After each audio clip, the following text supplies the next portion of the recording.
say good morning. I said good morning, everybody. There we go. Wake up, wake up. Welcome to day 2 of the 8th Annual Indigenous Cleaner Energy Forum. How about that talent last night? The dancers, the powwow, Rebecca Strong, the keynote speaker. Excellent, excellent stuff. We have another packed day for you guys today. We have a little bit of a change in the fireside chat, but we'll go over that. I'm excited to share with you guys that you guys all got your guys' breakfast in. Last night when I went to bed, after Rebecca Strong, my head hit the pillow and I probably fell asleep harder than I've ever slept in a long time. But I'm excited to be here for day 2 of the Energy Forum. So first off, we have for you, and I'm going to call up, is Ran Narasimami. Sorry, Ran, I mispronounced your last name, but he's the president and CEO of PTRC, Petroleum Research Center. And he's going to come up and do a presentation for you guys on consultation on carbon capture.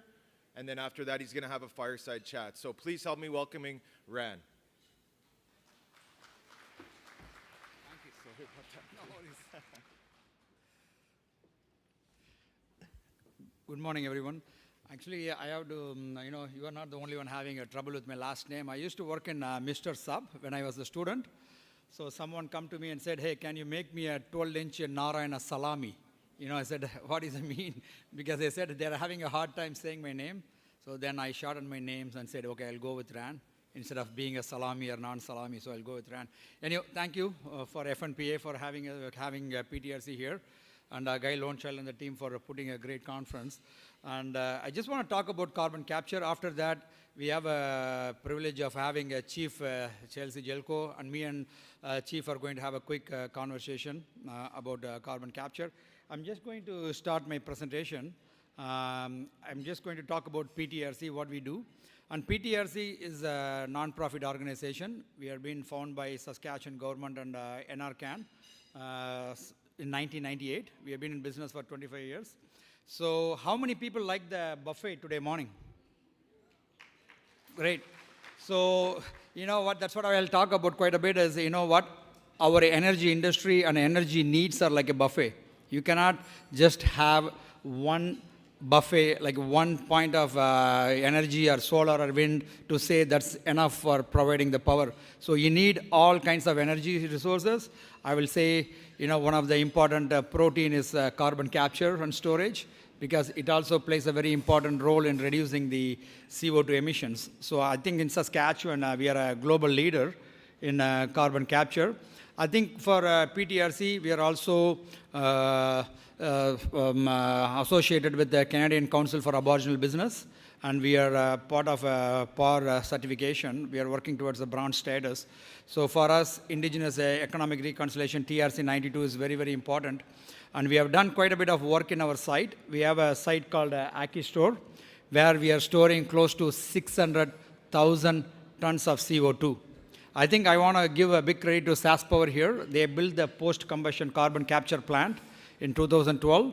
They captured 6 million tons of CO2. I don't think any other jurisdiction has done such a great work. I think we want to take a credit for it because, again, Saskatchewan, the work of carbon capture and storage, I want to say we are a best-kept secret here, but not anymore because people are looking up to us. We were in COP28 in Dubai last year with the Premier Most delegation, where people were really surprised that Saskatchewan is a leader in terms of CO2 storage. Especially, I want to give credit to Estevan, to the city of Estevan. They've been a big support. I think Tony is there from council there. So I think there's a lot of good work happening in Saskatchewan, especially with the FNPA, the solar, wind, carbon capture. I want to say Saskatchewan have a really nice buffet, like how we have this the ash browns to eggs and everything. So we have a really nice buffet of energy resources in the province. I think the next conversation we're going to have is I'm going to invite Chief Kelsey Jacko from Cold Lake First Nation. We're going to have a quick question and answer session, fire chat about carbon capture. I think I'm going to stop here and I'm going to invite Chief Kelsey Jacob to come and have a conversation with me. Please welcome Chief Kelsey Jacob, please.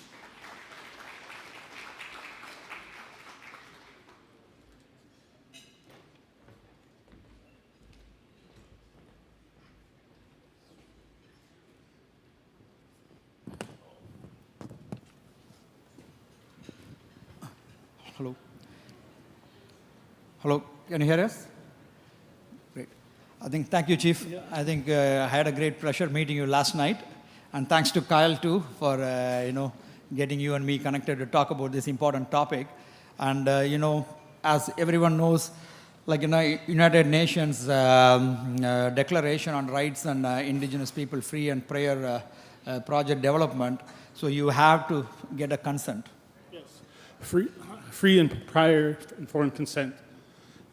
We have to be involved right from the start, right? Meaningful consultation, ownership of the project. It's one thing to working with industry, but it's one thing to work with governments too. You talk about true reconciliation. We shouldn't be struggling in our own country when it comes to First Nations. We should be the Saudis of Canada. There shouldn't be even a housing crisis with what the money's come out of the lands, right? So that's just where I'm coming from.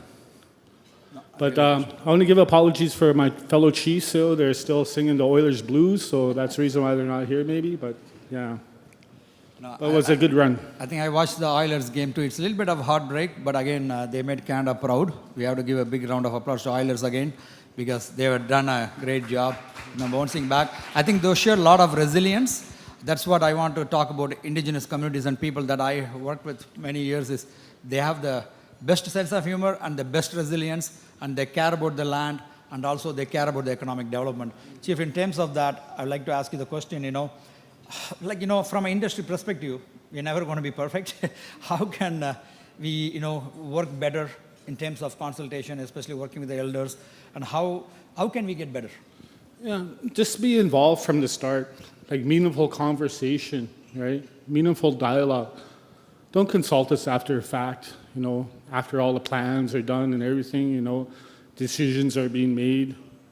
No, involve us, even when bills are being made, right? Let's have dialogue, let's have conversation, right? Otherwise, it's not truly conversation and consultation, just more stuff rammed down our throat, like I said before. No, that's really a good point, Chief. I think basically Chief is talking about proactive consultation, because don't go to you when the project is approved from our side, just go and say, hey, I need your help for tomorrow, right? You want to be proactive at least 1-2 years way ahead of how we can come and engage with the community and what are the opportunities and how can we work together, right? That's what you're saying, Chief. Yes, it's just trust, right? Trust, yes. It's kind of hard. How do you bring up that trust when we didn't have a seat at the table and everything, and when stuff happens, right? Like in emergencies, we should have emergency plans and everything. Look, who looks after the best interests of our people? A lot of people look at, chiefs can change stuff. But you run into roadblocks when you deal with municipalities, provincial government, and federal governments. And there's that division there too, between the federal and provincial government, The 91-24, the province weren't supposed to interfere with the crown, with our everyday living. But yet we're here in this province of Saskatchewan, My band was considered a rebel band in 1905 when the creation of Alberta, Saskatchewan, and Manitoba, as Northwest Territory. So we really didn't have a say on everything, everything was forced upon us. And stuff has to change, otherwise we're going to be running in the same roadblocks and, we'll end up in court. But then I have a hesitation too because, the court system ain't ours. Thank you, Chief. I think that's really good. And also, there's a really next segue into the question is, you talked about yearly consultation and proactiveness. The other stuff is getting involved in the major projects. We are talking about the ownership models and equity and, how industry can, work with the Indigenous nations. We are seeing quite a bit of announcements in Alberta and Saskatchewan where there is some loan guarantees and stuff happening. So I think it's a really good step we are moving forward, but in terms of your own view, how you think we can better work on the ownership model and equity model, and how we can engage more? We can engage more by training opportunities, meaningful training.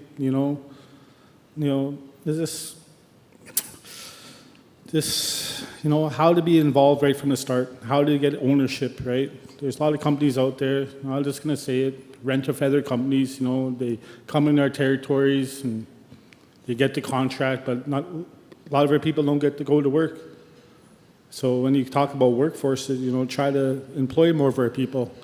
It's kind of frustrating, we have this temporary workers program. There's a lot of First Nations in Canada that are unemployed. What's wrong with us? Why are we overlooked? Why can't we get the training, accredited training, so we can get these jobs? It's kind of frustrating, right? Like, we should be especially when it's in our backyard, we should get the first priority to jobs. And then when it comes to work, and why can't we be the prime on some of these contractors? Why do First Nations have to compete against each other? Like, why can't we get together and get these big jobs? Oh, that's a great answer, Chief. Yesterday, I want to thank that youth panel. That was fantastic. I think I like what they said, Chief, is yesterday morning was, go to the communities, don't post jobs online. I can resonate with that. It's very important to go to the communities and talk about the opportunities. Just don't post jobs online and expect them to apply. That's what the comments we got from the youth yesterday morning. I think you also mentioned that, that training and education opportunities are very important. Thank you for saying that. But one thing I want to say is my own experience is, when we are trying to recruit people in Athabasca, when I was working for previous Crown Corporations as Power, we did go to the community and we spent twice working with the communities to identify people and working. I think it helps a lot. I think it's a learning for us too from the industry perspective. And again, having a conversation with the chiefs and your economic development officers, that helps a lot, how we can get better. So what kind of proactive training opportunities, Chief, you like to see, or like even institutions or industry programs, you would like to happen that in your community, or you prefer that as a best starting point, or you like to see that programs be online, or you like to see those kind of training opportunities where we can take the community people and train them out of the community? What's a good way to start that training? A lot of training, has to be meaningful, maybe in the community. And it should be in the community. Sometimes you bring our members here to the city and whatnot, you get living allowance or whatnot, peer pressures are out there, it's hard. We got to replace our aging workforce, right? In all sectors. Like, why can't we get the training like everybody else? Why can't we have our own colleges in our own backyard? I'm glad Regina has a good university, but what about the rest of Canada? And how is funding rolled out? We talk about equal. Well, everybody should be treated equal, right? So that's something that I push for as chief, is being equal. Like, everybody talks about equalization payments, but what about us, First Nations, when we're left out of the conversations and everything? Right? It's kind of hard for our people, too, to go to schools off the reserve and whatnot, because on reserve living is a lot different from the cities, right? There's some people that have never ever left the reserve, doesn't know how it is to live off reserve. Like, even about Indigenous training, back home we got Dene 101, tells you the history about our people. Like, even the education should be taught, like Treaty 6. Like Treaty 6, there's about 49 bands, right from Alberta, Saskatchewan, to Manitoba. Is there one there? The truth has to be told, the education, even our language should be taught in school. There's barriers around there too, so it's kind of frustrating, when our languages and our culture is overlooked. It's about time to bring us in. Thank you, Chief. Chief, I think the next question that, I think you're working really hard on the carbon capture projects happening around your community. So I just want your, your thoughts on what do you think potential role for carbon capture in terms of achieving the net zero for Canada, in terms of from your perspective and from the Indigenous nations perspective? Well, it's kind of hard. I talked about my community, my area. We're an oil developing nation, but yet we're left with the revenue sharing. You know, stuff has to change, Municipality Act. They say the NRTA is part of the Constitution, right? But we really didn't have no say on that too. They say the provinces can open it up. You know, in Manitoba, they got a premier, they'll probably be open for it. I know the Quebec will be open for it. But the Inuit, I'm not too sure, because maybe they'll have none of it, right? So, but yeah, it's just like, how do you gain the trust after everything's been done? Our land's been poisoned, our water's been poisoned, caprock integrity is really a big issue for me, because, you know, we had a float to surface event at CNRL. We had a total event in the Fort McMurray where the ground is caved in. We had Imperial where a whole hill collapsed. So how do you bring up that trust, and how do you be a part of the monitoring? Because it should be the lifeline of the project before and after. So, you know, in case something happens, so we have a timeline to evaluate what happens, because a lot of stuff happens. Oh, it happened naturally, right? But how do you compensate with that, you know, when the earth is hurting? You know, we're supposed to be the keepers of the land, but yet everything is forced upon us, right? So, you know, the species at risk too, right? The caribou in my land, we are caribou people, the Dene. We're connected to that. Can you put really a price value behind that if we lose the caribou? So we have to be right from the start, right from the control room, right from the ground. Because the events will happen, you know, and how are we prepared for it? You know, I'm kind of concerned about this carbon capture in my area, because we'll be storing 27% of Canadians' emission. You know, and everybody in Pathways is going to be open to owning this carbon hub. What does it do for the little business? You know, it's one thing to get my people on board with it and to think it's safe and everything. Sure, I can make a lot of changes as chief and council. You know, we can put a carbon storage facility on a reserve, right? Even about the pore space, that still has to talk about. We talk about a foot of a plow. Well, eventually with all that buildup with pore space, it's going to eventually come under our reserves, and that'll be trespassing. So unfortunately, I see some of these projects ending up in court. You know, in Alberta, there's 25 carbon projects. 2 already got shelved, because it's going to cost a lot of money, and who's going to pay for this? It's going to be the taxpayer, right? And is it going to really store the carbon it's supposed to? There's a lot of uncertainty around this, like even the election. You know, Trudeau lost a 30-year seat in Ontario. Maybe he won't be the next prime minister. Maybe it'll remove him. What happens if Pierre Poilievre gets in? Maybe he'll scrap the whole ideal, but, you know, or something, free, prior, and informed consent. I know how it is, how it's going to look. Maybe you have to do a levy or something, but just trust. Again, how do you build up that trust when we have no faith in the system and we're always overlooked? No, thank you. I think I'm hearing quite a bit about the trust thing. That's very important. And also, I want to say thank you, Chief, for having one of our, Director of Communications, Norm, being in your community 2 weeks back. And he did a presentation about basically what we learned in Saskatchewan in terms of CO2 storage. So we provided a presentation to the Chief and Council and also to the community in Cold Lake. So we talked about what we have done in Saskatchewan. In Saskatchewan, we have a storage site in Estevan where we are storing close to 600,000 tons of CO2. Again, like a chief has some really legitimate concerns. That's really legitimate.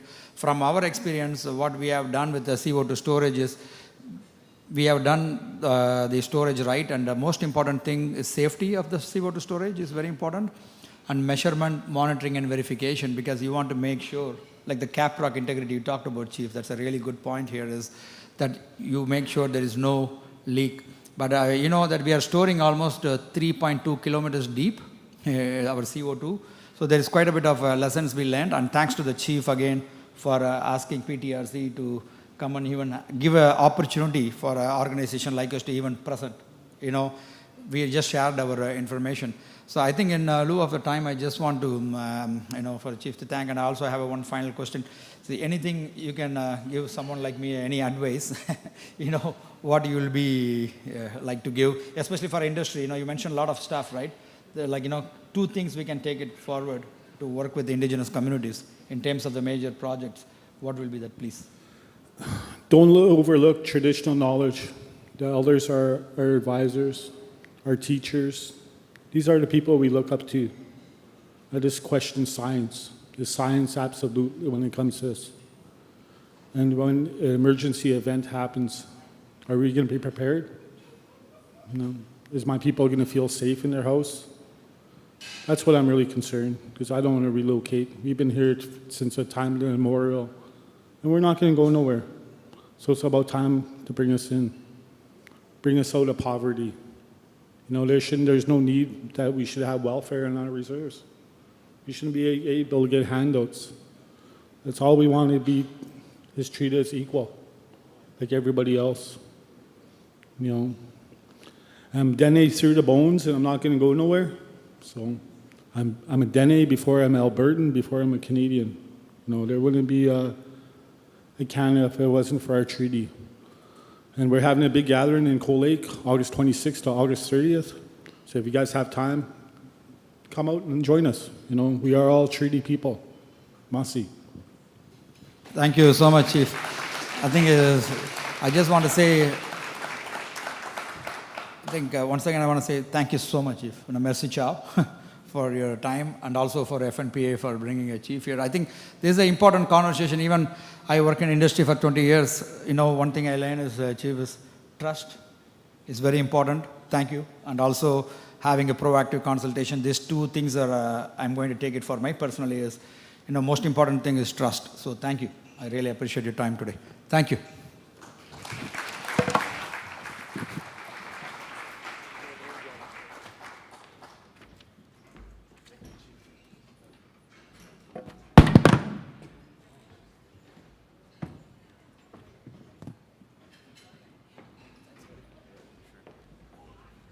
Take a photo? Yeah.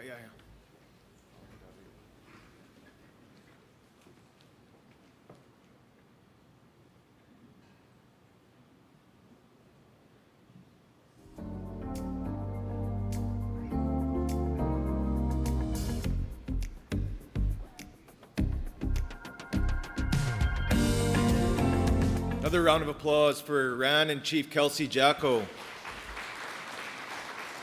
Very important discussion about having consultation early and often. As Indigenous people, communities, leaders, they wear a lot of hats, and it's important that we have that discussion. It's important that our Indigenous leaders are being consulted right away.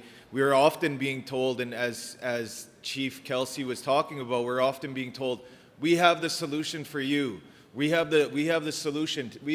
Industry puts their hands up, the government puts their hands up.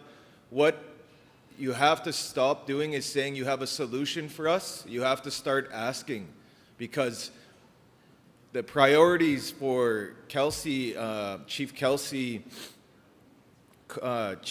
Jacko and his community are going to be different than somebody else's. Start asking those questions. So very important discussion. Thanks for sharing.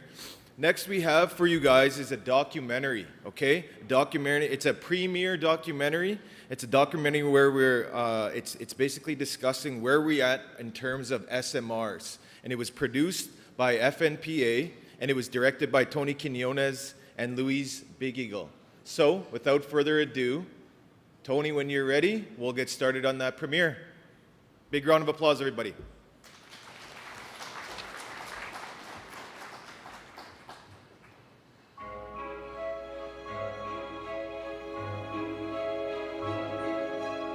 In the vast cosmos, amidst the myriad galaxies and stars, there exists a precious jewel, our beloved Mother Earth. She cradles us in her tender embrace, providing sustenance, shelter, and boundless beauty. Yet her grace is not boundless, and her resilience not infinite. As guardians of our planet, it's our sacred duty and privilege to protect its delicate balance and nurture it as it has nurtured us. In its rivers, forests, and oceans, we find sustenance and solace, witnessing the interconnectedness of all life in a harmonious symphony of diversity. For ages, Indigenous peoples have been Earth's custodians, deeply respecting its delicate balance. Their bond with nature teaches us invaluable lessons in stewardship and sustainability. Indigenous communities, with steadfast respect, have cared for the land, recognizing the interconnectedness of all life. Their reverence for nature embodies a holistic worldview, acknowledging our reliance on Earth's resources. In ancient times, fire, water, animals, and the sun provided sustenance. In today's world, prioritizing sustainable energy solutions is crucial for our survival and prosperity. Embracing new technologies isn't just an option, but a necessity as we navigate an ever-evolving world. The plan is to achieve net zero emissions by 2050, and in the ongoing discourse surrounding the future sources of power, one abbreviation has garnered increasing attention: SMR, standing for Small Modular Reactors. These compact nuclear reactors offer a straightforward approach to complementing other energy sources, crucial for a future reliant on non-fossil fuels. Without SMRs, the challenge of reaching net zero emissions by 2050 becomes increasingly elusive. FNPA was proud to launch Action Plan on Small Modular Reactor Technology with Natural Resources Canada. And over the past 5 years or so, we've been exploring what Indigenous participation may look like in terms of meaningful engagement, economic reconciliation, and environmental reconciliation.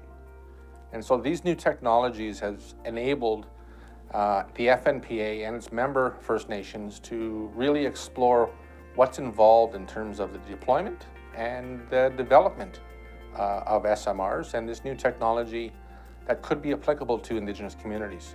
The First Nations Power Authority, FNPA, a not-for-profit organization created to facilitate the development of First Nations-led power projects and promote Indigenous participation in power procurement opportunities, has outlined 28 action items for the SMR roadmap, categorized under 7 themes. Each action item aligns with one or more of the 4 pillars of the SMR roadmap: demonstration and deployment, policy, legislation, and regulation, capacity, engagement, and public confidence, international partnerships and markets.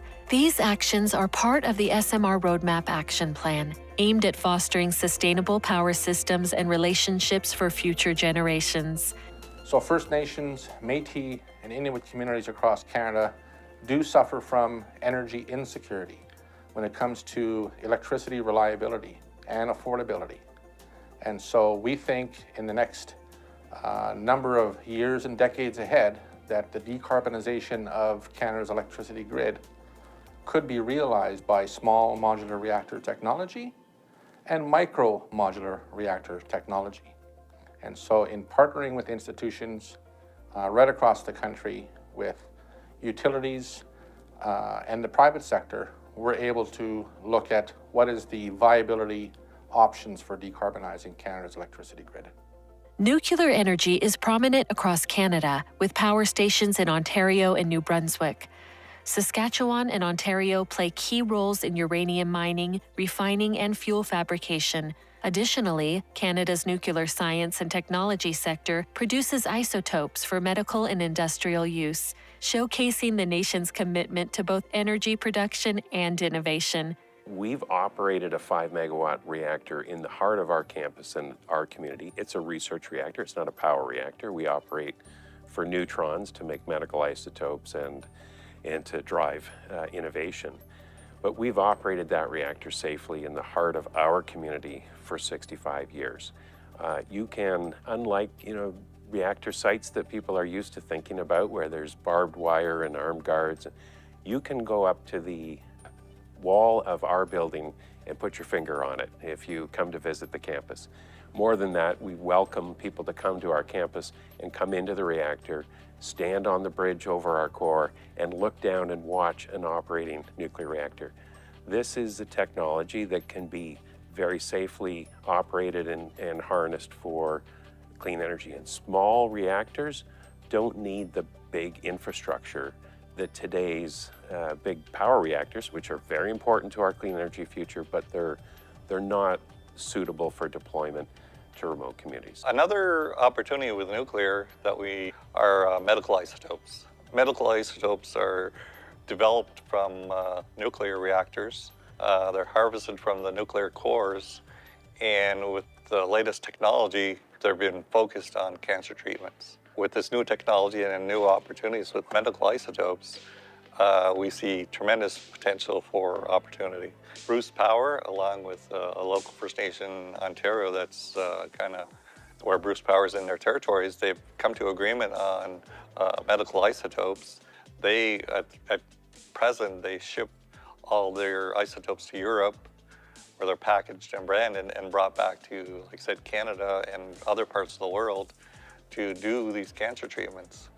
The opportunity is that we need to develop our own kind of supply chain and develop that branding and marketing here in Canada, where First Nations have opportunity in those spaces to, like I said, be the provider.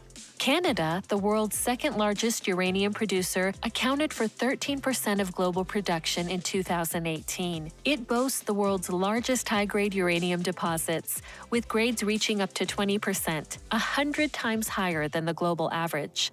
In 2018, all 6,996 tons of uranium produced in Canada came from mines in northern Saskatchewan. With nearly 85% of the country's production being exported, the remainder is used to fuel CANDU reactors in Canada. Well, I think when we look at some of our long-term goals in terms of a clean energy supply for the future and future generations, as well as for our children, our grandchildren, nuclear energy provides the things that we need to clean up our electrical system. So move off coal, move off fossil fuels, and also provides a stable source of energy to bring on renewables. So whether that's solar or whether that's wind, we need to have a baseload asset to support those renewable assets when they're not available, and nuclear provides that as a good source of capacity and baseload resource for the province. Every year, Canada gathers for the Canadian Nuclear Association event, a culmination of expertise, collaboration, and vision shaping the future of clean energy. Kicking off with the Indigenous Inclusion Seminar, the event sets a precedent for inclusive dialogue. Throughout the day, seminars delve into regulatory frameworks, government affairs, and policy shaping the nuclear landscape. The Canadian Nuclear Association is what we call a national trade association. And so we have a national mandate. We are fully funded by our members, and our members are comprised of essentially all of the actors in the nuclear ecosystem in Canada. And because Canada is a tier 1 nuclear nation, we have the full life cycle of involvement. Everything from mining uranium in Western Canada to building and operating nuclear plants in central and eastern Canada, the supply chain, a world leader in nuclear medicine as well, so the production of medical isotopes. We have laboratories, an incredible nuclear regulator. We have a great academic system here in Canada that helps feed all of the activity that's going on in the nuclear ecosystem. And so the association, the Canadian Nuclear Association, our job is to represent all of these different actors, except for the regulator, because they're independent from us, and to work with government, both the federal and provincial governments, to ensure that there's really good supportive policy for the development of nuclear. And increasingly, of course, that includes Indigenous peoples and the opportunities for bringing in, say, small modular reactors into different communities. I attended the CNA conference specifically for the Indigenous engagement because I wanted to be able to share the model that English River First Nation has for dealing with the nuclear sector specifically, but moreover dealing with the consultation process and the implementation of the United Nations Declaration of the Rights of Indigenous People and Canada's action plans. We wanted to be able to show other nations and proponents what's important to our nation and potentially set up a model for other nations and other proponents to be able to adopt. While the Canadian Nuclear Association event fosters collaboration and innovation, it's important to acknowledge differing perspectives. Outside these walls, voices of dissent are heard. Protesters gather expressing concerns about nuclear energy safety and environmental impact. Their message is clear. Not everyone agrees with the direction of nuclear energy. These dissenting voices serve as a reminder of the complex dialogue surrounding energy policy and the need for continued engagement and transparency in shaping our energy future. We're just really trying to raise awareness so that the whole nuclear industry is shrouded in secrecy. And so a lot of people are not really aware of the potential impacts and dangers that are posed by nuclear development. And so we want people to sit up, take notice. Don't take our information as the gospel truth. Read the information that's being provided by the nuclear industry. Take our information into consideration with our concerns and then make an informed decision. But at the end of the day, I think we will all recognize that and acknowledge that whatever we need to do, we all need to collectively protect the water. Because without water, we're all, going to not exist. And so water is life. As Indigenous people, we're taught to think about 7 generations ahead. So when I think about 7 generations ahead in these nuclear power plants that they're building right in our backyards, I see destruction of the environment, which leads to, food insecurities, our ability to be able to live off of the land the way that we do right now. I'm very curious about how Canada is going to start to implement their new United Nations Declaration Act that they put in place and the action plan that they've put in place, which clearly says that they're going to be implementing free and prior informed consent for Indigenous nations. I don't know how moves like what are happening in Saskatchewan align with FPIC. I don't think that it does. And so there seems to be this separation of this act and this action plan that Canada has put in place to address UNDRIP from what's actually happening on the ground and how these things are being implemented. I do understand that people are concerned about nuclear waste. We're very fortunate in Canada to have the Nuclear Waste Management Organization that is, on behalf of the country, plotting out a path and preparing to build the facilities that will provide safe, long-term, deep geological repository for our used fuel. That is the method preferred by the International Atomic Energy Agency and international experts. It's the right way. For me, and I know it's a different perspective for me, I've worked 35 years in the nuclear industry, I'm comfortable with it. This is a problem that has been solved, or the solution is known. It'll be solved when we finish our disposal facility and open it to receive the waste. In the meantime, nuclear fuel is stored on site in dry cask storage.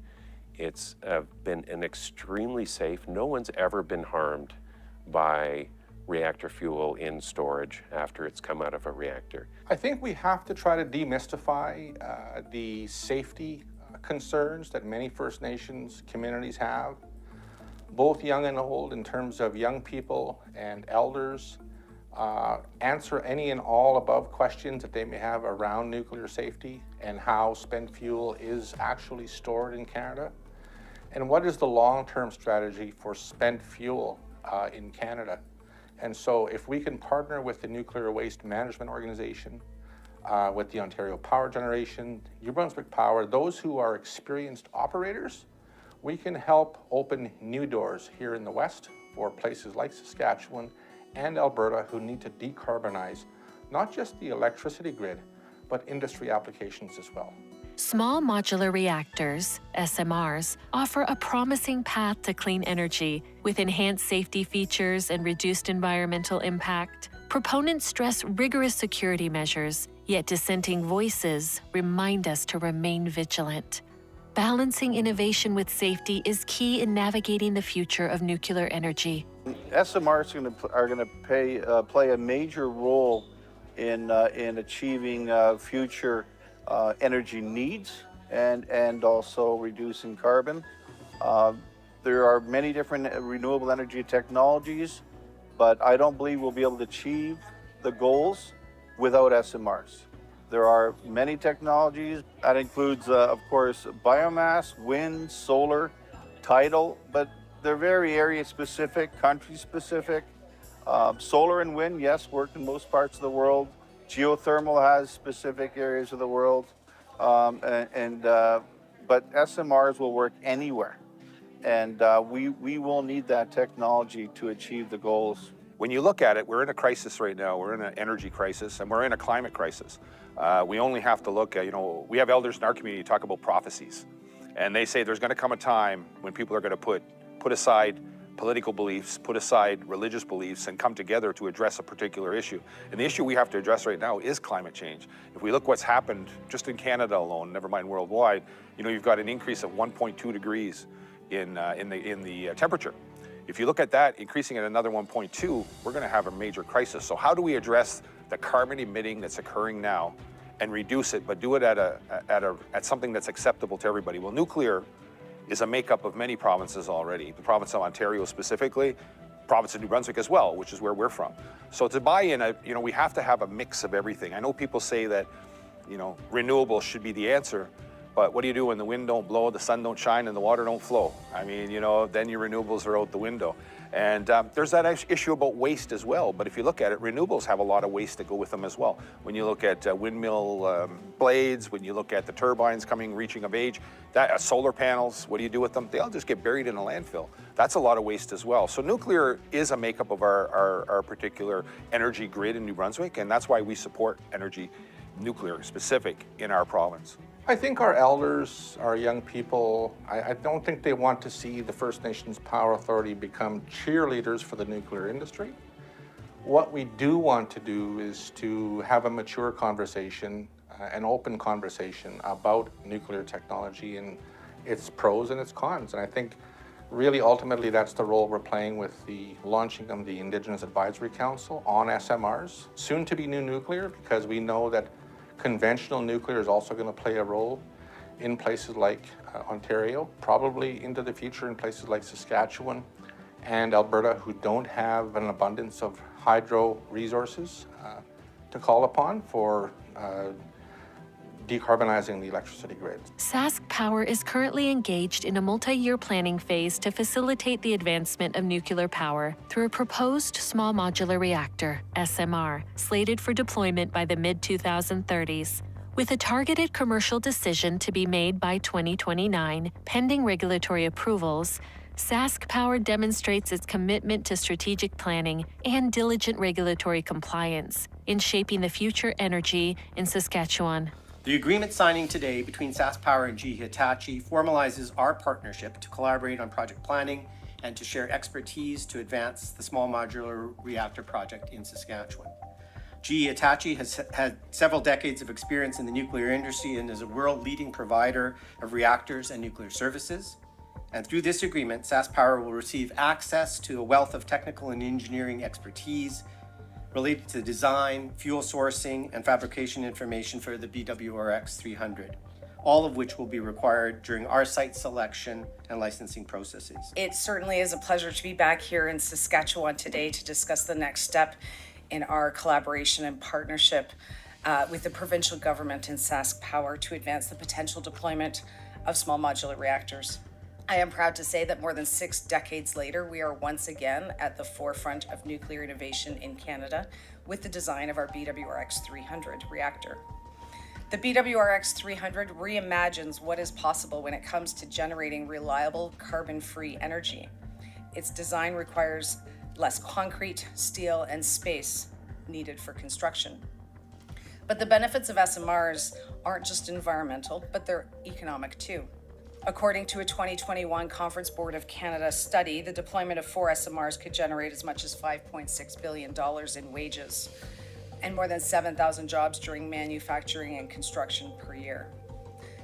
Today's agreement with SaskPower is another important step in our efforts to support Saskatchewan's workers, businesses, and clean energy goals, and we look forward to seeing the conversations continue around the site evaluation process. So the technology that we're looking at as a part of SaskPower's plan is the GE Hitachi BWRX 300. So the X part of that means it's the 10th generation. So it's really just making a smaller version of a technology that we've had 10 generations of. So in terms of the safety profile, it is a safe technology. But what we want to do as a part of these discussions is have wide-ranging consultation with the people of Saskatchewan, including Indigenous communities, to ensure that they are comfortable with the idea of having small modular reactor technology introduced in Saskatchewan. SaskPower has pinpointed 2 potential sites for Saskatchewan's inaugural small modular reactor and commenced detailed site analysis. Located in the Estevan area, both sites, one at Boundary Dam Reservoir and one on the Rafferty Reservoir, have been earmarked for further study after thorough evaluation of the Elbow and Estevan study areas. Public feedback and ongoing Indigenous engagement are integral components of this process, emphasizing SaskPower's commitment to community involvement throughout the entire project. So today, June 7th, was a good meeting with SaskPower and First Nations Power Authority and our citizens of White Bear to have a community engagement meeting to discuss SaskPower's role and any projects that are going on in our traditional Treaty 4 territory of White Bear First Nations. A good conversation with our nation members, elders, youth, other citizens of White Bear First Nations. They had a lot of questions to ask SaskPower. I believe this represents an opportunity of having a good relationship, because in the past there has not been a good relationship. It's just been more of a top-down approach of the province and the federal government too, of just putting willful their own agenda onto the First Nations. So this is something that could be the start of something good, of something great, that having meaningful conversations, meaningful dialogue, meaningful engagement with the First Nations. And this was the start of it. So today is an important step forward in building a relationship with White Bear First Nation. It's important for us that we build from the ground up together. And so to come here with 2 ears and one mouth and learn from each other about what we can do to build a better province, a better situation for Saskatchewan, for First Nations people, as well as what does energy transition mean for all of us collectively. We're learning this together, and we need to learn with both worldviews at the same time. So today was step 1 of that, and we look forward to many other steps with White Bear First Nation moving into the future.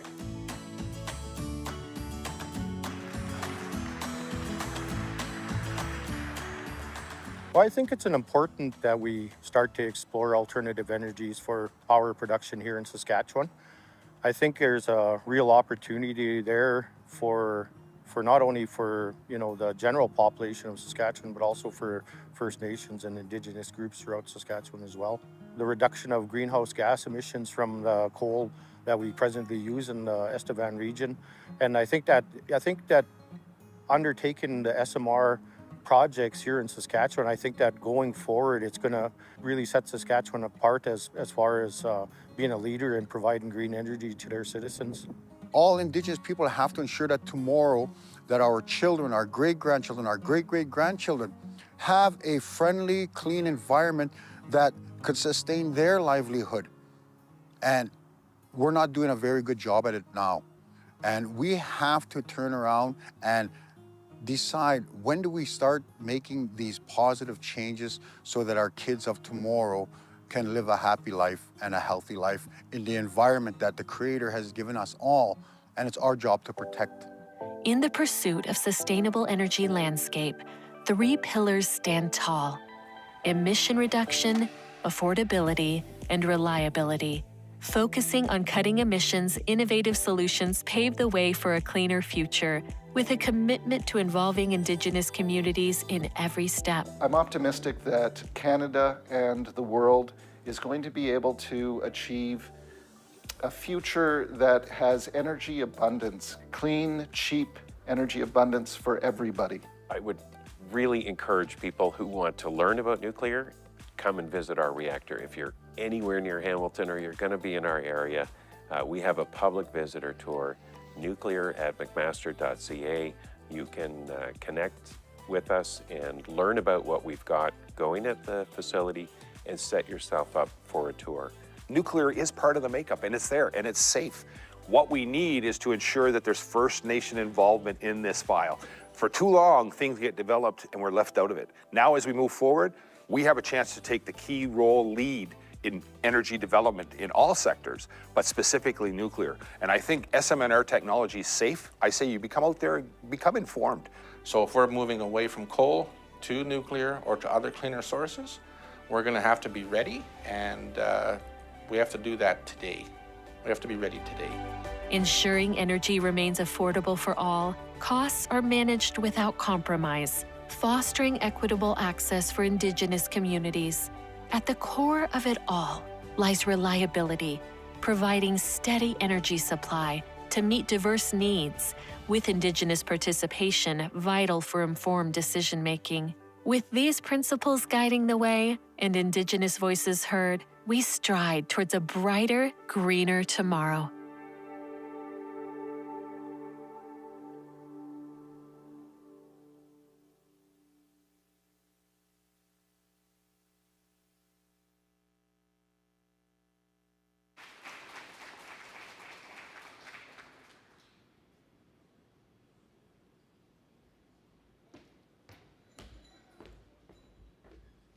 Excellent, excellent, excellent. Another big round of applause.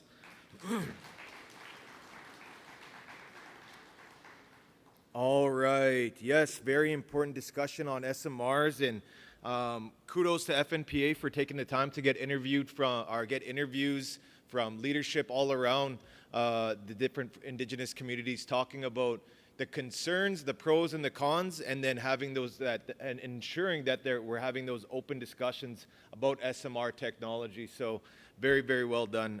Very fun to watch and informational. If I'm ever in Ontario, Hamilton, I'm going to go to McMaster University and take that tour up. So anyways, with that, moving right along with our agenda today, we have a presentation from Tyler Job, the CEO of Job Developments.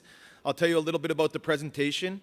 Planning for the Future, Northern Communities is the title. He's basically welcome to our community spotlight presentation. It's going to be focusing on Northern communities and their proactive planning for the future. Today, we shine a light on the unique challenges, opportunities, and innovative strategies that Northern communities are employing to ensure sustainable development, resilience, and prosperity in the face of changing environmental, economic, and social landscapes. So please help me in welcoming our next speaker, Tyler Job.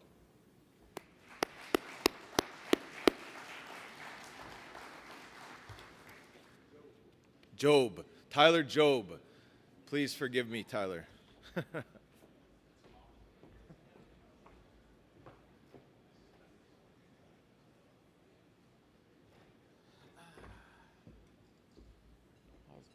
How's it going, guys? Good morning. Thanks for coming out today. I think I have a PowerPoint set up here somewhere. There we go. So my name's Tyler Job from Peter Ballantyne Cree Nation, South End, Saskatchewan. And I'm, I guess, a business owner, entrepreneur here. So we do a lot of work up communities across Saskatchewan, such as I have a dot map showing where a lot of our work is, and we do a lot of traveling. The guys are currently in South End, La Ronge, there, stuff like that. So I'll be speaking a little bit about what we do for work, where we do for work, and why we do the work. And I think there's a slide clicker here somewhere, right? Yeah, there you go. So the agenda for the next little while here, we're discuss my Job Developments, our background, where we started, where we are today, and what we're doing, and some of the projects we're doing. And then we're going to have a project spotlight where one of the programs we're working with our partners with, and then our community-wide project model we're working on too as a team. So about us, 100% First Nation owned. Actually started out in North Battleford and Saskatoon, doing some door-to-door knocking about 10 years ago now, roughly. And we first offered painting, and now we're a full-service company. It's been a ride, so, and a lot of growing pains and a lot of heartbreak and tears, but I'm proud to be where we are today. And there's some of our projects here. So we've been cruising around Saskatchewan quite a bit, from all the way north, south.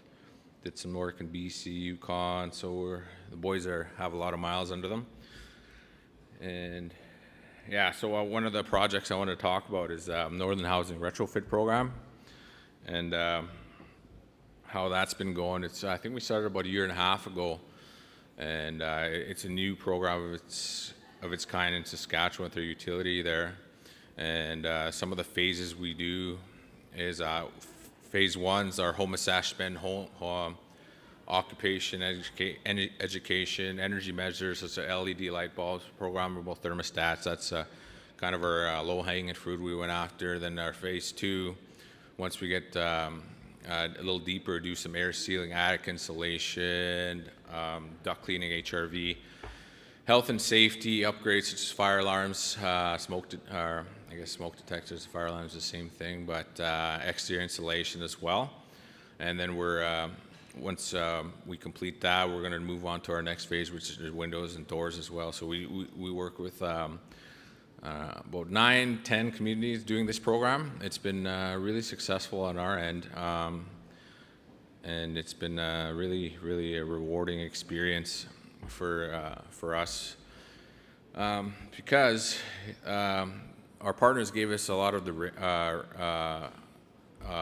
they listen really well, the freedom to adjust, and they're really malleable to adjusting what we need and what the community's wants are. And they've been really listening to us, and again implementing that on the field, and implementing those projects on the ground. So I think we've done over roughly 300 homes in a year and a half. It's a lot of home occupants you got to manage, a lot of projects we got to keep organized, and of course the paperwork, not one of our favorite things, but we found ways around it, how to make it more effective, more efficient, and how to deploy projects community-wide in a timely manner, because we want to be in and out, because we are in their space, and we want to be in and out as fast as we can, and not interfering with their daily lives. So we've come up with systems where we can just be in there a couple hours per task. So air sealing, I don't know, an hour. We got it down. It used to take 6 hours air sealing when we first began, but we kind of fixed all the efficiencies, and yeah, so we're in and out. In 3 hours, we can get most of the work done. Customers are really happy. I really pride ourselves in ensuring our clients are really happy, because they sleep better at night mostly. Not a lot of calls late at night. So, and yeah, so some of the project photos we've done. So we do attic installations. I don't know, it's kind of my favorite one, because a lot of the times you see when we inspect the homes, there's inadequate insulation in the attic. Sometimes only 6 to 8 inches, which is not enough for our climate. So we pump that up to at least 15 to 19 inches, R50. So we get the guys to go in there to do some blowing on top of whatever's all there left. And then some of the ducts there's a lot of inefficiencies we tackle there, also health and safety wise, because some of the work, some of the photos the guys send me is a lot of fire hazards as well. So we take care of all that, and also exterior insulation. We insulate the crawl space areas, because just seal up any air leakage and stuff like that. And air sealing is a big one too. I've got some interviews I've done over the year here with our customers to say, hey, how's this work going? Is there anything you change and stuff like that? So there's a lot of positive feedback from the home occupants across Saskatchewan. And yeah, there's a link there. If you can click that, there's just an example of one of the coolest trips we've done is just head up to Fond du Lac on the ice road. I've never done that in my life. And we did that this past winter, or no, last winter, I think. Sometime this winter. If you can click that blue one there, or can I do that? No, can't do that. That's just a...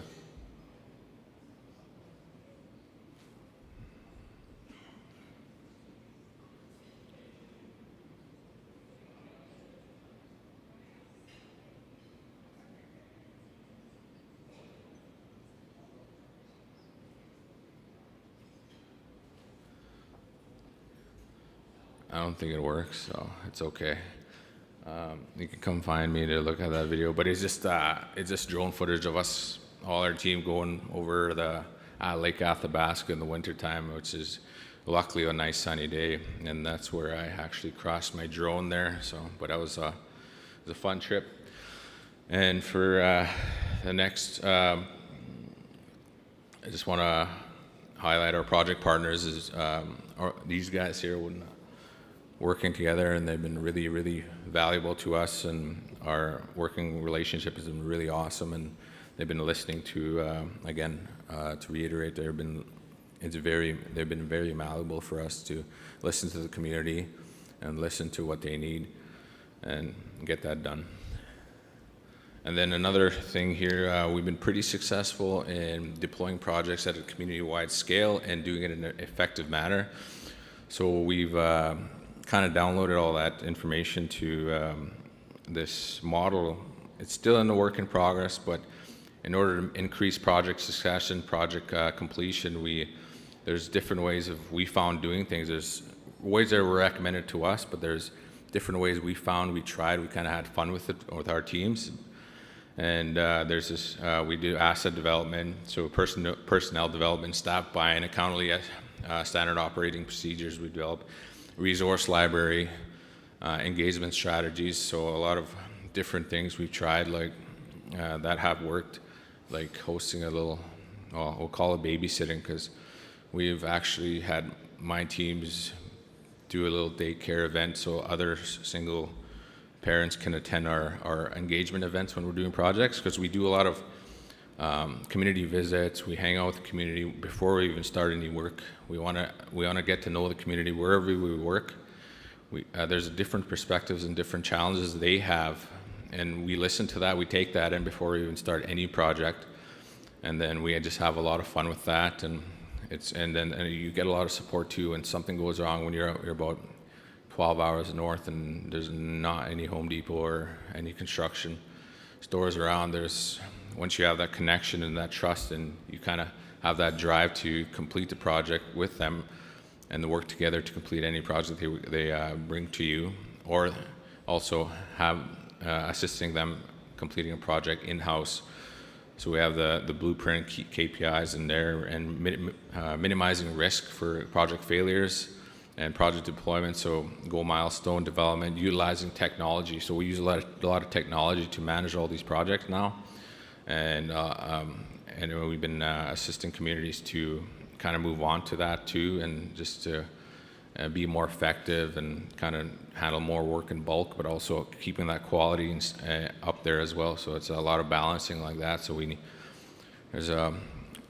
and also post-succession planning. So we do a lot of that. So we do a project, and it's not just a one-off. We can say, hey, what can we do now, and where do you want to be? And that's why it's important to kind of go around to the community members beforehand. It's like, hey, we're going to do this.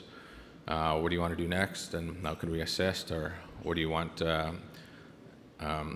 do in the future? And community-led back planning are probably the most long projects we've done. Long meaning it's not just one-off projects. We just keep building from the project, building and building and building. And where can we go next? What do we want to do next? And just kind of using that model we've been kind of developing, or I don't know. But yeah, it's been pretty successful and fun. A lot of fun. The important part is have fun. I know it's hard to be, like for our teams, we're on the road Monday to Friday, usually not home till 6 or 7 p.m. on Friday night, and especially the guys with families, it's a little tough. So, and we kind of manage that, but it's important to have a lot of fun when doing these, any project from start to finish. So we found some ways to do that. So, yeah. But I think that is my little clicker's not working. There you go. I don't know. That's pretty much it. And any questions? So I think I was just a little quick on that, but yeah.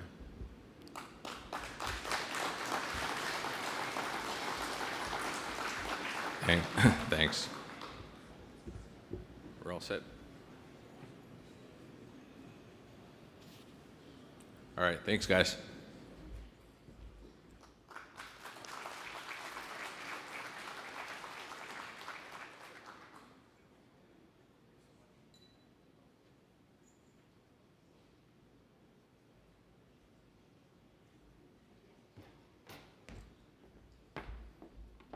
Another round of applause, please, for Tyler, Job.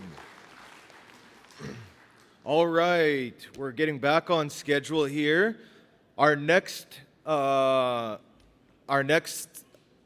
on the agenda is a presentation and then a panel. So the presentation is going to be from Stephen Scott. We're going to talk a little bit, he's going to be discussing the Indigenous empowerment, navigating avenues or capital in Indigenous communities. The economic empowerment of Indigenous communities is pivotal, it's the morning. Pivotal, is that how I say it? Okay, perfect. For fostering sustainable development, preserving cultural heritage, and enhancing social well-being. Access to capital is a fundamental aspect of this empowerment, enabling Indigenous communities to invest in businesses, infrastructure, education, and health services. However, navigating the avenues of capital can be challenging due to systemic barriers, limited access to financial services, and a lack of financial solutions. The panel, Indigenous Empowerment, Navigating Avenues for Capital for Indigenous Communities, aims to explore the various pathways through which Indigenous communities can access and leverage capital.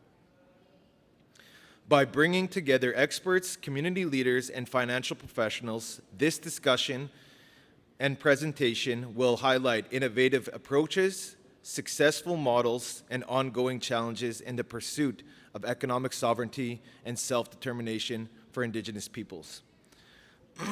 Our moderator today will be Stephen Scott, but before the panel begins, he's going to come up and do a presentation. Please help me welcome Stephen Scott.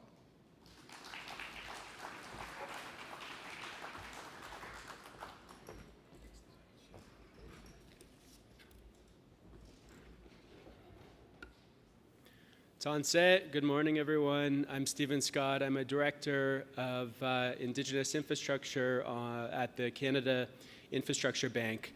I'm Métis. I trace back to Lac St. Anne, Alberta, but grew up in Ontario and made the move to CIB because I wanted to do more in terms of Indigenous infrastructure, addressing the gap, getting more infrastructure and the good things people need in community, as well as enabling economic participation opportunities.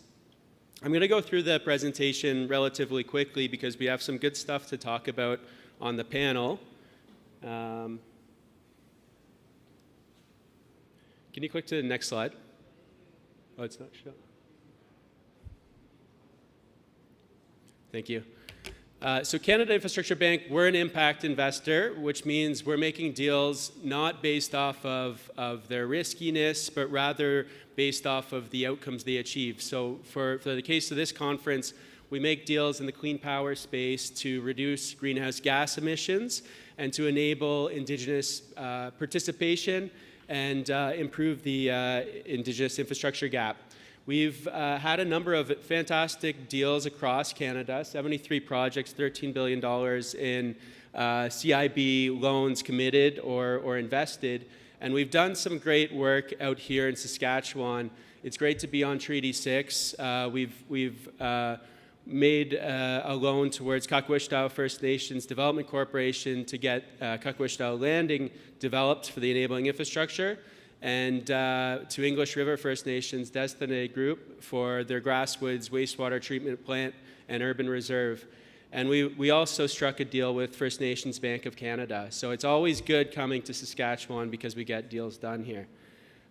Just want to highlight a couple things on the map here. We did a deal with Beckavar Wind Power, which enabled Cowess's equity participation on that deal. We didn't use this particular product here. They were able to manage a different way to get in.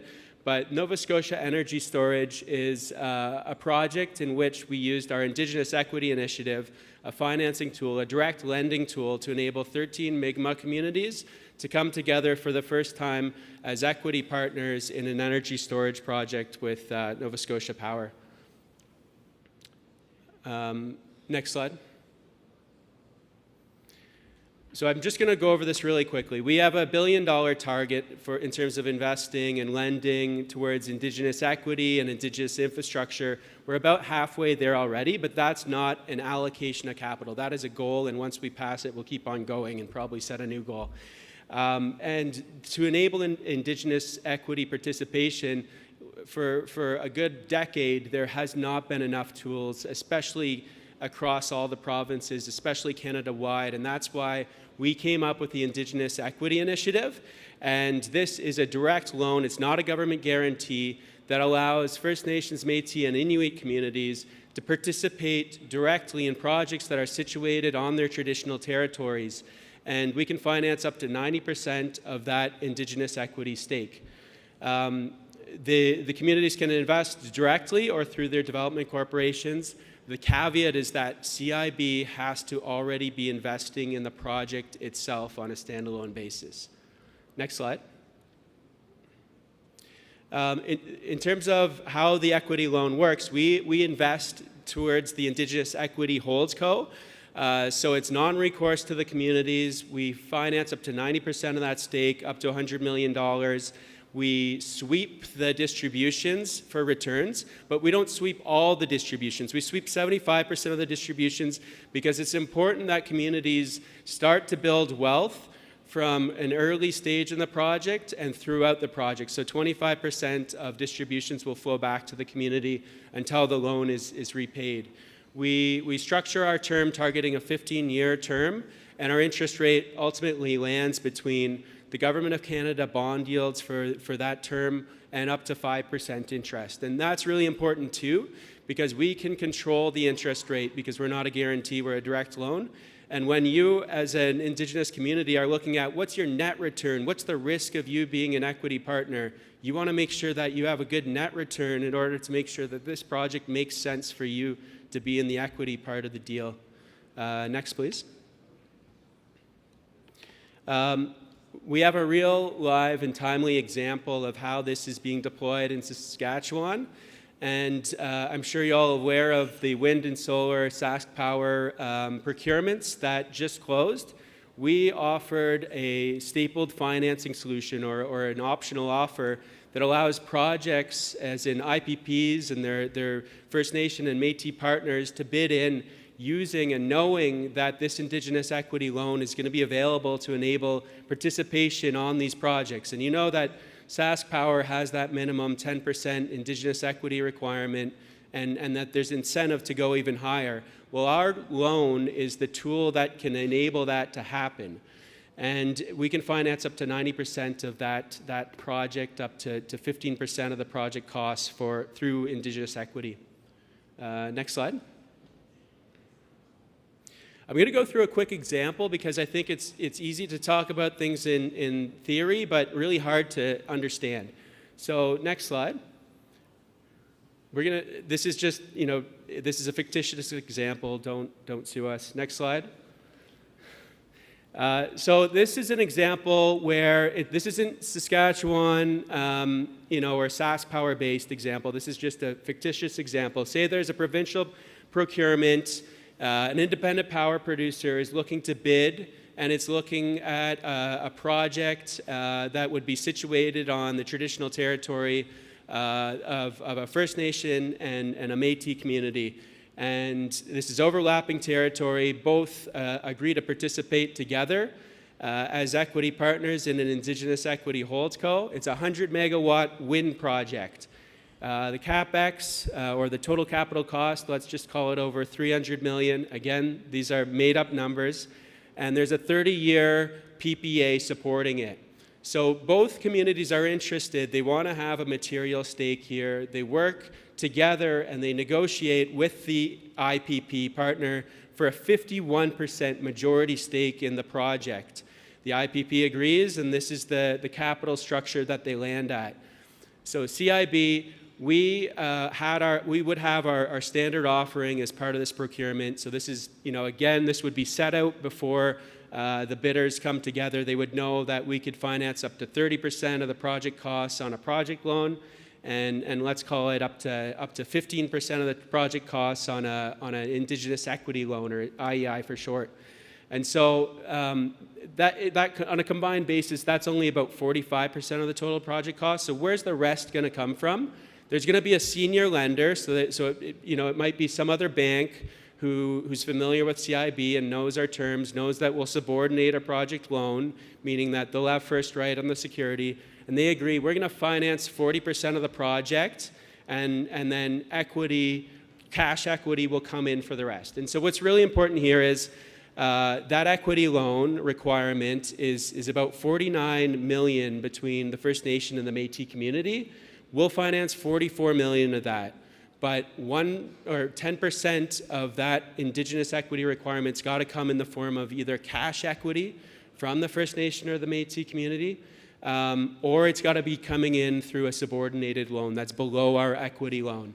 And so that's really important to think about. If you're looking at participating, access to capital is important, but having a bit of a down payment is also important to make sure you can participate. If you don't have that down payment, work with some of your other partners, whether they're banks, whether they're the independent power producer, whether they're Indigenous financial institutions. We've seen a number of different solutions come together to find that 10%. Next slide, please. So what does this look like? Here are the players. So you have the First Nation Métis community up top. You have the IPP, the First Nation and Métis community. They come in together on one Indigenous equity holdco.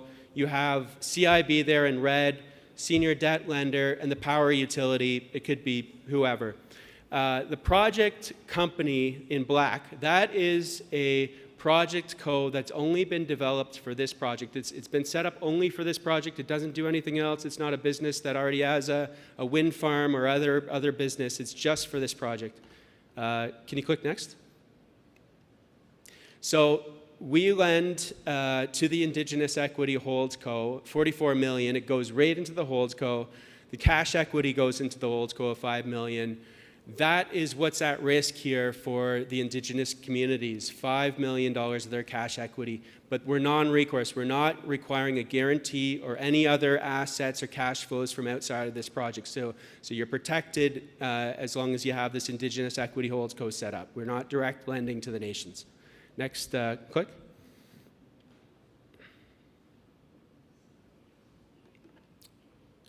Click next.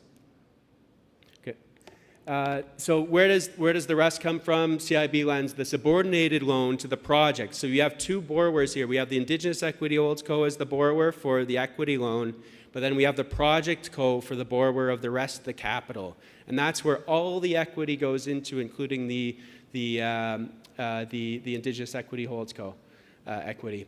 And then we have the senior debt lender who also lends in. Click next. And then finally, how does the cash move? So the power utility, it's the one buying the power and exchanging money or the power purchase agreement revenues.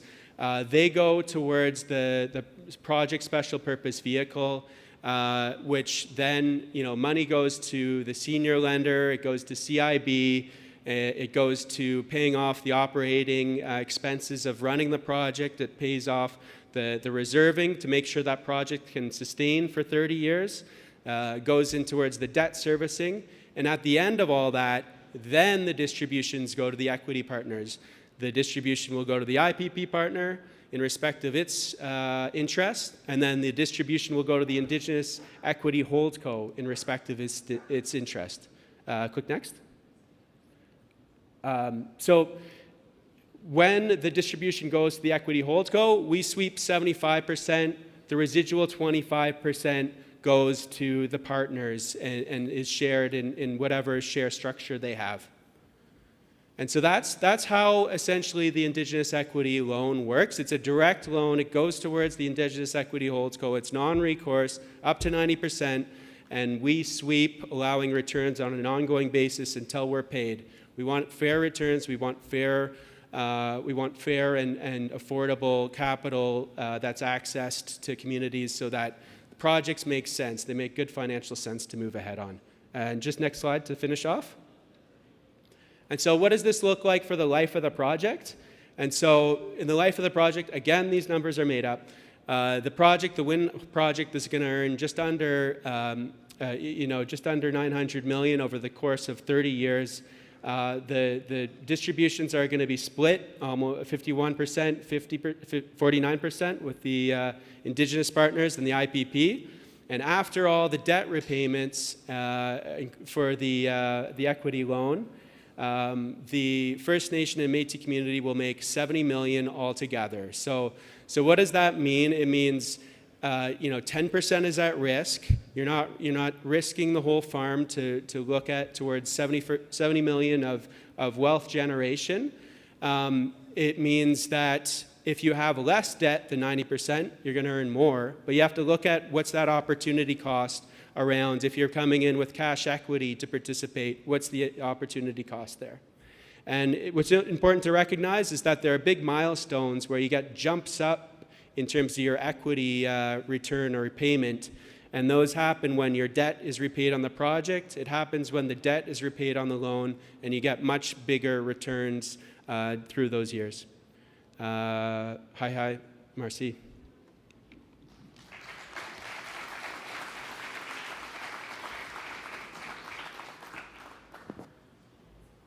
Now I'm going to call up. I'm going to call up Tristan and Patrick. If you could please join me on stage.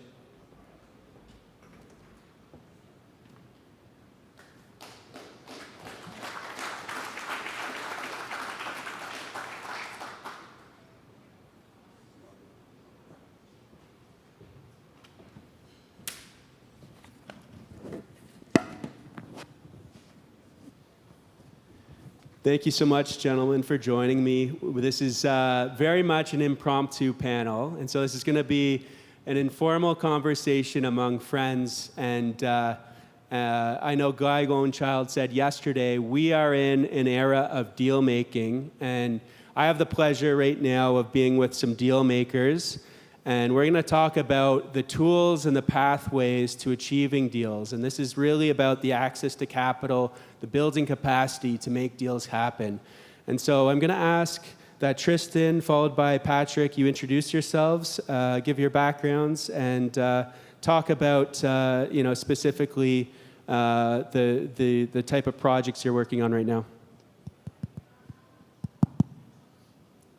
Thank you very much, and thank you everyone for still being here on the second day. We had a lot of fun yesterday, so I hope this day will keep everyone energized as well.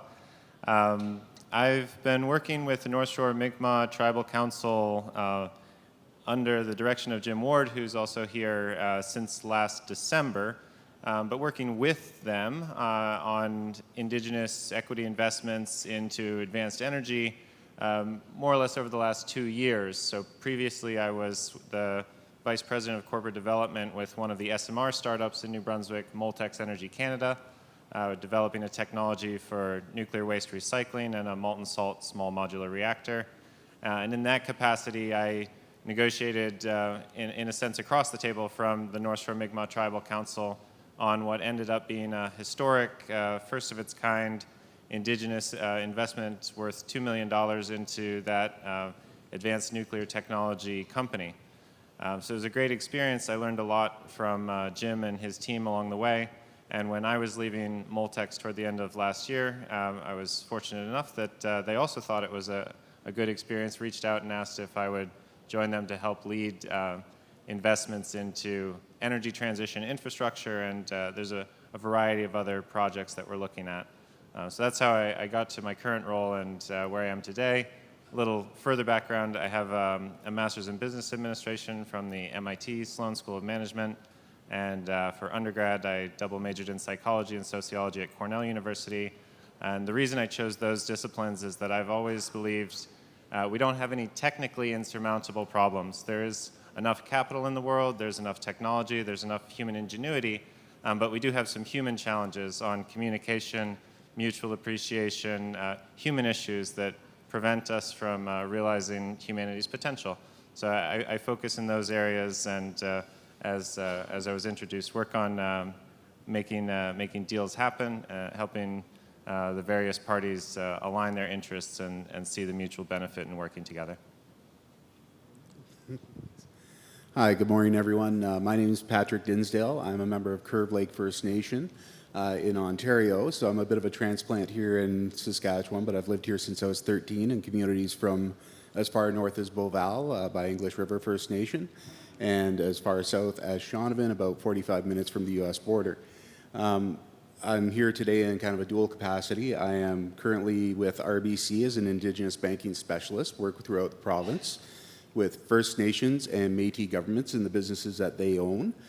So specifically in looking at opportunities for how we can direct everyday banking and financing projects such as this, as well as other different community-related financing needs that we take care of.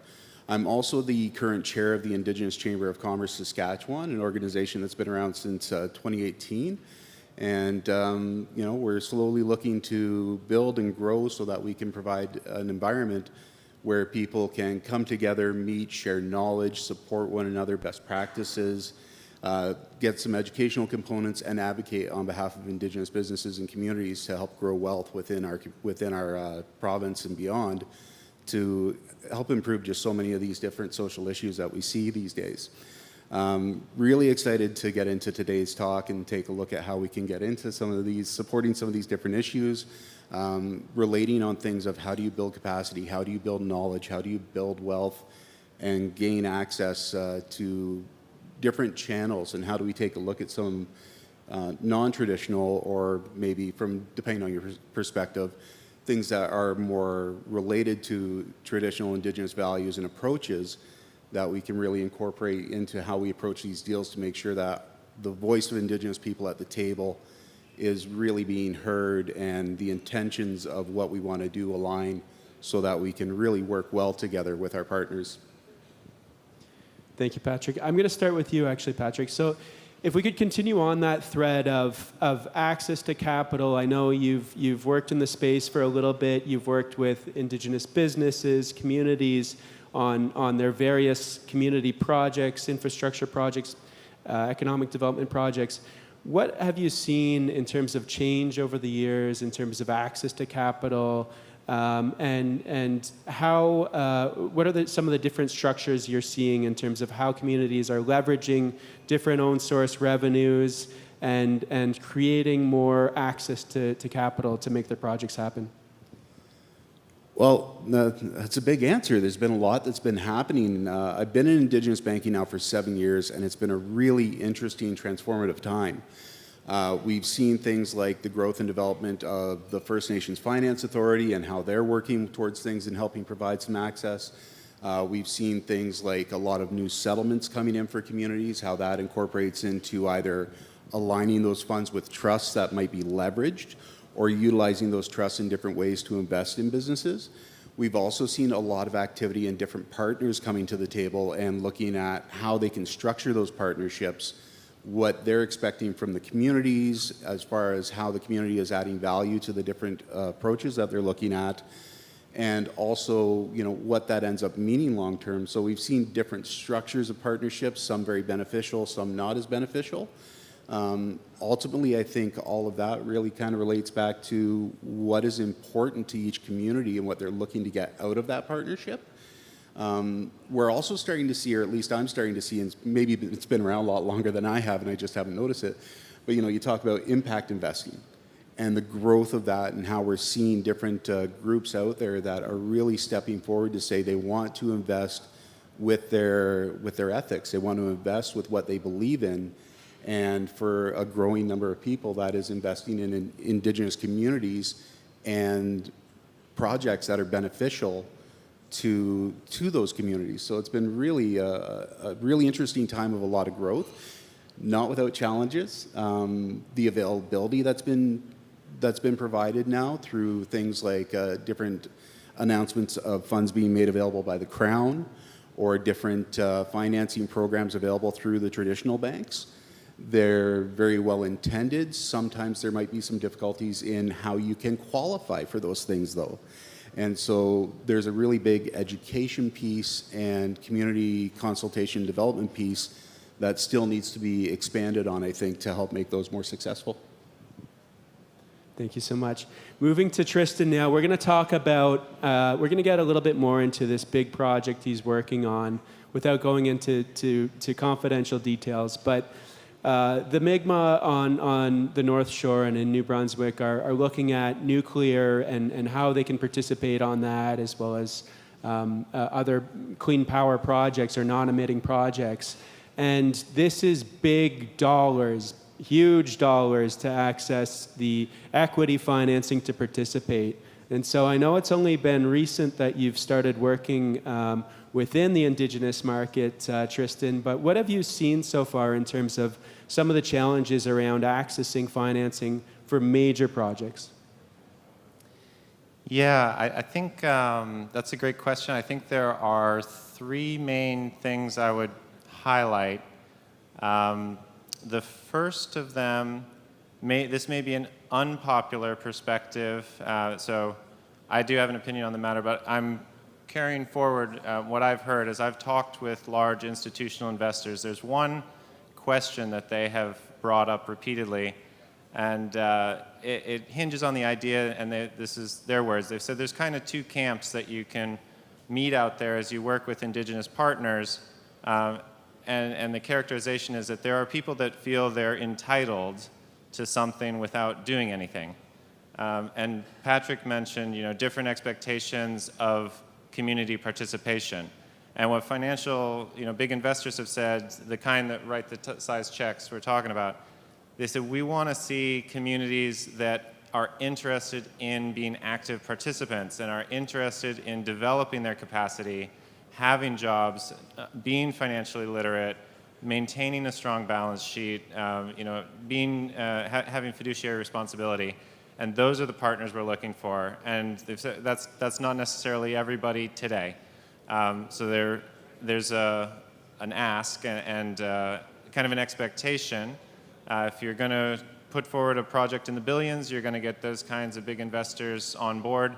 They want to see you interested in being an active participant, a player, learn their language, work with them to steward that capital.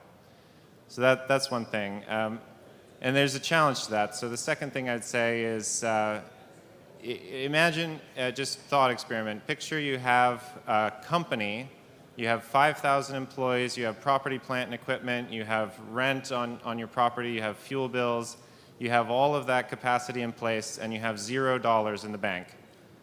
Where would your stress level be, or what would you even do when payroll came due in 2 weeks? It's kind of an impossible situation. So on the other side of that, picture you have $1 billion and you don't have capacity. How's that going to work? Like that, the cash is as much of a problem if you don't have the attendant capacity as a company without cash. The two go together, and it's a little chicken egg, but you have to start in the ways that you can find, just like North Shore did. They found a way to take a $2 million stake is a lot, and that's the largest stake an Indigenous organization has ever taken in an advanced nuclear company. But it's a manageable piece. It's a starting point. It's not a $10 billion nuclear power plant. And you have to show that ability to craft a deal, to land a deal, to know what you're talking about, to get the legal guidance, to do it right, and take that walk and start to build the capacity as you build the size of the projects and the checks. So I'd say if you're looking to attract big capital, be interested in being an active participant. First, understand second that that'll take time, and you have to build the financial capacity and the human capacity side by side.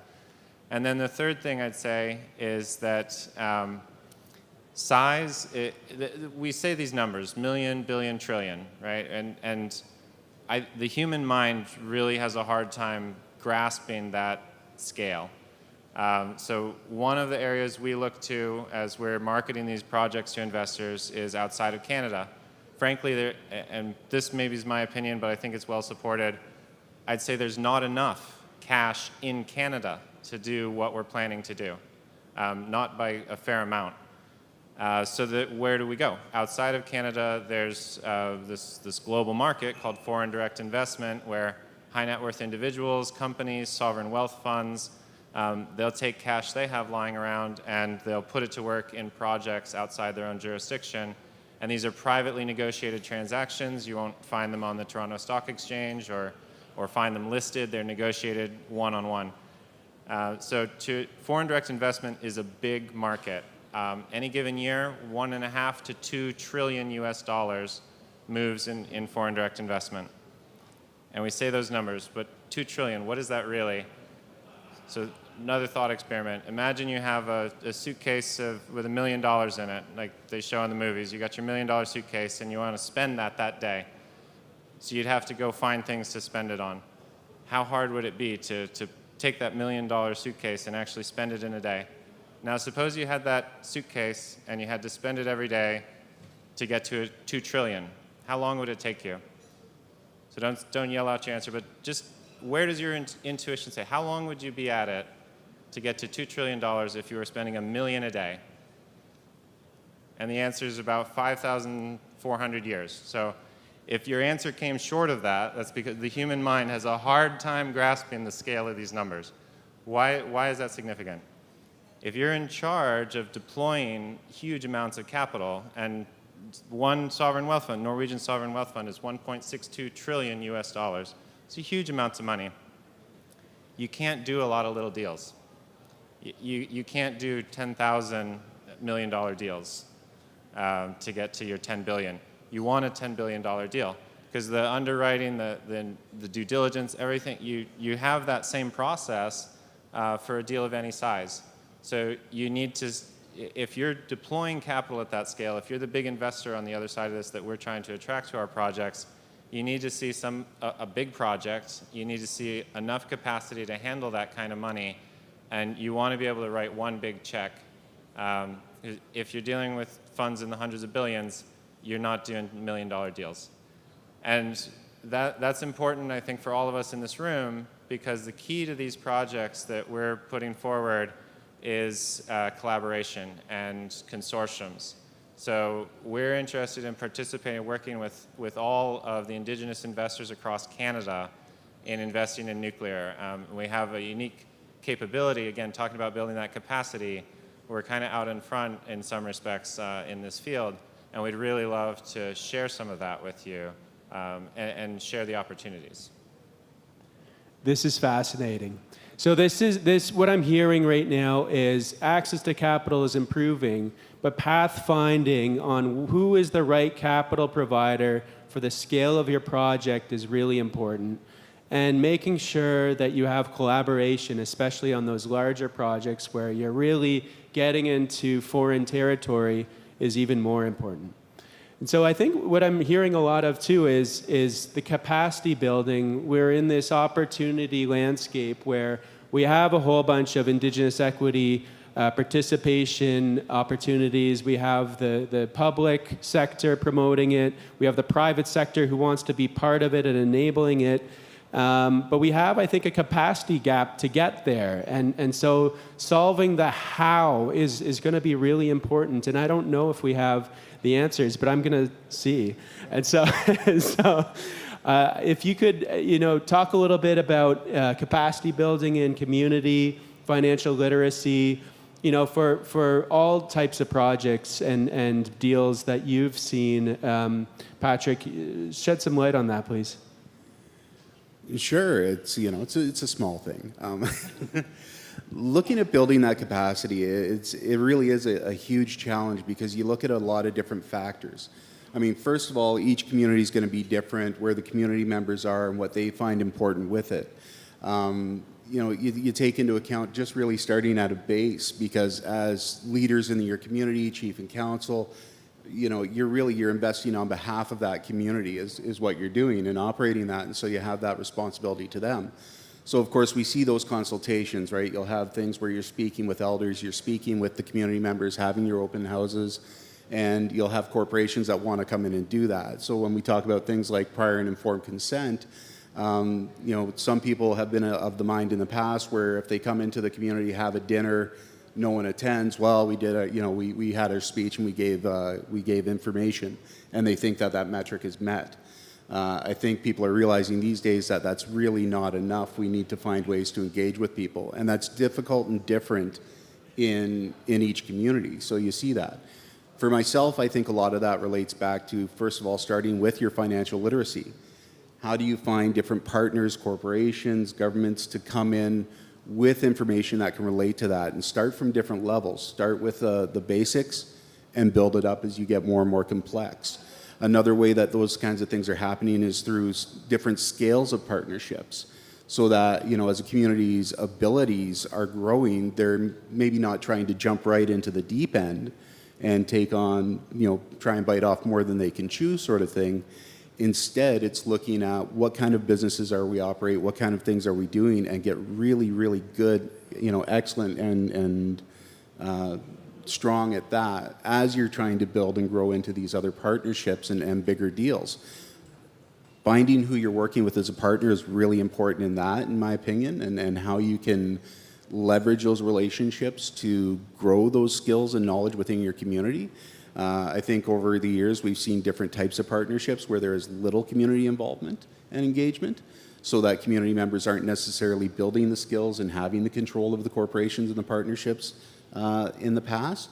We're seeing more like you'd referred to earlier, in that aspect of really taking that on and wanting to see communities investing their people, their time, their knowledge, so that they can grow and have the control and the responsibility as part of that relationship that relates to it. So putting that strength and that ability into the hands of the community becomes such an important piece as you're building capacity. Because as you have community members and partnerships and leadership that are knowledgeable, skilled, and engaged, then you're able to really bring forward that ability and people power, that human capital that you can then invest into those partnerships and those deals as you're moving forward, and you can grow bigger and better. The other thing is looking at how you build your equity stake so that you can then be able to participate in that. Looking at different programs and how you're going to leverage what's available to the community becomes really important. And again, that comes back to a lot of it as, consulting with your elders, consulting with your band members to say, what is important to you? What do you want to see? I think we've all probably seen different projects built up to a certain point, and then as soon as you turn around and it gets introduced to community members who maybe weren't as aware of what was going on, you get attacked. And it's like, oh my God, what's going on here? No, we don't want this, we don't want that. Or you'll maybe even just have a few naysayers in the community who are really pushing hard against something. Well, how do you overcome that, right? And so again, it becomes so much about that engagement piece and involvement. Myself personally, I've been fairly involved in the last little while of trying to, through RBC, deliver financial literacy training for Indigenous peoples within communities. And it's really great and rewarding, but I find, if we're going out and I'm presenting myself in front of, say, a group of youth at a high school, I love being able to do that because I can go in front of them and say, hi, here I am, another Indigenous kid, I'm status Indian from Ontario. I don't know what I want to be when I grow up, and I certainly didn't when I was a kid. And I stumbled into finance, I stumbled into banking, and never thought that this was going to be an option for me. So that, I think, is another really important piece, is how we role model and how we show our youth and even our current generation, what is possible for us. Because if we don't see ourselves as part of these conversations, if we don't see ourselves as part of these deals, it becomes really, really difficult for that to happen. And of course, you have a room full of visionaries, a room full of leaders like this who do see themselves there. But how do we help more members in our community do that? I think that's a really big part of that, building financial literacy, building capacity, and building engagement, so that when we take that next step and we're looking at these billion, trillion-dollar deals, far beyond anything I've ever been involved with, that's when I think we really help make sure that we're ready and we're doing that well. In the meantime, having great partners who are willing to step up and willing to help share that knowledge with us and help bear a bit of that burden, that is going to be such a huge part. For myself, I look at it and say, if we can look at those partners and say, if you're willing to invest in our community, invest in our people as part of this project, as part of this arrangement, I think ultimately it becomes a benefit for everybody, because now you're not just building a good partnership that's going to generate revenue for somebody, but you're building career opportunities, you're building futures, you're helping solve problems, social issues within your community through economic development and through those things, and growing your access to capital, growing your revenue structure for the benefit of not just your community, but really beyond, because of course that's going to contribute to the greater economy and how that works. So yeah, that'd be my sum up on it. Miigwech, I really, really appreciate you sharing your lived experiences, your knowledge, your insight. This is really powerful. Thank you, Patrick. Over to you, Tristan. If you could add some more of your experience and what you see as being real pathways and potential tactics to improve capacity, especially on larger projects. Yeah, I mean, the first and foremost thing I would say is recognize where we are and where we want to be. So my lived experience from that, I'm a white guy. I'm from the U.S. and I want to work on Indigenous reconciliation. There were times last summer I was out on the powwow ground, started a conversation with a community member, and at a certain point I saw the person seemed to be getting tense. I said, "What's up?" And they said, "Well, I don't want to listen to anything you have to say." And I was like, "Really? Why?" I said, "Well, you're a colonialist." And I was like, "Oh, well, I didn't expect that." So, if I want to work with, a community that I'm not from, I need to take the time to understand that perspective. I need to get out there and listen to it, and know that that's there. And if there's an unnamed elephant in the room, it will get in the way of productive dialogue. So, other side of that, if we're coming from a place of holding resource rights but not having financial capital, that's okay. Let's acknowledge that is a fact, and don't expect that to not be discussed, to not be something that we're going to have to deal with and address. So be authentic, be transparent, be yourself, and be a learner. Be interested to understand from the other side of the table what's going on in their world, and why are they thinking and saying and doing the things they're doing. And I'd add to that, when it comes to financial dealings and big finance, important to understand the people in that world really believe in it, and finance is both a tool and a weapon. It's very powerful and does big things beyond the scale of what one human mind can easily grasp. It largely moves the world, and quite literally moves the material of the world in astonishing ways. Finance is a huge part of our modern life. And if you go to the people who are in that world, disrespect it, expect them to hand something out before you've understood their position, they're not going to do that. They're also sharks, by the way. That world is full of sharks. And when you go in and you want to make a big deal, we're not too far from our animal roots, right? We smell fear. We smell inauthenticity. So if there's disrespect across the table, or if there's the idea that I'm going to gain some advantage and then I'm going to come back and screw you, believe me, they're scared shitless of that. That's one of the reasons Europeans don't want reconciliation, is because they're afraid that means then they're going to, there's going to be a lot of people who now have power and want to get even with what's happened for the last 500 years. And they're not going to hand over power if they feel like that's behind the motivation. So it's really, again, back to my intro, like, I don't think we have a shortage of capital. I don't think we don't have enough technology. I think we have very human issues between us and realizing the best possible outcomes that we can collectively. So if you want to build capacity, come as yourself, come as a human, understand you got another emotional being with all their fears and their ideas. Try to understand them as a person, try to connect with them, and start to build that trust. And the last thing I'll say is that it's an oversimplification, but you could broadly split the world into two camps. And this is my opinion, but there are people that I would say want to take us in the wrong direction, and you don't want to work with them. And you also don't necessarily want to go dead up against them because they'll assassinate you, but there are people who want to take us in the right direction. And to build capacity is as much about building your network and knowing who's who and who to trust, whose advice you can count on, whose capital you can take. There's predatory capital in the world, predatory lenders that will give you what they call, excuse the language, but this is what they call it, a BFO. A BFO is a back-end fuckover. And that's the kind of deal that sounds good when you sign it, and then a few years later, you're bankrupt. And there are people who play that game, and that's literally their language.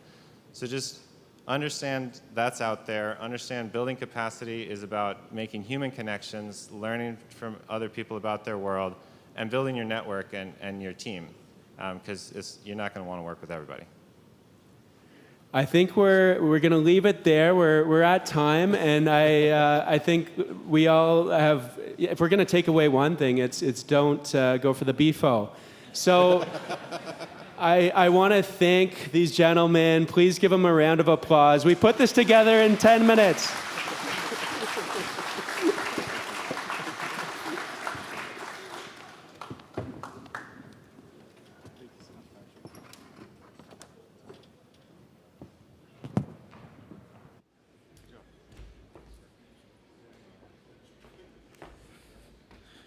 Yikes, eh?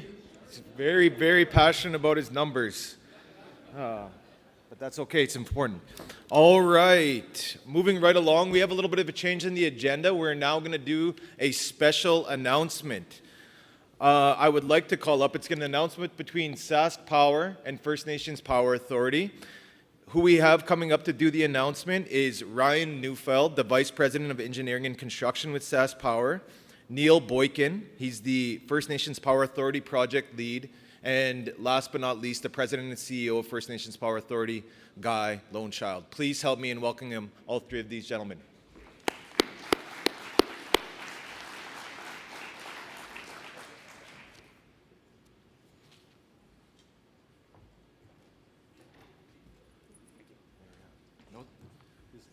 No more swearing, okay? Anyone?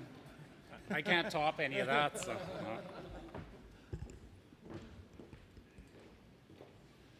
Good morning. Thank you, Nick, and thank you to you all for being here today and to the FNPA for organizing this event. As stated, my name is Ryan Neufeld. I'm the Sask Power's Vice President of Engineering and Construction. It's a pleasure to be here today and to take part in the announcement of our latest partnership with FNPA. Through this agreement, Sask Power will work with FNPA to find an independent power producer to build, own, and operate a 100 megawatt solar power facility in south central Saskatchewan.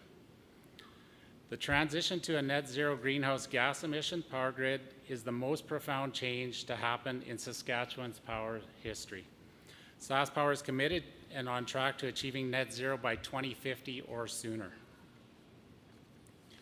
We're exploring a range of non-carbon emitting solutions because we know that not one option alone can do it all. Although it will take a combination of sources to provide reliable, sustainable, and cost-effective power into the future, our investment in wind and solar will be significant. We're planning to add up to 3,000 megawatts of wind and solar to the grid by 2035. The energy transition also provides a significant opportunity for economic reconciliation. With this new agreement, FNPA will facilitate the procurement process and recommend a proponent for Sask Power to enter into a contract with. At SaskPower, we require Indigenous ownership for all independent power projects, and we will continue to evolve this process as we learn and grow together with Indigenous partners.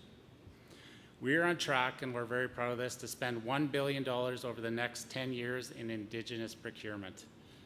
Our agreement with FNPA outlines a minimum requirement for at least 30% Indigenous ownership for the 100 megawatt solar facility. We're expecting the selection process to be complete by early 2025 and for the facility to be in operation by late 2028.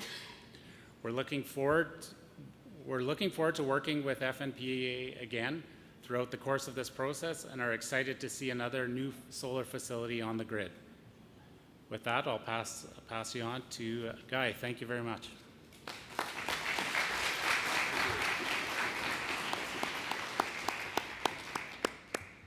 Well, thank you very much, Ryan, and it sure is nice to have SaskPower amongst us at the First Nations Power Authority, our industry members, our First Nations communities, and trusted and loyal friends of the FNPA.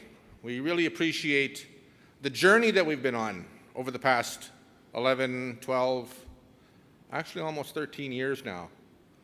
And if it were not for groups like the Meadow Lake Tribal Council, Tina, please wave if you're here, Tina Rasmussen, Richard Gladue, all of the Tribal Council, all the First Nations from that Tribal Council, because in its early days, the establishment of the First Nations Power Authority really was held up by the Meadow Lake Tribal Council and its member nations, and we really do owe a debt of gratitude to them. So please give the MLTC a round of applause.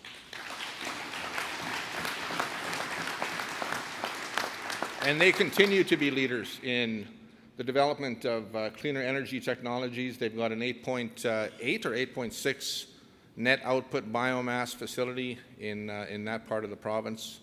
And of course, right across the province now, we see new announcements regarding 100 megawatt of solar project development, solar power generation in southeast Saskatchewan near the city of Estevan with the Ocean Man First Nation.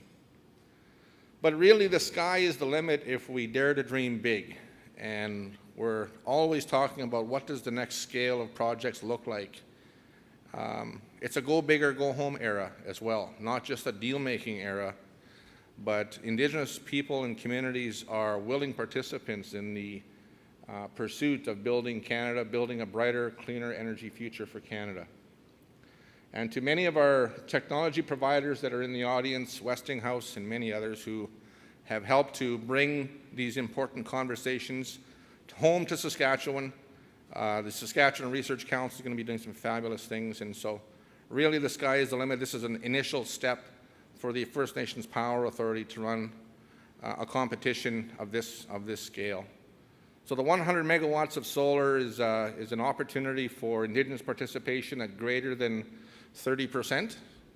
We think that there could be upwards of 50 to 60 to 70 or even 100% ownership in projects like this. So we'll get into our criteria in terms of what that may look like. Obviously, Indigenous participation, person years in terms of Indigenous people on site, helping to build the project, helping to develop the project, design the project. All of that will be calculated into our matrix and our scoring. We're not here to announce those details, but we just want to give you some hints to say that really First Nations, if you are experienced developers, you're welcome. This is an open competition to the very best project that will win. There's no politics involved. We've got a predetermined process. It's an open and fair and transparent process. We'll have a fairness monitor. We'll have Indigenous capacity built, I think, within the fairness monitor process as well. So there's a lot of opportunities that we can, I think, present in terms of this made in Saskatchewan approach to building this next solar power generation. So what we do know, I think it'll be in south central Saskatchewan. South central Saskatchewan, as you know, south central Saskatchewan has the existing capacity to handle a project of this nature, this size. This is a couple $100 million build. There'll also be opportunities in southwest Saskatchewan, southeast Saskatchewan as well for greater wind and solar. But let this be an opportunity, a turning point in our history that we can look at additional set-asides in the province. And what I mean by set-aside, this is not a set-aside, this is a competition that FNPA will help to design for SaskPower. This new relationship needs to be about taking some brave steps forward in terms of sharing of the jurisdiction, sharing of the opportunity.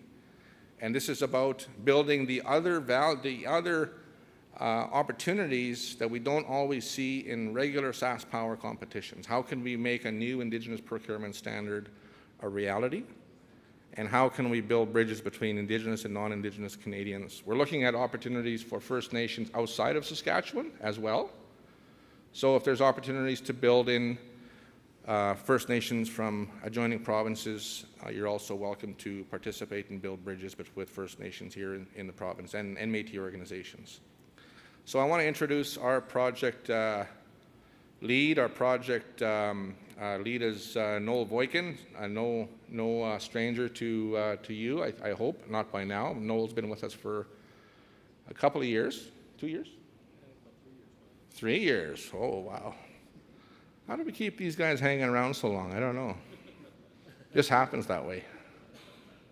But we also got a project committee from our board of directors here, Mr. Chris Ball. So we're going to get him to the chair soon thereafter, after we hear from Noel, and then Darren Huschelak and myself. And I see Jenna Englot. Is she here? Do you want to stand? Do you want to stand on your chair? Jenna and I and Darren and GB, Guy Bruce, were instrumental in delivering the first 20 megawatts of solar very, very successfully. We want to thank those two individuals for really assisting us in helping to, what I always say, cutting our teeth on the set-aside process with SaskPower and looking at relationships to be built even stronger and longer with SaskPower, our strategic partner. So, Mr. Noel Voikin, if you want to just sort of introduce yourself and maybe some of the outlying processes that we can expect from this competition. Please welcome Noel Voikin. Morning, everyone. I think Guy and Ryan have substantially covered most of what I was going to say, so I'll just tack on a couple other things at the end. So just as far, I'll talk just a bit about the timeline for the competition.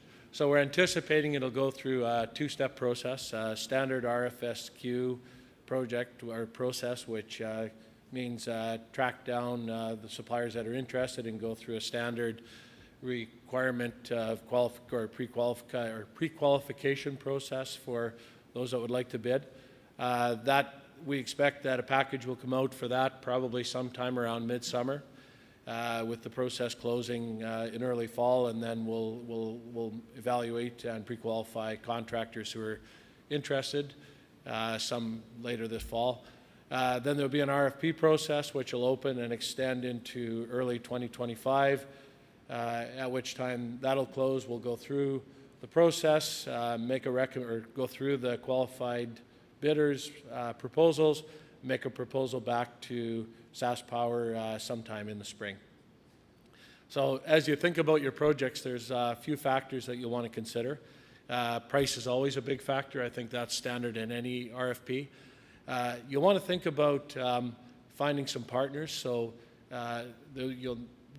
somebody who has some strength in developing solar projects, that'll be part of the standard qualifications. We'll look favorably at multiple First Nations involved in the project and high levels of Indigenous ownership. As well, there will be standard criteria that will be looking for high levels of Indigenous employment in the project. So without foreshadowing too much, you'll see some of this or the detailed information when we release the packages, but just to give some sense on for those in the room that want to start thinking about this. Thanks.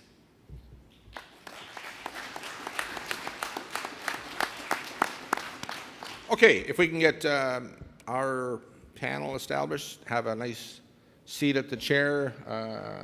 Chairs up here on the stage. Mr. Darren Huschelak is going to act as moderator for this session, and it's going to run about 20 minutes or so, and there's opportunities for questions from any of you that might have any. And we'll try our best to be careful and answer any questions that we can answer at this point. And if we can't answer those questions, we'll just say we can't say at that point. So anyways, please welcome Darren Hushalak, one of our project committee members for the 100 megawatts of solar generation, as our panel moderator. Give him a warm welcome. And Chris Ball. Chris is our FNPA project committee chair from the board of directors. Darren. Thanks very much for that, Guy, and it's a real pleasure and exciting time to be here.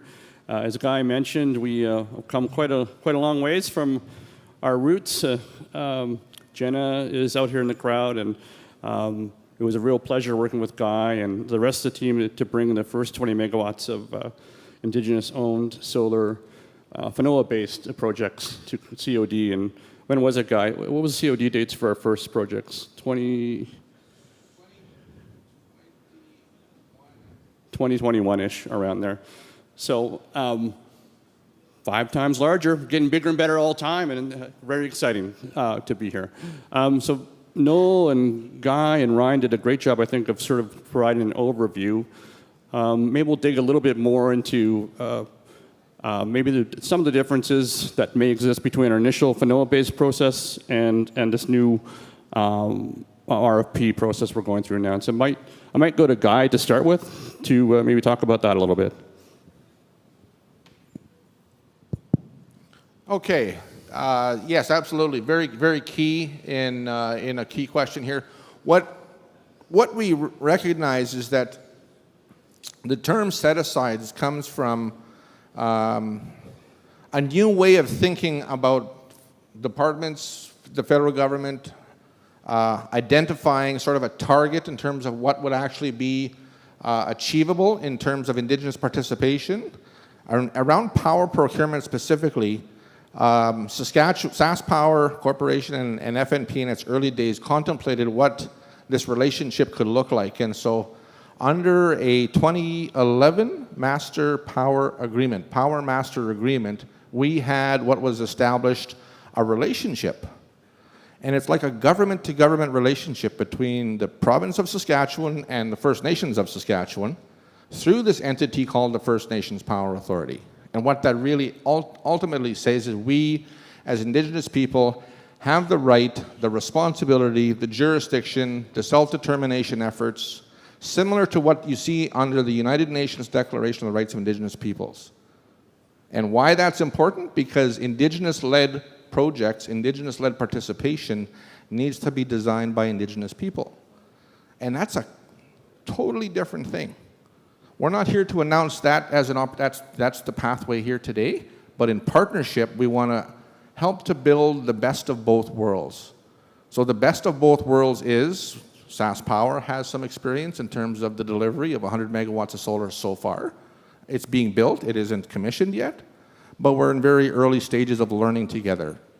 And so the FNPA in its last few months here did information gathering and sharing in terms of, we went to market and we said, what does 100 megawatts look like in terms of return on investment? What does it look like in terms of the procurement pathway? So we're taking what SaskPower's information is and what our learnings are from the initial 20 megawatts and combining the two. So it isn't the government-to-government relationship, it's more or less we are a service provider for the analysis and the assessment of viable power projects. Thanks, Guy. I appreciate that feedback. I'm trying to think where we should go next. Maybe Ryan, do you want to maybe just chat a little bit about the relationship between SaskPower and FNPA and what you see going forward?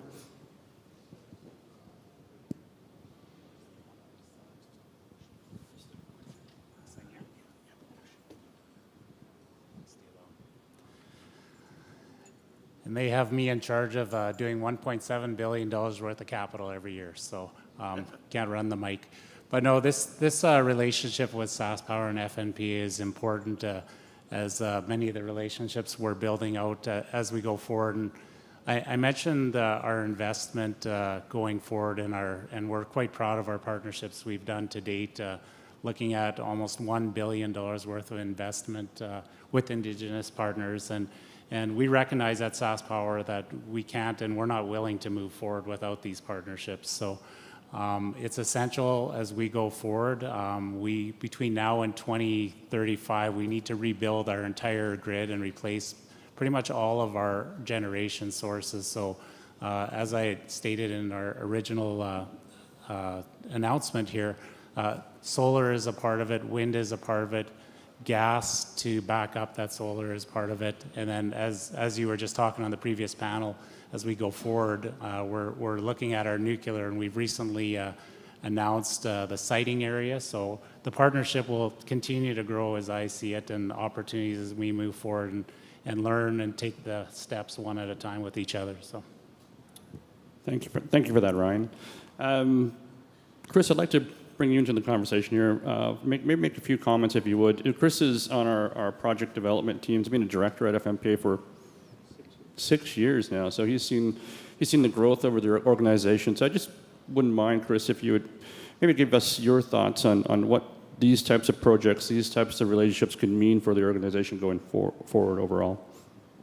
Yeah, I think just to give you a little bit of my background, I've been in the finance world for most of my life, and I've been doing project financing in the renewables for about 30 years, and I've probably done somewhere about 200 projects across North America. So that's where I garner some of my knowledge, and also my stewardship to go onto the board here and hopefully let them have the privilege of understanding, where they should be going in the future. So we look at this, it's been a journey. FNPA started off as an infant corporation, a not-for-profit, that had to grow itself. Like anything, had a struggle to get going, understand its roots. But then it really took hold about 5-6 years ago, and thank you to Guy coming on board and leading that leadership. And so with that, we started to analyze where should we be in the renewable space, and how we can better our 66 voting members on a daily basis. And to that is obviously renewables in this province is probably our number one goal. And that is where we're still highlighting where we want to be. So when it comes to this call, and the world has changed in the last 3 years, and congratulations to SaskPower to be one of the corporations that now realize they need more energy. And as we get into IA and stuff like that, it's going to probably be more than they anticipate, and they're probably looking at themselves saying, when we did things 6 years ago, how come we didn't know these numbers are going to be where they are? And now we all do that, and I think that is North America-wide, if not worldwide, a utility dilemma. And I think they're grasping it early, and the ability to take care of that. But they also have learned from their own experiences that you have to have partnerships, and only good partnerships and solid partnerships make sense. So when we look at, from the board perspective for FNPA, is that it's not always we win, they lose. It's got to be, we all have to win to a certain level. We're not all going to get what we want, but we're also not going to expect everybody else to lose too. And I think that's the relationship that we have to go forward with, and that's where we want to be. And this is one of the stepping stones to that. And to all the invitees that want to be in this call, that is what we'll be looking from your perspective too, to join us in hands to make sure that FNPA can be successful along with SaskPower, and that it's not going to be one wins and one loses. And I think going forward we will do that.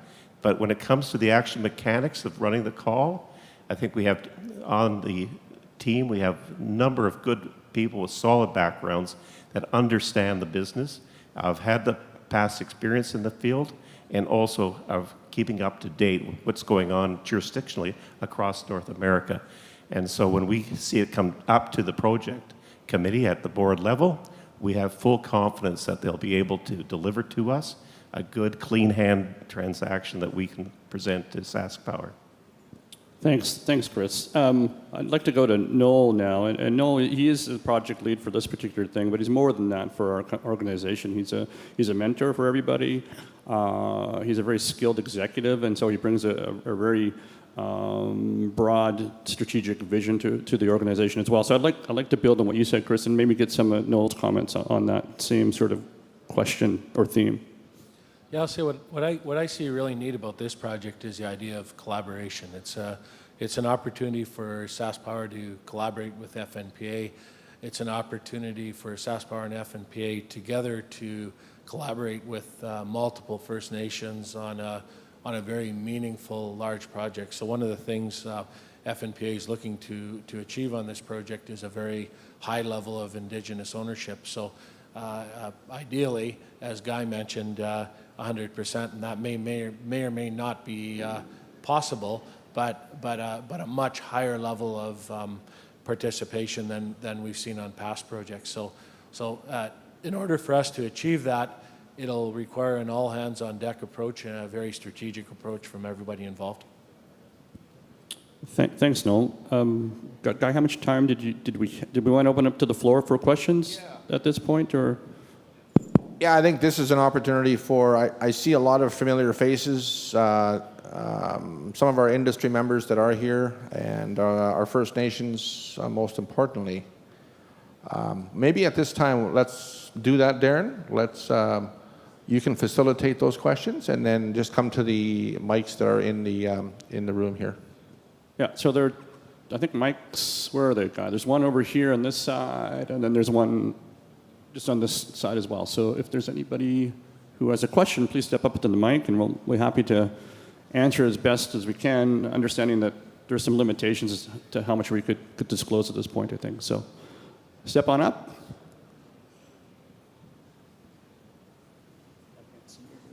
Hello. My question is around consultation, and my question is, what have you done in regards to consultation with the First Nations that are going to be impacted? And that's in regards to, say, communities being well aware of the impacts that may or may not come from this project. And also, too, have you consulted with the communities where the waste will be disposed of? Because that's a big concern for me as coming from an area where nuclear waste is being disposed of or potentially being disposed of. So those are just some concerns I have as a First Nations person. Excellent. Thanks. Thank you for that very important question. Just to clarify, we're talking about a solar project, 100 megawatt solar project, not a nuclear project, so there's not that waste element per se. But there's a couple good questions in there about engagement and consultation, which are important nonetheless. And so maybe we'll go to Mr. Lonechild on the end there to yeah. What's different about this is that we've written in actually free, prior, and informed consent guidelines. And so our opportunity here now is to learn from the local communities about what's important to them.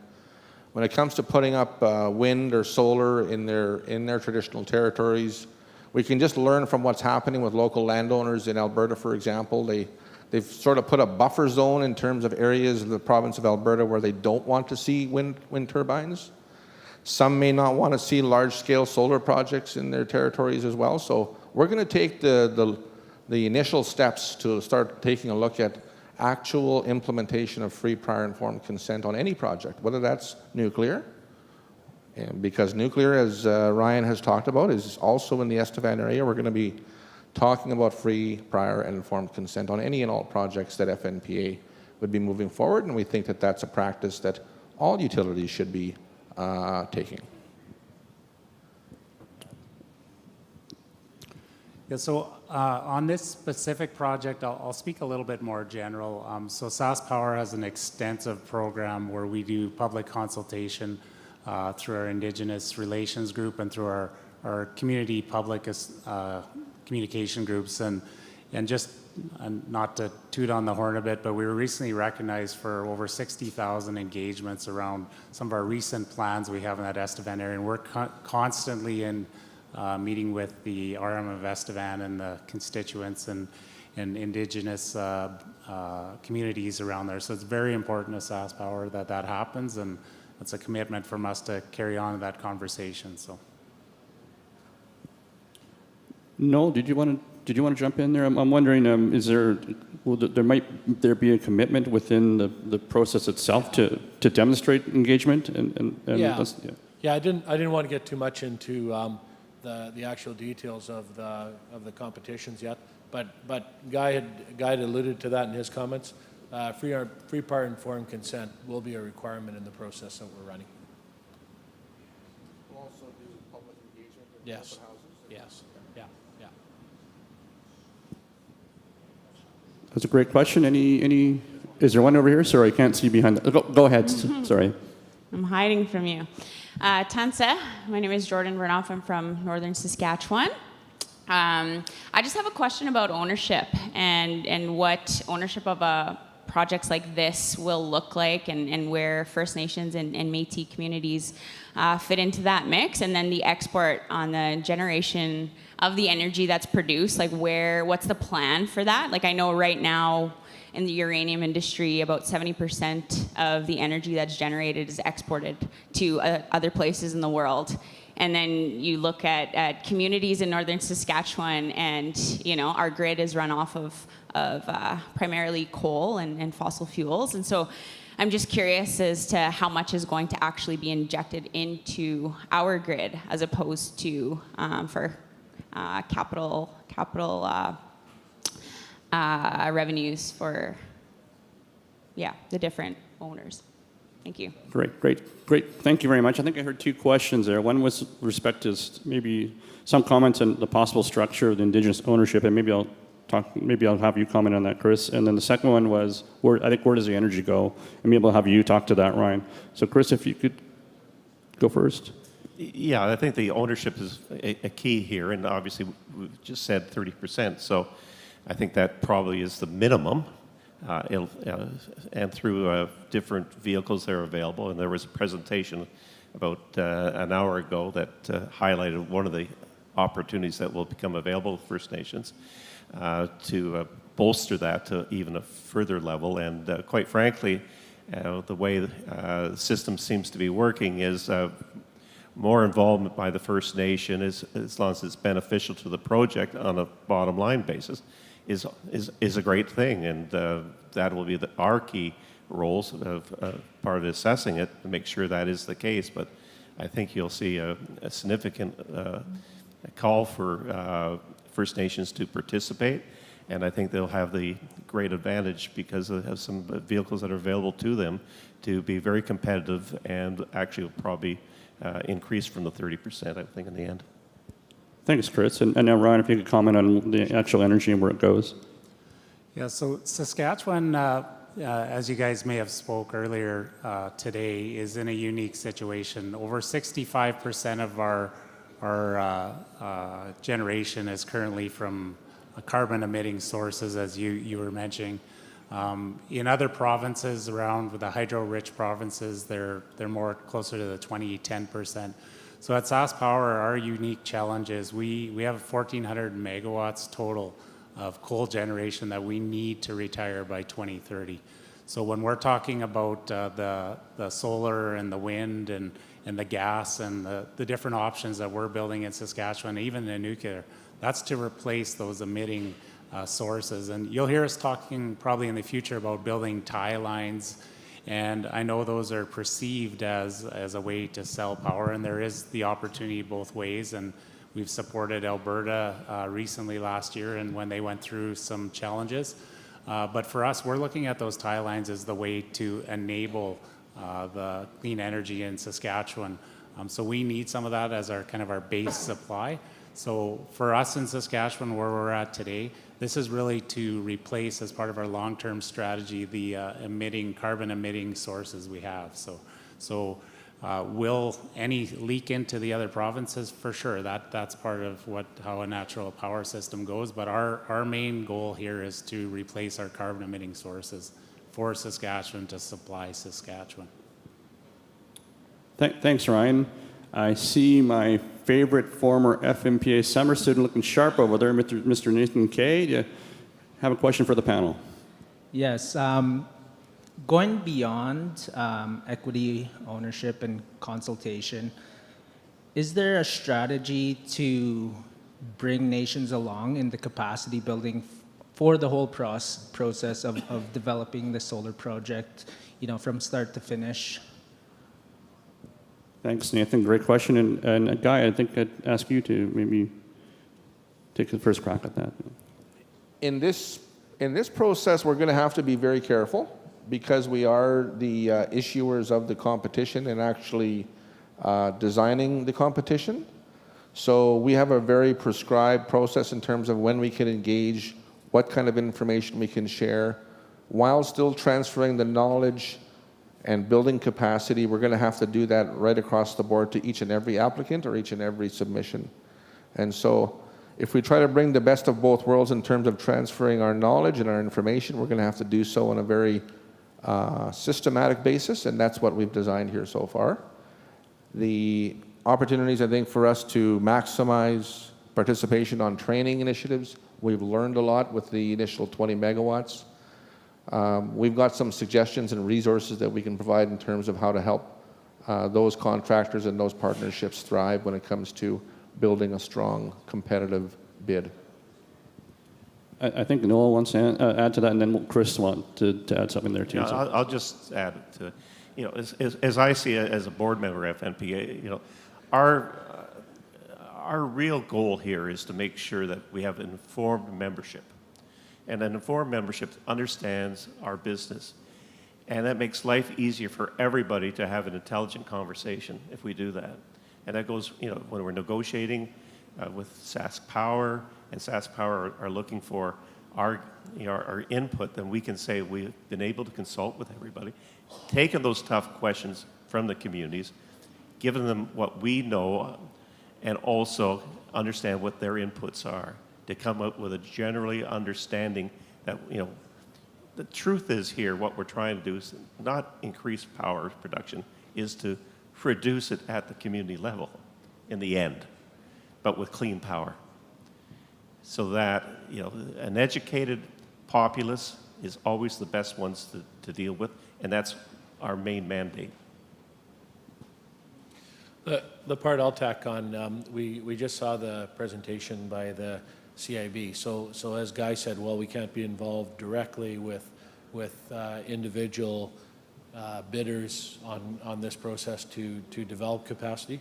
The process the procurement process is designed in a way that encourages collaboration and encourages resources like the CIB to be available and present information and develop that capacity. I'll say it indirectly since we can't do it directly.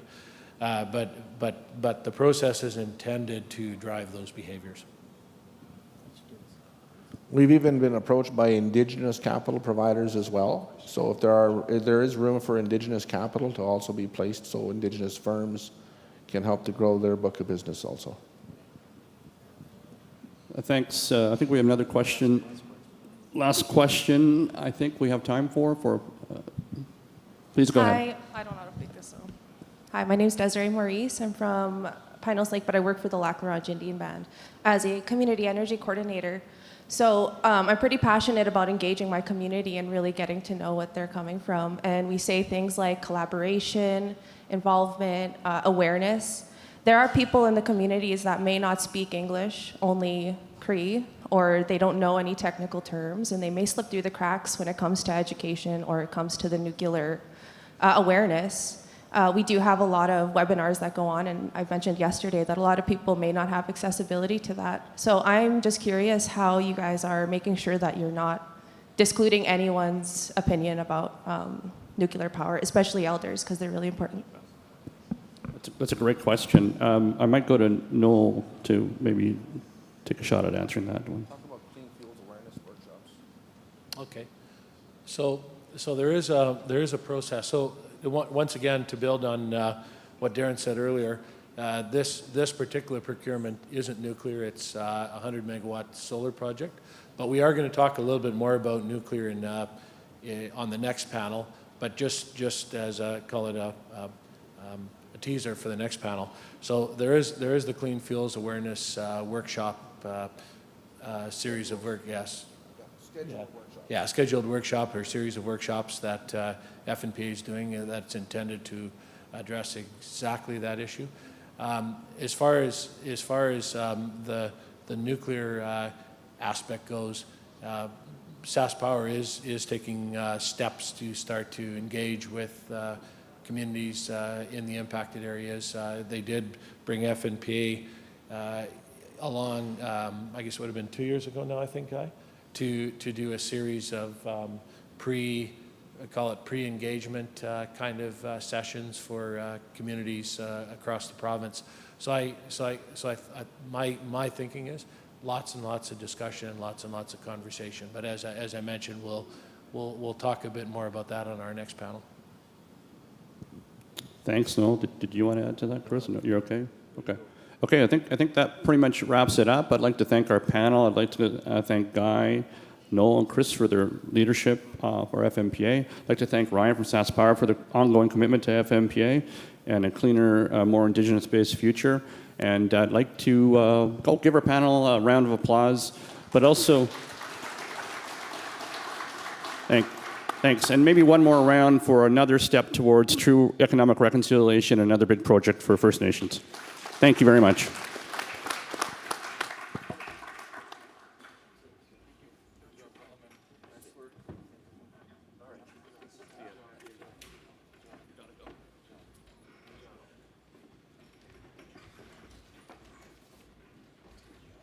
Right on. An exciting announcement about a 100 megawatt opportunity there. And it's important for First Nations to have that equity ownership in that RFP. So again, round of applause for FNPA and SAS Power for this partnership, this announcement, talking about solar.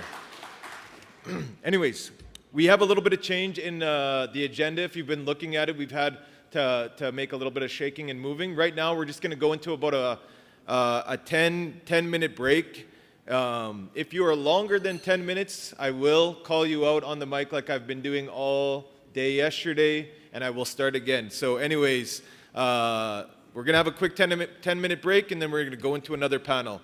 So get your networking in.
so yes, go.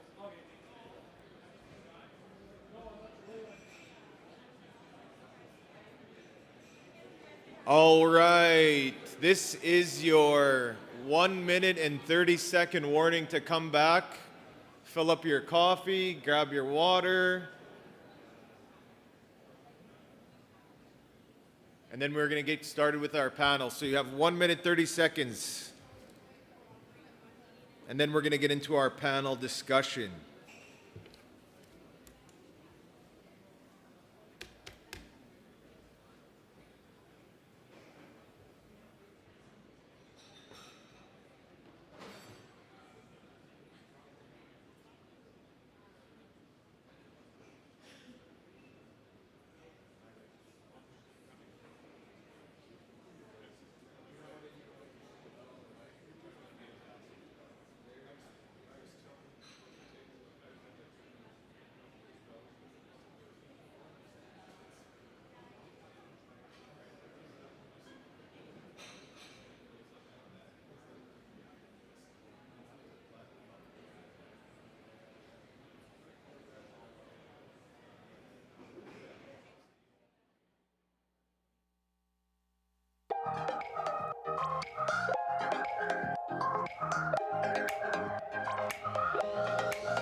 Opportunity to stop talking. I'm inviting you all to stop talking and pay attention to our panel. If you can, that would be amazing.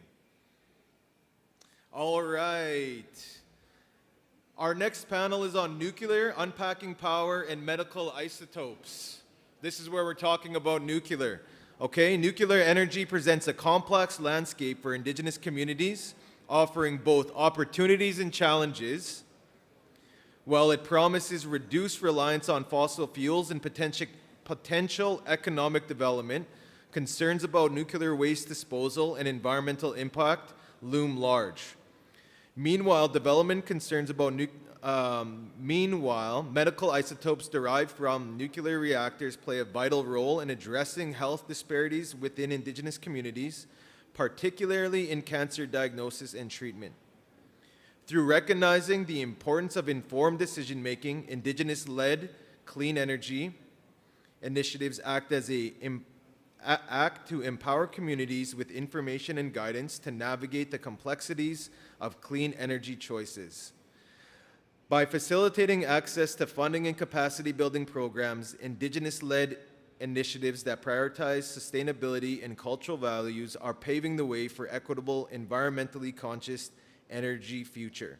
Today, I want to introduce to you to our panelists and our moderator, and I'll call them all up and they'll come up all together. For our moderator today, we have Noel Voikin, the CEO of Northwest Territories Power Corporation, panelist Dr. David Novok, the Director of and Professor for McMaster Institute of Energy Studies at McMaster University. Our next panelist will be Lydia Matei, Program Manager for Canadian Nuclear and Ready for SMR, Regional Coordinator with the Organization of Canadian Nuclear Industries. Panelist 3 will be Aaron Altmer, the Associate Vice President of the Saskatchewan Research Council for the Nuclear Division. And last but not least, we have Theron Solomon, the co-chair, the counselor for the Chippewas of Nawash Unceded First Nation and co-chair of Southern Ontario Isotope Council. Please help me in welcoming our moderator and our panelists.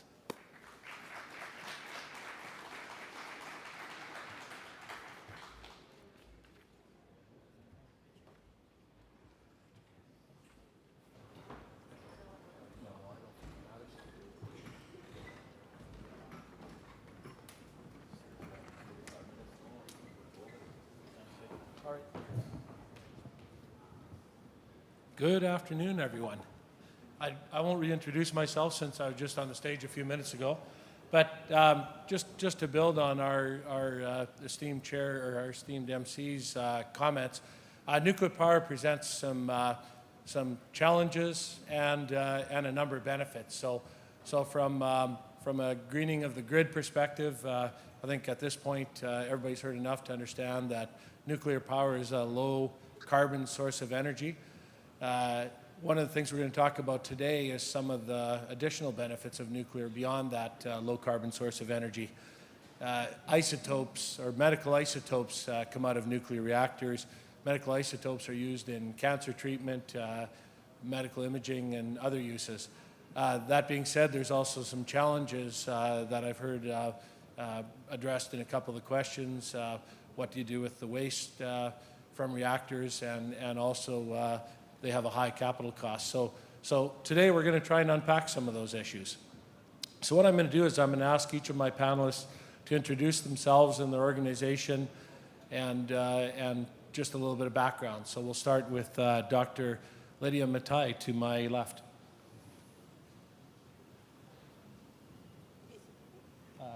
You should just be able to talk, it should work. Okay. So I'm Lydia Mattei. I'm the regional coordinator for the Ready for SMR program with the Organization of Canadian Nuclear Industries. My expertise is in nuclear chemistry and expands over the production of medical isotopes or isotopes in general up to testing materials for the nuclear power reactors. So I'll leave to Erin. Good afternoon. I'm Erin Tamanathmer. I'm the Associate Vice President of Nuclear at the Saskatchewan Research Council. Thank you to FNPA for inviting us to be here today. It's a pleasure and an honor. I have been at SRC for 16 years in a variety of roles. Started out early on in my career working with our project CLEANS, which was the cleanup of abandoned northern sites in northern Saskatchewan, aiming to remediate 37 abandoned northern uranium mine and mill sites, and have since transferred into nuclear. I'm really passionate about finding simple ways to explain nuclear power and nuclear technology.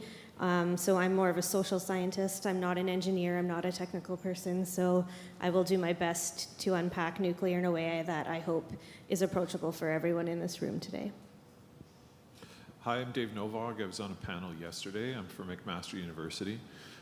We have the largest research reactor in Canada, and we produce a large number of medical isotopes which treat cancers and are used for imaging all over Canada. I think one of the important things that we try to recognize at McMaster is the importance of our community and our surrounding community, and that's why we give tours, I think, to somewhere between 4,000 and 6,000 people every year. So I really encourage you, if you're in Southern Ontario, just like our Vice President said on the video, if you could come to McMaster, even just to experience and see what the reactor looks like on the inside, we'd be happy to arrange for that. Hello, as mentioned, my name is Theron Solomon from the Chippewas of Nawash Unceded First Nation. I also represent the Saugeen Ojibwe Nation Joint Council, as well as the Gazukamin Akazawin Isotope Partnership that we have with Bruce Power as a co-chair, and I am also the co-chair for the Southern Ontario Isotopes Coalition.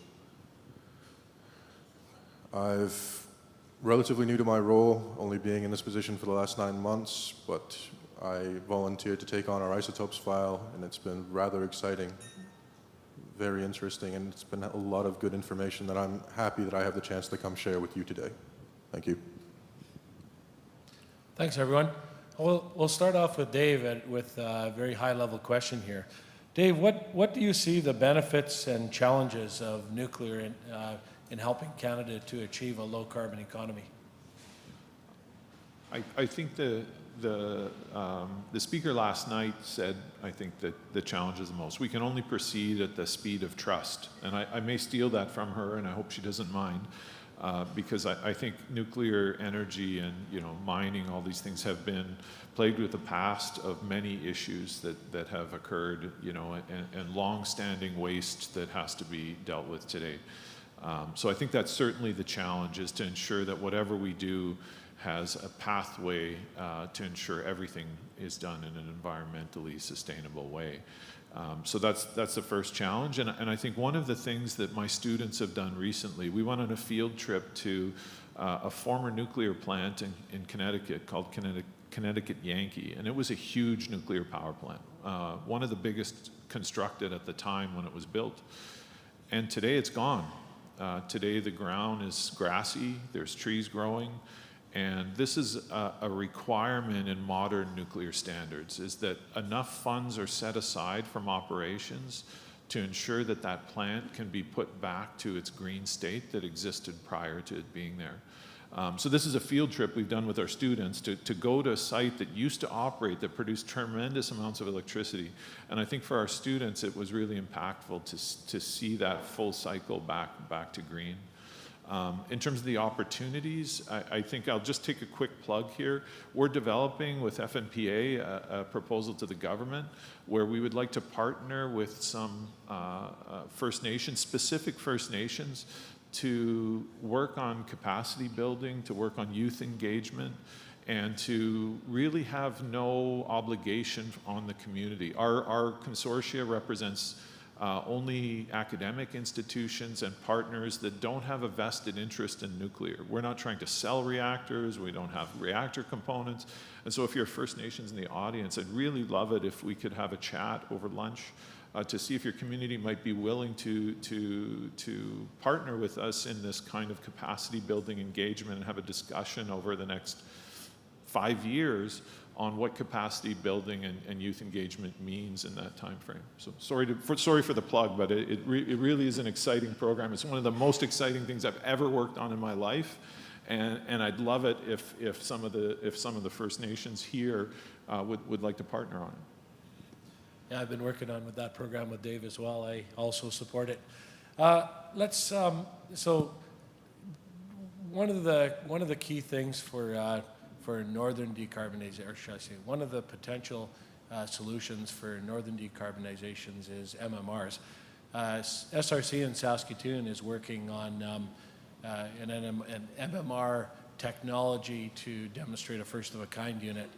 Aaron, what do you see the potential of the eVinci to decarbonize northern communities? Thanks, Noel. Yeah, the microreactors are a really fascinating aspect of nuclear because of their small size. They're really a niche product. They're not meant for grid scale. They are meant really for remote and industrial applications. So quick poll of the room, how many of you have a smartphone here? I'll be shocked if not every hand goes up. Like, everybody has a smartphone. So we need to think of microreactors like smartphones. They produce heat and power, so that's like your smartphone. You can text, you can call from them, but the value in your phones these days is really in the applications, right? It's the 12 notifications I got of my kids' grades this morning. It's the notifications I'll get tomorrow on the NHL draft. It's the weather network app, warnings that I got on Sunday. And so that's really, I think, where we have to kind of shift our minds around nuclear is the microreactor can provide the heat and the power, and really in the case of the eVinci that we're working with Westinghouse on, it's about heat. But it's the applications that we're going to plug into it that are going to be the transformative piece. That's the piece that are going to give equity opportunities. That's the piece that create jobs and social stability. So the applications that we're interested in are everything from hydrogen production to net zero mines, to remote communities' heat and power. We've probably heard in the news about data centers and the need to provide power for them. So it's really about the applications that you're plugging into these and making sure that communities are comfortable, as Dave said, around the engagement piece around it. And SRC's taken some leadership on that. We have a 10,000 square foot engagement space here in Saskatoon. So I'd invite you to connect with me. We'd be happy to give you a tour. We've built a full-size model of what the Evinci would look like. People walk in and go, oh, looks like a spaceship. And then we explain to them, you know, this 16-foot shiny object can provide heat and power for 8 years. And after that, it gets removed fully from the community or in the industry application. And the waste that comes out of it fills half of a hockey net. But over that same amount of time, an Evinci could replace 1 million barrels of diesel power. So yes, there is waste, half a hockey net versus 1 million barrels of diesel. So it's an interesting comparison, and we're starting to really get excited about that technology. All right, maybe we'll take a bit of a jump onto, we talked about medical isotopes at the start and the benefits that they bring. We'll take a bit of a jump now and look a little closer at the medical isotopes side of this discussion. Lydia, could you tell us a bit about how medical isotopes are produced and where? Sure. First of all, I think we need to understand what is an isotope. Because we hear that word everywhere, but a very, very quick lesson of chemistry. So an isotope is a nuclear species of the same chemical element. So the difference between a couple of isotopes is the number of neutrons they have in the nucleus. Now, the isotopes can be either stable or they can be radioactive. The radioactive ones, basically, they release their energy, their extra energies, in a form of quantum or in a form of what we call radiation, and that can be either alpha, beta, or gamma. That being said, the medical isotopes use this radiation to be implemented into a body, and they can be used for diagnosis or for the therapy.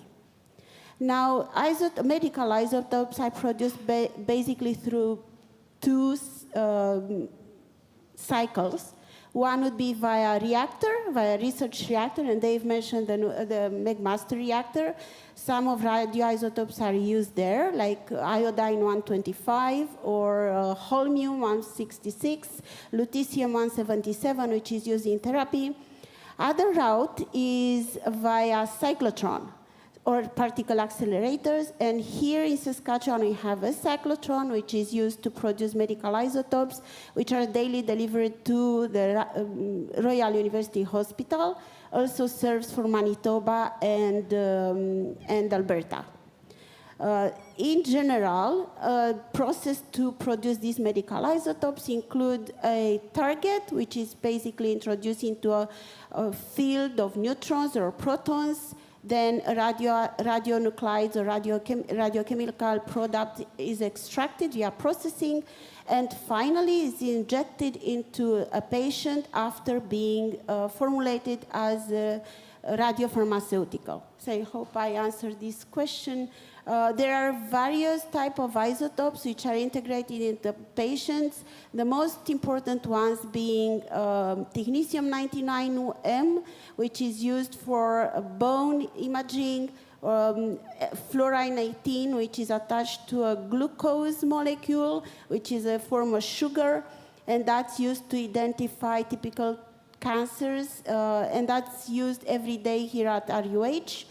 Another one would be lutetium-177, which is very used into treatment of the prostate cancer. There are many, many other isotopes, and right now there are typical routes of production at Bruce Power and the Pickering reactors, which are which produce and deliver cobalt-60, for example, another medical isotope which is used for treatment of cancer in different modes. So, Thank you, Lydia. I know one of the big announcements around the nuclear industry has been the partnership between Sun and Bruce Power to produce medical isotopes. Can you tell us a bit more about that? Yes. So as my other panelists said, initially most medical isotopes were produced in research reactors and cyclotrons. That is no longer the case because Bruce Power and the Gazukamin-Akazawin partnership that they have with the Saugeen Ojibwe nations has developed a way to actually produce these medical isotopes in a commercial reactor. And why this is important is because a commercial reactor is on all the time. It's never shut off. And these isotopes need to sit inside the reactor being irradiated for 2 weeks at a time. So we've now actively just increased the supply of lutetium, which is the isotope that we produce, to an extent where we can actually begin to look at meeting the world's supply for isotopes. And the other point to why that is important is because before, the main supplier of isotopes has been Russia, which, given the current geopolitical climate, isn't really exactly the best source right now. So the other aspect of that is we also just worked into getting our isotope production expanded into a second reactor. And that's not only allowing us to produce 100% more efficiency, we're actually up to 200% on production as we increase the efficiency of the way that our IPS system works, which is the isotope production system. So we're producing lutetium, and we're capable of producing lutetium at an amount that could meet everybody's needs in Canada for these treatments. And these treatments are special. As she said, these are used in theranostics and cancer treatments. Theranostics being the identification of cancer, and the treatment being the part that actually eliminates it. And a very important part of the isotopes that we produce is it's not just the isotope that's important. We actually attach the isotope to a genetic marker. And the reason why this is important is because this genetic marker works like a silver bullet for prostate cancer. Typically, when you get a cancer treatment, you go through chemo, you go through radiation therapy, and you have to poison your entire body to kill the cancer.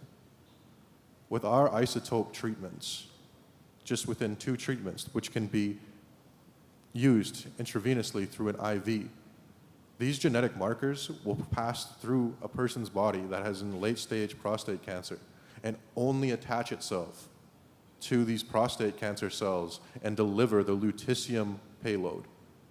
Within 2 treatments of late-stage cancer patients, we removed that cancer completely without any damage to the rest of the healthy cells.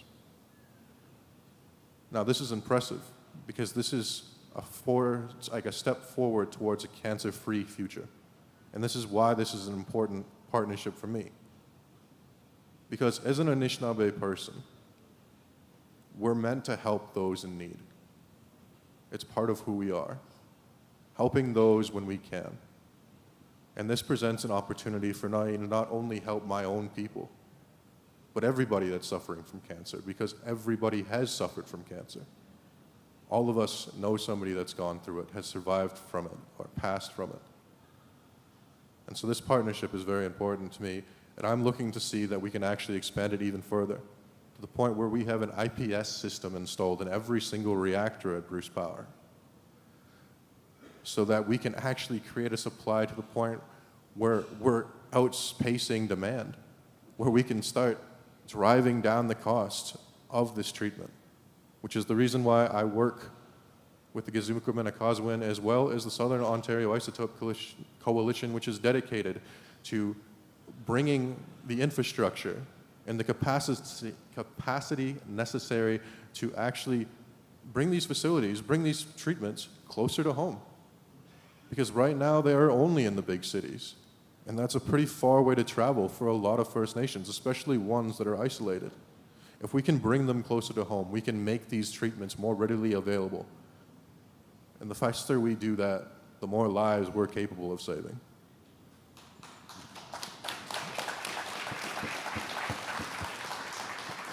Thank you so much, Saran. That was a very good description. I think now we'll try and throw it open to a few audience questions. I heard a couple of nuclear questions that we didn't cover in the last panel. Did we want to start with those questions? I forget the exact questions, so whoever asked those questions, if you could re-ask them, that'd be excellent. There we go. Tanse. I think I take up a lot of airspace in here, but I'm not sorry. So I'm from northern Saskatchewan. I actually worked at a uranium mine on the source side of things for a number of years as a summer student, and I'm struggling with this conversation right now, just for a few reasons. And I think, you know, I just challenge the audience to really think critically and ask questions. And I would be curious if there was some research and something to support, I guess, the questions that I have. And yeah, maybe I should do my homework too. But so the few summers that I worked at this uranium mine, the number of people that I encountered that actually had cancer was pretty astounding.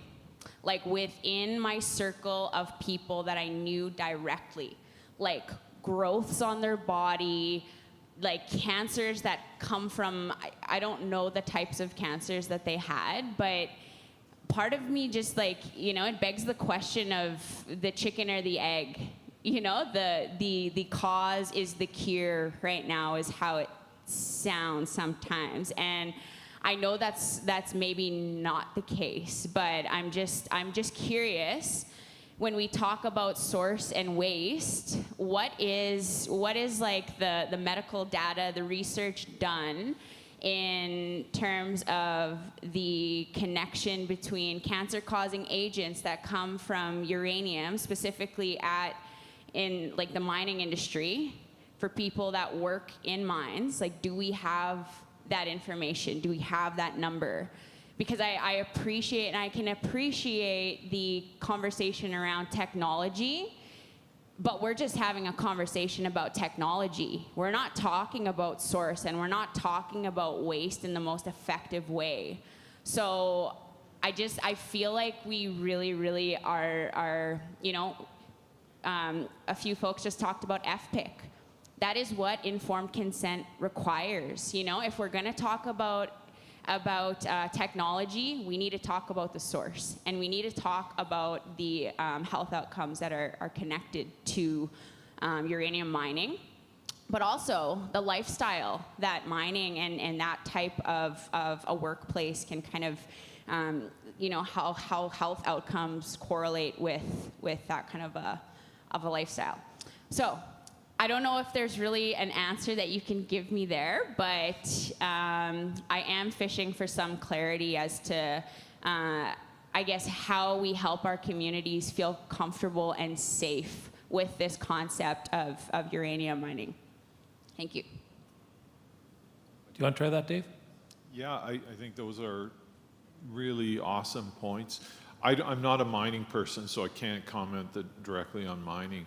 I think one of the things we've noticed is for nuclear power plant workers, for example, like myself, I'm screened a lot more than the general public. Like, for example, I have to like pee in a cup sometimes, and sorry for my language, and my health is actually tracked closer than somebody in the general public because they want to detect things sooner and faster. So I think that a lot of a community engagement piece would be to provide the same access to that kind of screening as a nuclear energy worker is for the people in the community that are most impacted and most concerned about those kinds of things. So I think that kind of program, like I'm just brainstorming on stage because I'm like you, I don't have an answer. Yeah. So just like to further to that point, here's a funny story for you, not so funny, I don't know. I did an underground tour. I was This was years ago, so maybe safety protocols have changed since then. But I was underground, and we're looking at the scoop trams, we're looking at all the tunnels, you know, all of these like really interesting things. And this guy passes me this rock, and I grabbed the rock. It was so heavy. It was like this tiny little rock, like this big. I was like, that is so heavy. What is that? He's like, oh, that's uranium. I was like, what? Like, and I threw it. I was like, why are you giving me this? Like, what? You know, so I think, like, there is a level of safety and precaution that we see on paper. And I've also experienced, you know, the time loss, the safety measurements that are done at mines. And I've literally sat with old men who have an injured back, who are told to sit back and stay at work so that a company doesn't have to suffer from time loss. You know, like, how has the industry changed to actually care about people? There's a new bill that was just passed called Bill C-226, and it's on environmental racism. And our communities, our people from northern Saskatchewan, you know, we have these IBAs, we have these contracts with uranium companies. Those are folks that are working the front line. Like, I worked as a site services student. I had to wash yellow cake off of trucks. In retrospect, I wouldn't put my worst enemy in that position. That, like, my little ticker that you're talking about, it was beeping halfway through the day because the radioactive, what do I call it? My exposure to nuclear was like off the charts halfway through the day. I was 19 years old, you know, and that's the expectation that we have. And when it comes to things like this new bill, like, you can guarantee that communities need to be paying attention, and uranium industry needs to be paying attention to safety standards. Like, that's what informed consent is. Okay, and I'm gonna get off now because now I'm just like preaching.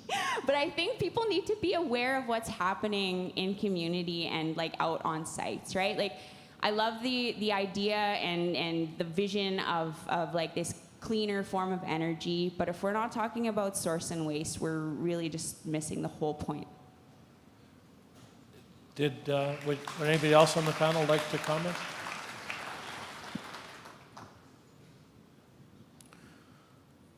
So getting into that, the radiation exposure thing that you're talking about is like crazy to me, because I've actually worked at the Bruce Power site, and their like workplace safety is nuts, to the point where if you even mention that you have any kind of back pain, they put you on light duty or tell you to go home.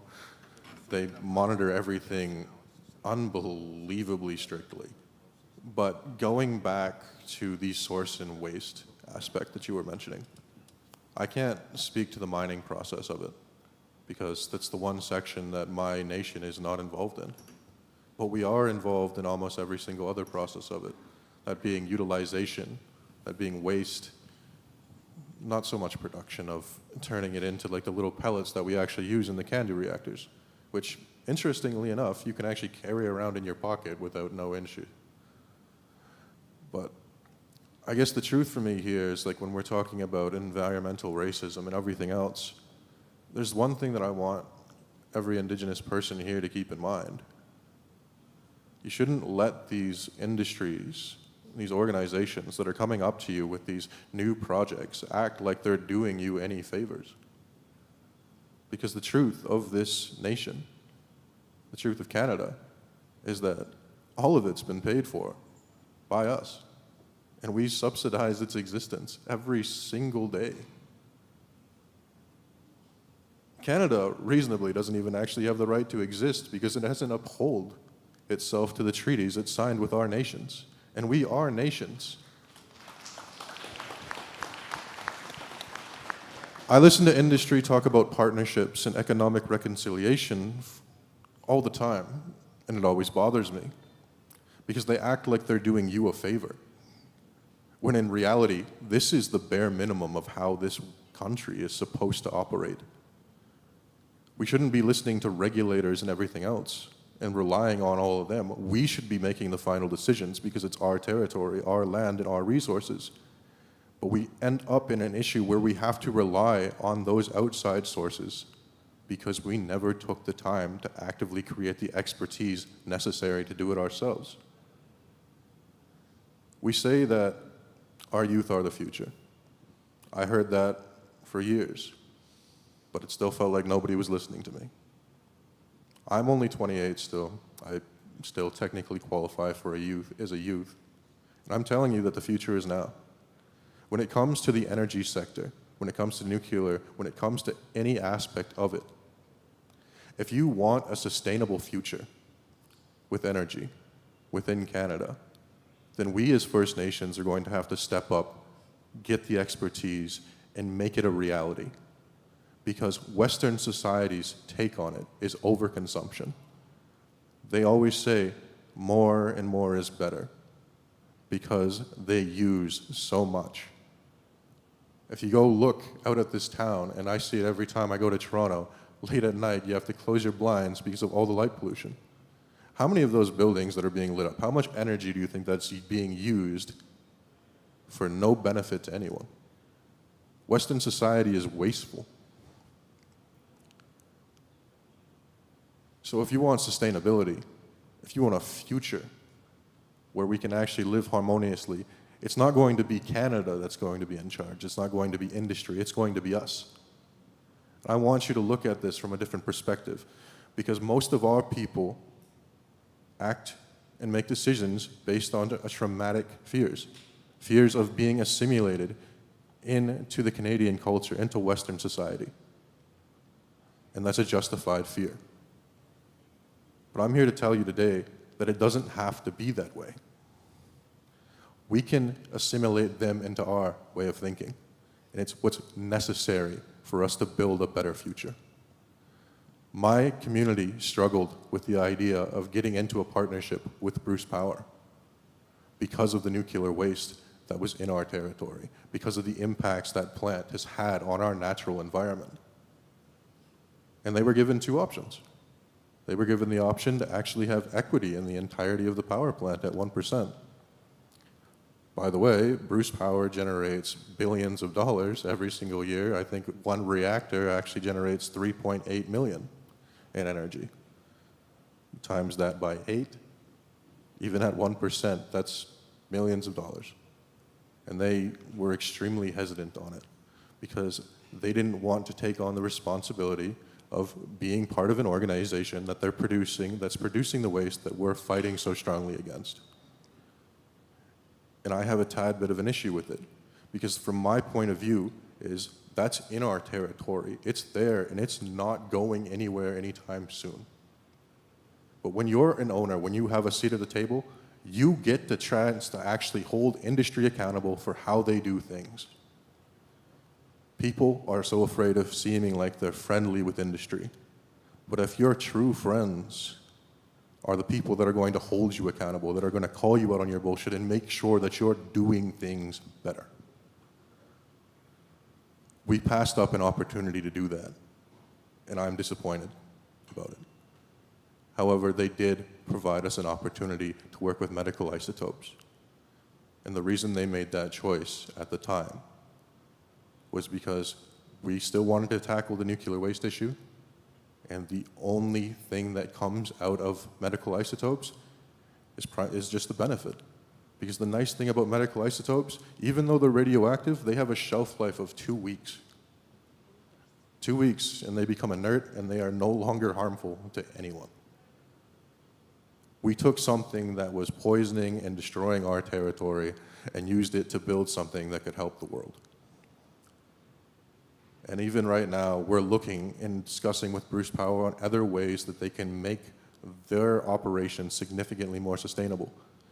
And the reason I'm saying this is because it's important for industry and for First Nations to be involved even before there's a plan for a project. An example I'll use is we have a potential pump storage project with TC Energy, which is one of the main owners of Bruce Power. And what they did is they came to us with this proposed project.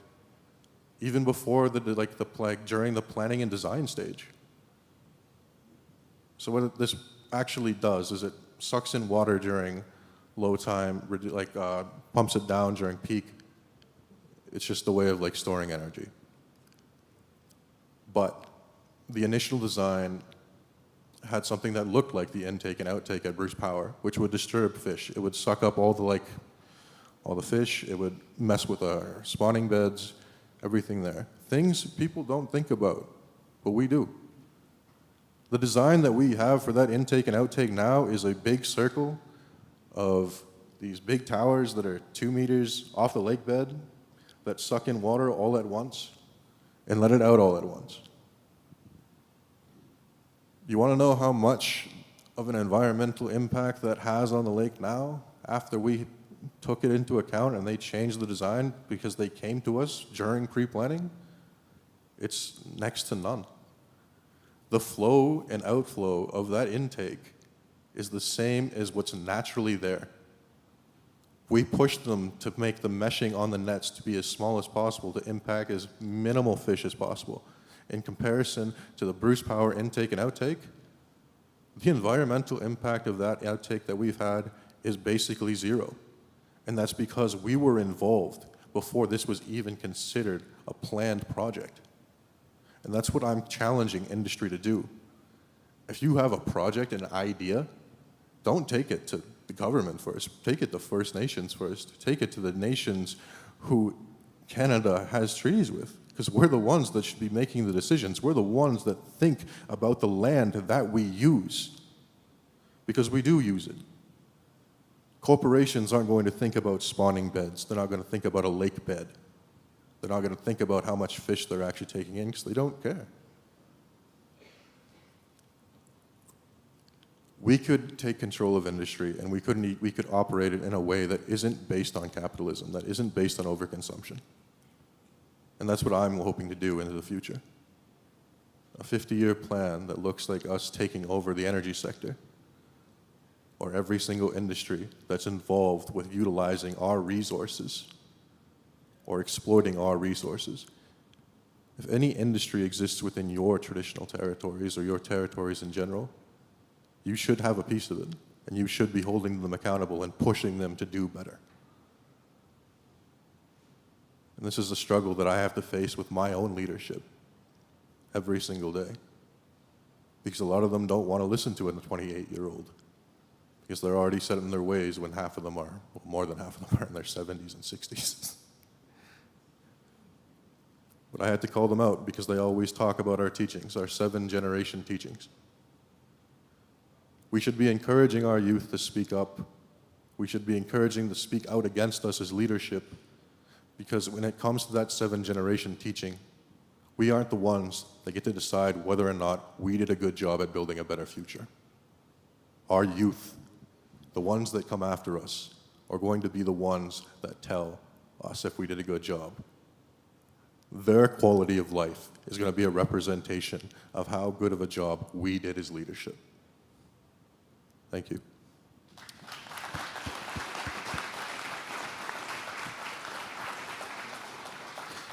Maybe I'll just make I do have a background in uranium mining, so maybe I will just throw out a little bit on that point as well.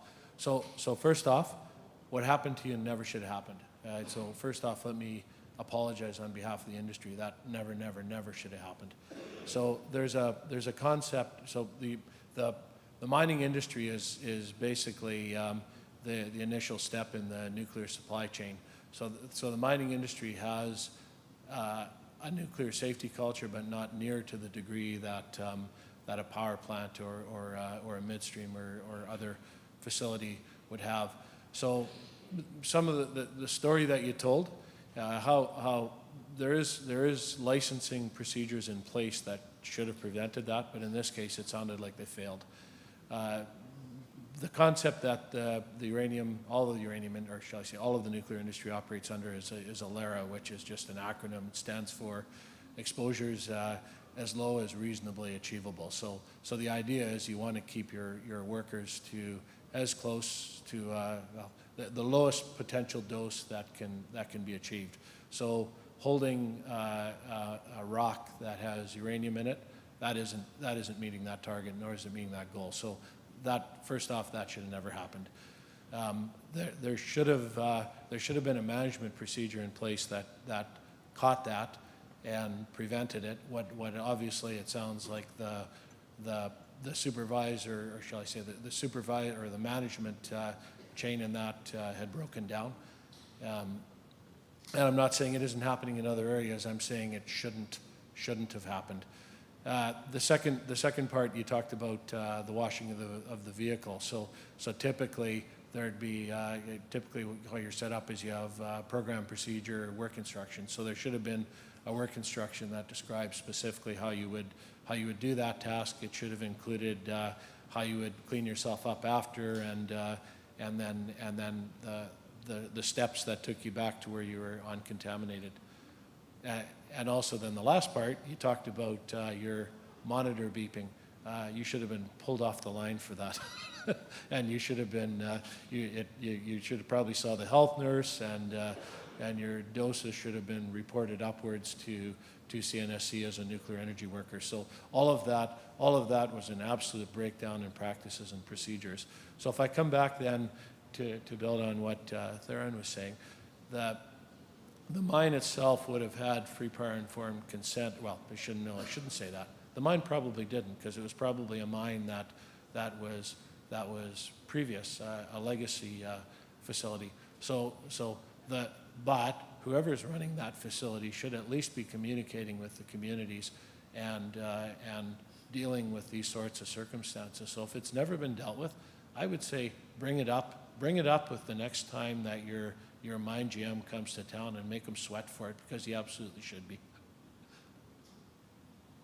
I appreciate your response, and it's funny because the first summer, so I received a scholarship from this company, and that's why the job kind of came with it.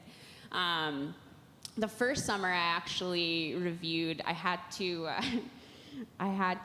take all of our work plans, or sorry, what are they called? Work instructions, like work instructions, yeah. So our whips, we call them.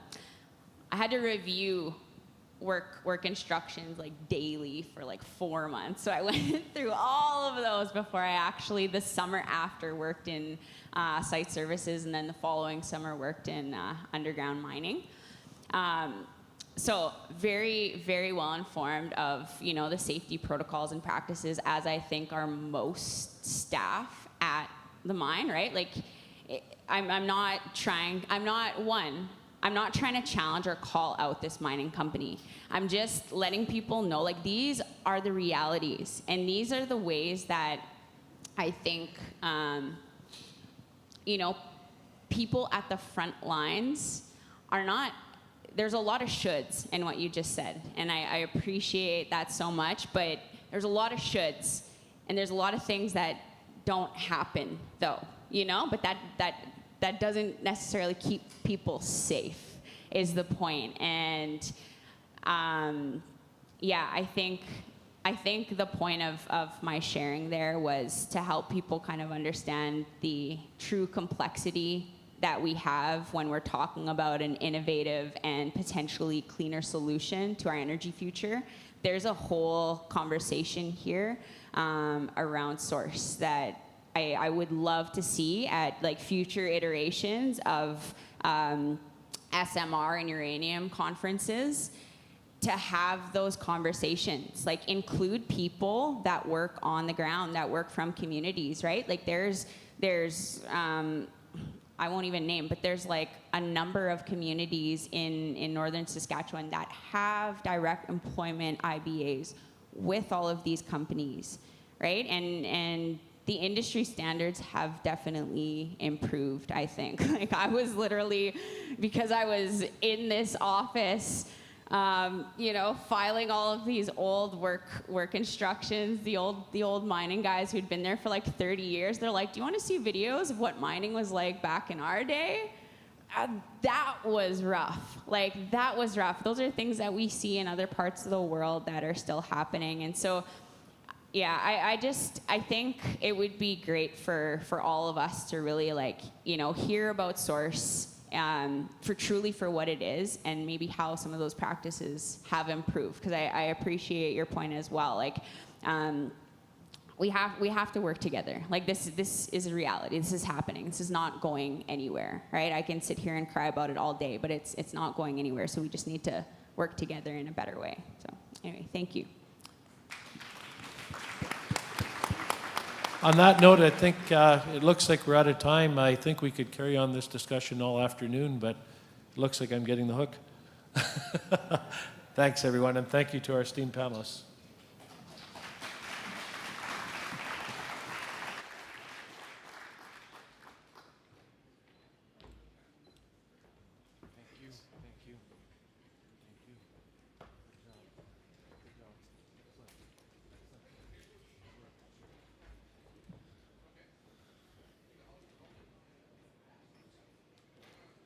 Another big round of applause for our panelists.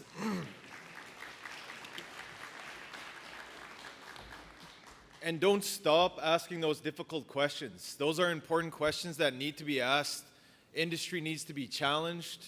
Us as a community need to have these open and honest discussions if we are going to come up with solutions that are going to work for our families, our communities, our children, and our grandchildren. And so I commend you for asking those hard questions. Don't stop asking those hard questions. They're very important. So moving right along, though, it's lunchtime. I could smell the food, and I think we're ready to go. I'm going to ask you guys, as you're dishing your food up, don't taste it and don't take your time walking through the buffet line, okay? We're trying to get back on track, and so I'm going to give you guys 10 minutes to get through. That's everybody to get through that buffet line. So if you're closest to the buffet, please start lining up. Stop looking at me, start looking at the food, okay? All right.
Chris Turner.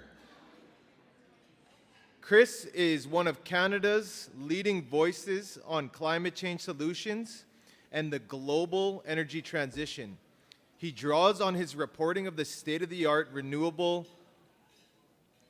change, clean tech, and urban design to paint a vivid portrait of a new sustainable world order that will allow individuals and businesses alike not only to survive, but to thrive in a 21st century economy. An award-winning author, Turner has published several best-selling books. The Patch, The People, Pipelines, and Politics of the Oil Sands won National Best-Selling Book Award, and his previous book on climate solutions, The Leap and the Geography of Hope, were both National Business Book Award finalists. His latest book, How a Climate Optimist Blueprints for a Better World, won the 2023 Shaughnessy Cohen Prize for Political Writing. Turner also published a collection of his award-winning essays and features writing in 2014, How to Breathe Underwater, which won the City of Calgary's W.O. Mitchell Book Prize. In addition to Turner's writing on energy, climate, and technology, he has appeared in the New Yorker, The Guardian, Globe and Mail, Maclean's, and many other notable publications. He has won 10 National Magazine Awards, among other distinctions. Turner was also a 2019 Media Fellow at the Berlin Energy Transition Dialogue, 2013 Writer-in-Residence at the Burton House in Dawson City, Yukon, and 2010 Paul D. Fleck Fellow at the Banff Center. As a speaker and communication strategist, Turner's recent clients have included the Canadian Climate Institute, Natural Resources Canada, TD Bank. He's done a lot. I can continue to read his bio, but I feel like he's very impressive already at this point. Please help me in welcoming Chris Turner.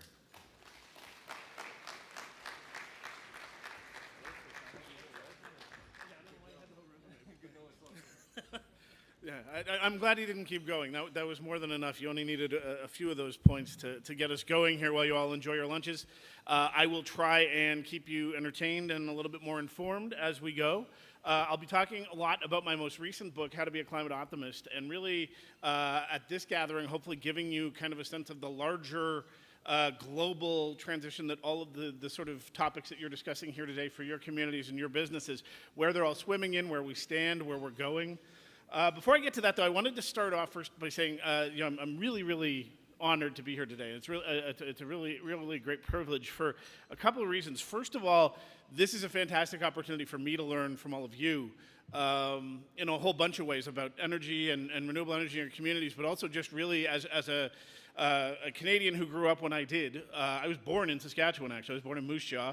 Lived for a number of years not too far from here in Cold Lake, just over the border in Alberta. And I wish I could say that was because some connection to the land, but it's because I was a base brat, and that's where Canada has military bases.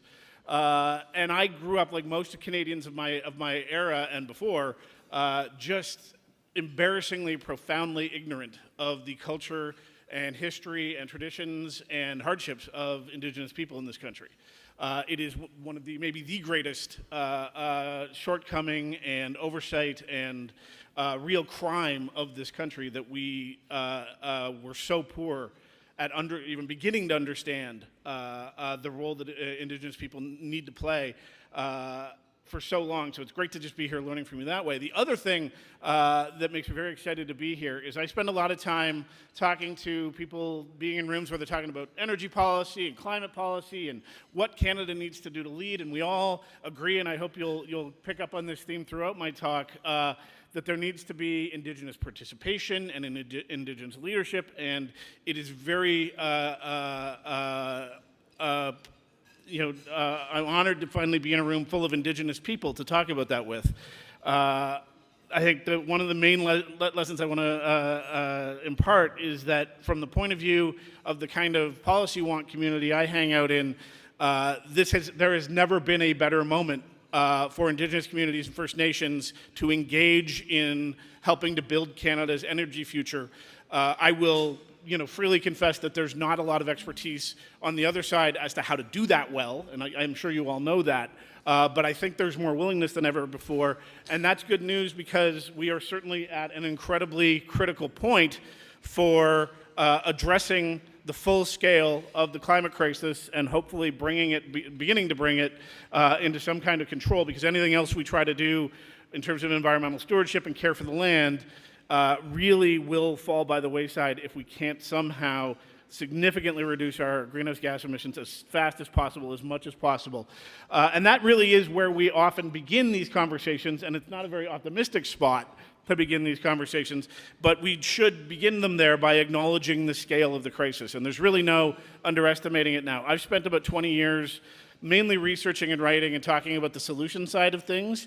And it was very clear 20 years ago that the coming crisis was going to be enormous and chaotic and destructive, and would really sort of call into basic question the foundations of our civilization.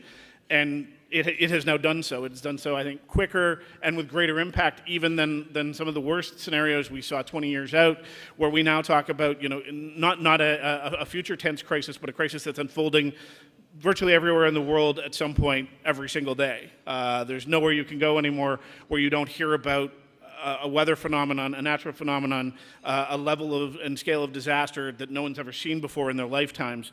I'm sure there are people in this room know that much better than I do, just how near-term the climate crisis has become, how much it is already unfolding around us.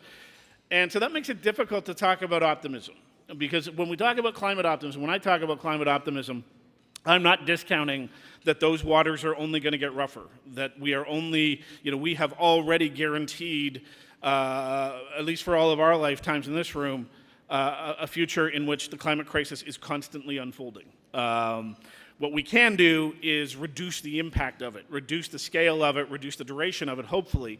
And why I'm an optimist is because the last 20 years I've spent looking at what I think are the right tools to begin to solve this crisis. And you hear that 2023, for example, was the hottest year ever recorded on the planet, and that's absolutely true. It was also by far the best year ever for climate solutions. So I'm going to give you 3 numbers off the top that I think are like a not bad shorthand for why we should be optimistic about the direction we're going in terms of genuinely bringing our global emissions picture onto a path that actually has a future in it. The first number is genuinely, can't possibly overstate this, staggering. Some of your communities may already have some experience with solar power, renewable energy generally. Last year, 444 gigawatts of new solar power were added to the world's grids. There is no overstating how big a number that is and how far beyond anyone's expectation that is. This would be laughed out of a room of solar experts 10 years ago, that we would see 444 gigawatts. That's 3 Canada's worth of electric power.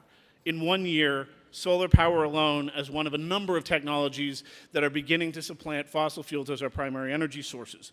That's the 22nd straight year of record growth for renewable energy on this planet. To give it a little bit of perspective, the first 1,000 gigawatts of solar power that we built and installed around the world took 40 years. It took us 40 years to get to 1,000 gigawatts. The next 1,000 will take less than 2 years.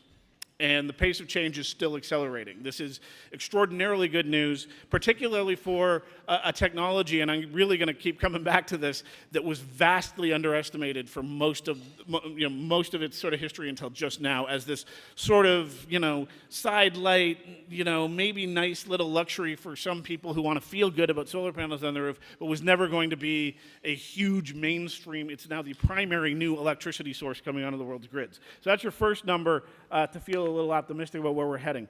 The second number gets to how we move around, which is one of the main ways we use energy.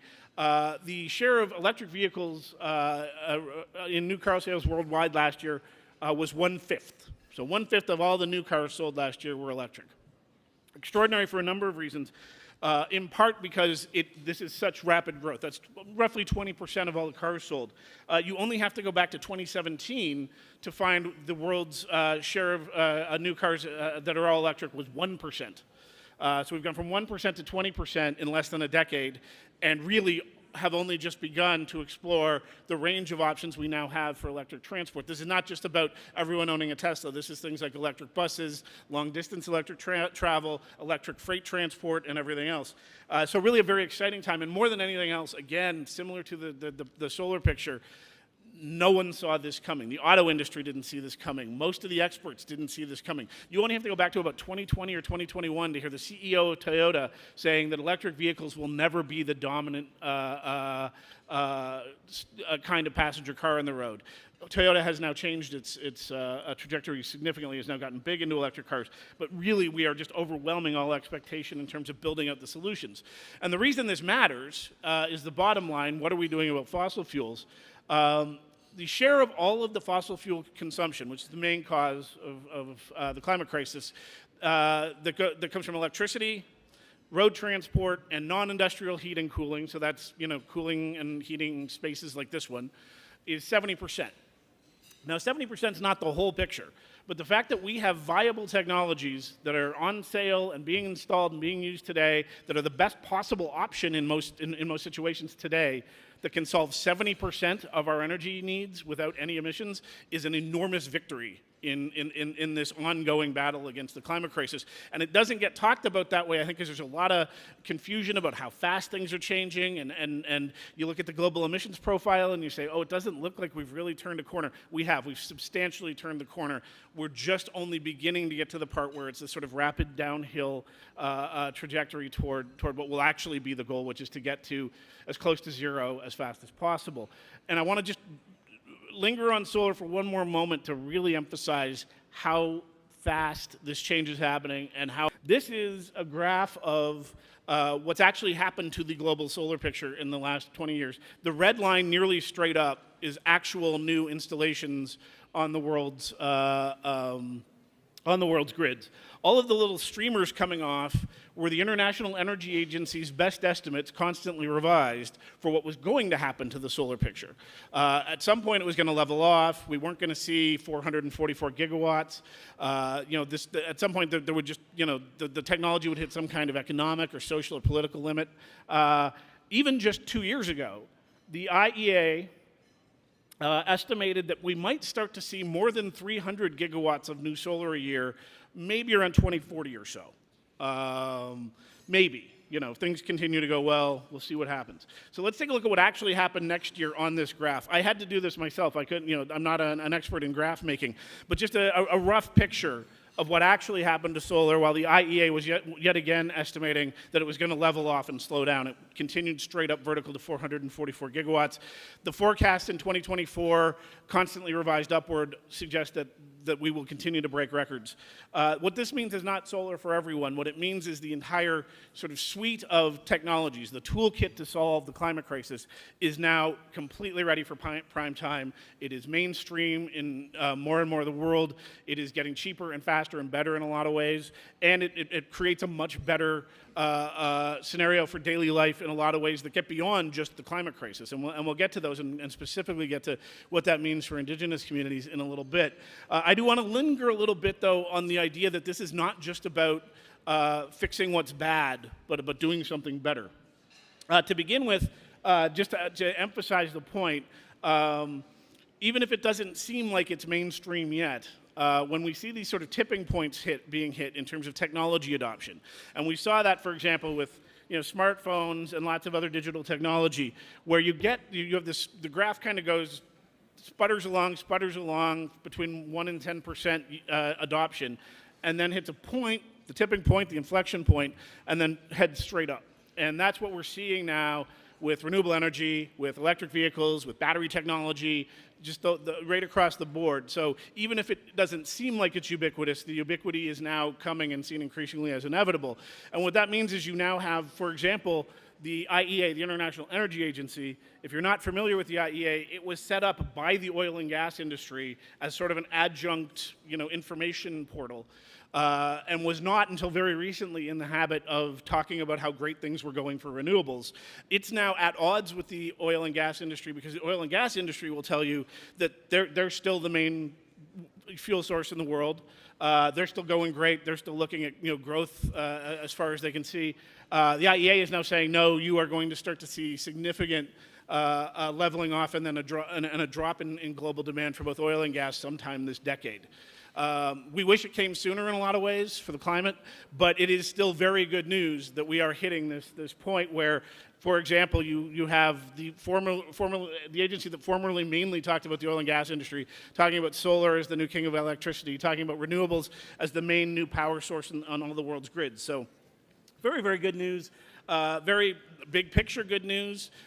We can talk a bit about scale, community scale versus commercial scale, that kind of thing.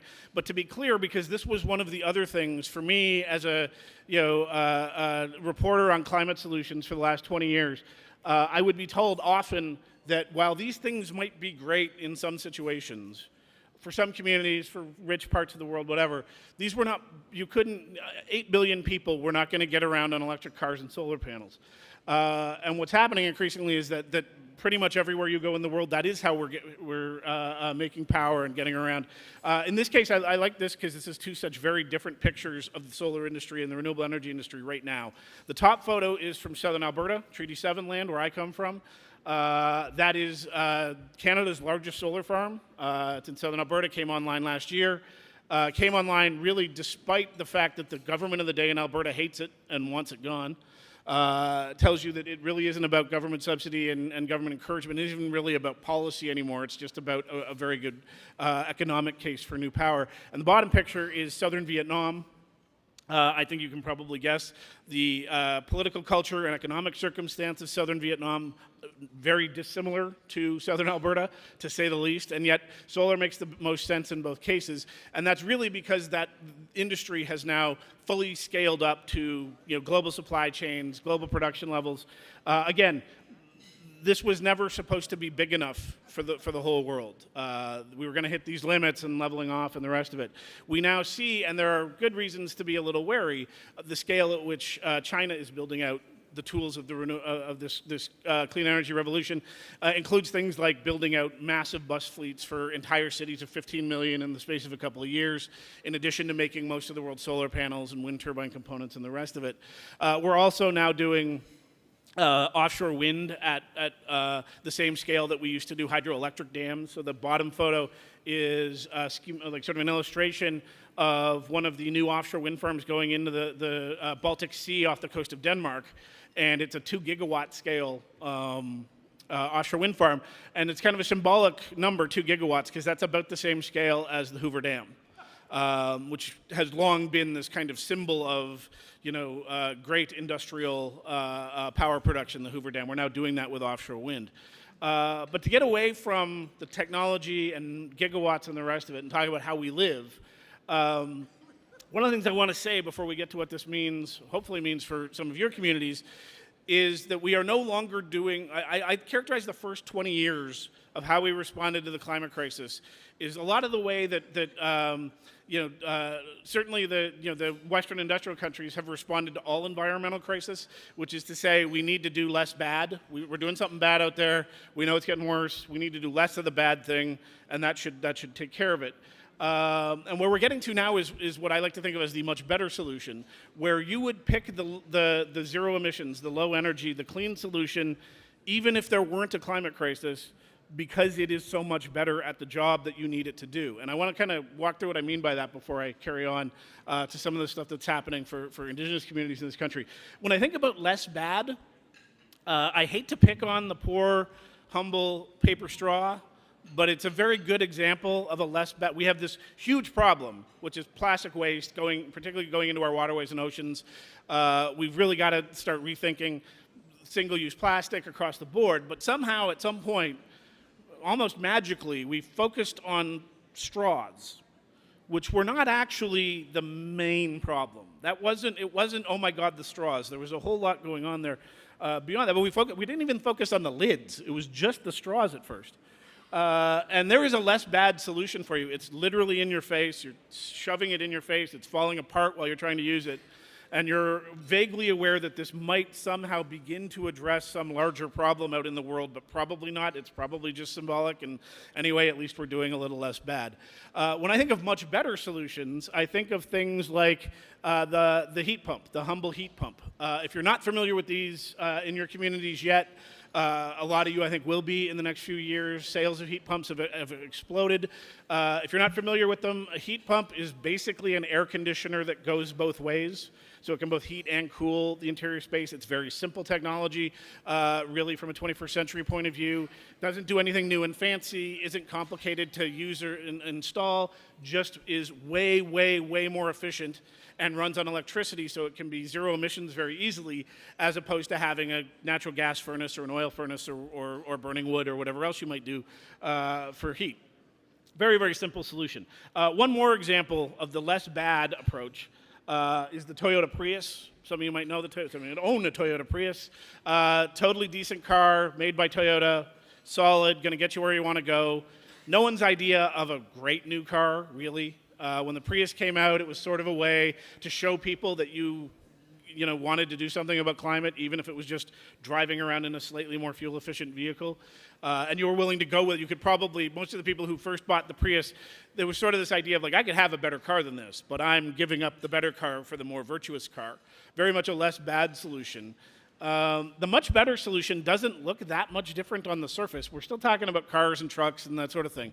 But the fact of electric vehicles and electric batteries and the way electric vehicles interact with energy systems is actually much better in ways that used to be kind of hard for me to explain, because I had to point to a car like this one, parked as part of a project on an island in Denmark called Bornholm, that I'm sure none of you are familiar with. Bornholm is where the Danes have been doing their sort of next generation smart grid technology demonstration and testing and build out. And one of the things they realized as they were doing this, as they were trying to imagine, what's it going to be like when 100% of our power is emissions-free, mostly wind? How do we rethink a grid? How do we rethink energy storage? And one of the things they realized early on was that if you thought of electric cars as a storage system on wheels, you had a huge new resource at your disposal that you'd never had before. This is the much better piece. And as I said, I used to have to talk about this island in Denmark called Bornholm, and everyone goes, yeah, great, but we're not European, we're not planning on being European. What does it matter to us? But then when Ford rolled out its all-electric F-150, and by the way, I always like to emphasize, I recognize that the Ford F-150 is an awkward symbol of climate activism.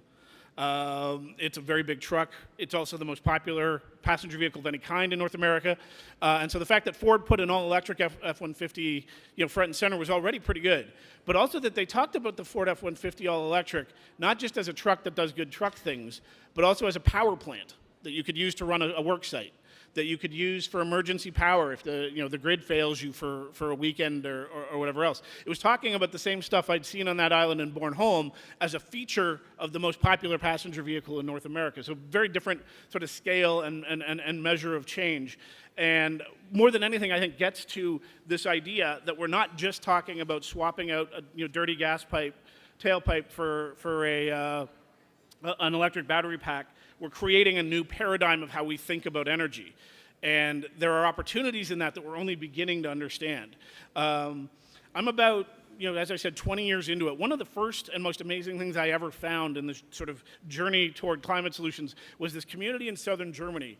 This is 20 years old. These are townhomes that were built 20 years ago, built from the ground up to be extremely efficient, extremely, the zero emissions, dependent on solar for all of their power, and they actually make more power than they use. So all of these 48 units in this community are net energy producing. They're little power plants that people live in. And that symbolically, that blew my mind. And I remember thinking, if the technology is good to go today to make houses that make more power than they need, why are we making houses any other way? Why have we built a single thing not to those specs since? I've learned a lot since about politics and how people feel about change and a bunch of other reasons why we haven't gotten there quite yet. But we know that this is the paradigm coming. And as we begin to explore the opportunities, we're finding amazing things. So here, for example, very similar to what you just saw, this community in Germany that I was so inspired by. This is a concept that Volvo is working on with a company whose name I always forget, called Polestar. And this is the idea of virtual power plants. So one of the things about an all-electric vehicle, for example, say someone buys an all-electric Ford F-150. And the nenext time you see them, they've got an app on their phone. This might be a couple of years out. This might still be about 5 years out. But 5 years from now, all-electric Ford F-150 app on your phone where you can check in on the current price of electricity and how much electricity your car or truck has to broker back at a profit at any given moment. The virtual power plant idea basically aggregates that and says if you've got thousands and thousands and thousands of parked electric vehicles, that is a virtual power plant that we can operate like any other power plant and sell off power to whoever needs it, and therefore you would be getting kind of a rebate on your vehicle just for having the foresight to buy an all-electric one. This is one little piece of how big the new paradigm realigns how we think about power and the rest of it. And becoming a part of that is an enormous opportunity, I think, particularly for communities in Canada, including a lot of Indigenous communities that are, have always been fairly remote, may not even be on grids yet, maybe haven't had reliable grids, to skip ahead to something much better as soon as possible. And I want to get to that, but I do want to emphasize this is something, for example, here in Canada, we're already doing at some scale. This is probably not news. We're doing wind and solar. It's not just wind and solar. It's small-scale hydro, geothermal, battery storage, you name it. There are opportunities for communities to get involved, and I'm going to come back to that. But just a little taste. This is just from my backyard, from southern Alberta. We're already beginning to see commercial-scale storage virtually every time now that a new solar or wind plant is commissioned. You're hearing talk of storage, and sometimes, as is the case in this particular one, it's called the Wind Charger. It's a TransAlta development in Pincher Creek, where there's a number of wind farms already in southern Alberta, where they have commercial scale storage, because one of the big problems, many of you probably know with wind and solar, is the wind doesn't always blow, the sun doesn't always shine. You need to store the power when it's plentiful for when you're going to need it next, and we're getting better and better at doing that at larger and larger scale. But we're also seeing innovation in a whole bunch of other kinds of energy approaches that hadn't even been on the radar until very recently. There's an interesting one. Again, it's a company literally almost in my backyard. Their head office is like 15 blocks from my house in Calgary. They're called Ever Technologies. They are one of the world's leaders now in next generation geothermal technology, basically building, if you don't know geothermal technology, you probably do know geothermal technology. The big problem with it has always been it's pretty expensive to get at in most places. You have to drill pretty far down to find a large enough sort of reservoir of stored heat under the earth to make it worthwhile to pipe down and get up to the surface. Ever's technology is this sort of closed loop system that they developed actually out of looking at ways to remediate old oil wells. These guys were all oil patch guys, and they came up with this closed loop technology that they're now building out at commercial scale in Germany, which would allow for community scale or even commercial scale geothermal energy, either for heat or for electricity generation anywhere. And that's always been the big promise of geothermal, is if you could make it affordable to harness the Earth's stored heat anywhere, you have a truly ubiquitous, always-on energy source. It's not intermittent. It's always there. Really, really powerful technology just beginning to emerge. And as is probably not news to most of the folks in this room, this is something that Indigenous communities and First Nations in Canada have already begun to understand is the value in their land as an energy source, the interest that there increasingly is in partnering or otherwise working with Indigenous communities to build out renewable energy projects. This is just one. This was one of the first in northern BC. It's Bear Mountain Wind Park. When this one went in, I think it was much more of a straightforward developer, buying leases from the First Nation to build where it did. But there's now a Six Nations energy development project happening in the same spot. Six First Nations partnering with the utility developer on 200 more megawatts of wind power. And with a real equity stake. So the First Nations are going to be significant part owners of the development. What I would like to see, and we talk about this all the time, and I'm going to come back to this, we talk about Indigenous, when I'm in rooms full of people who are talking about energy policy and the rest of it, we say, we need Indigenous partnership, we need Indigenous participation.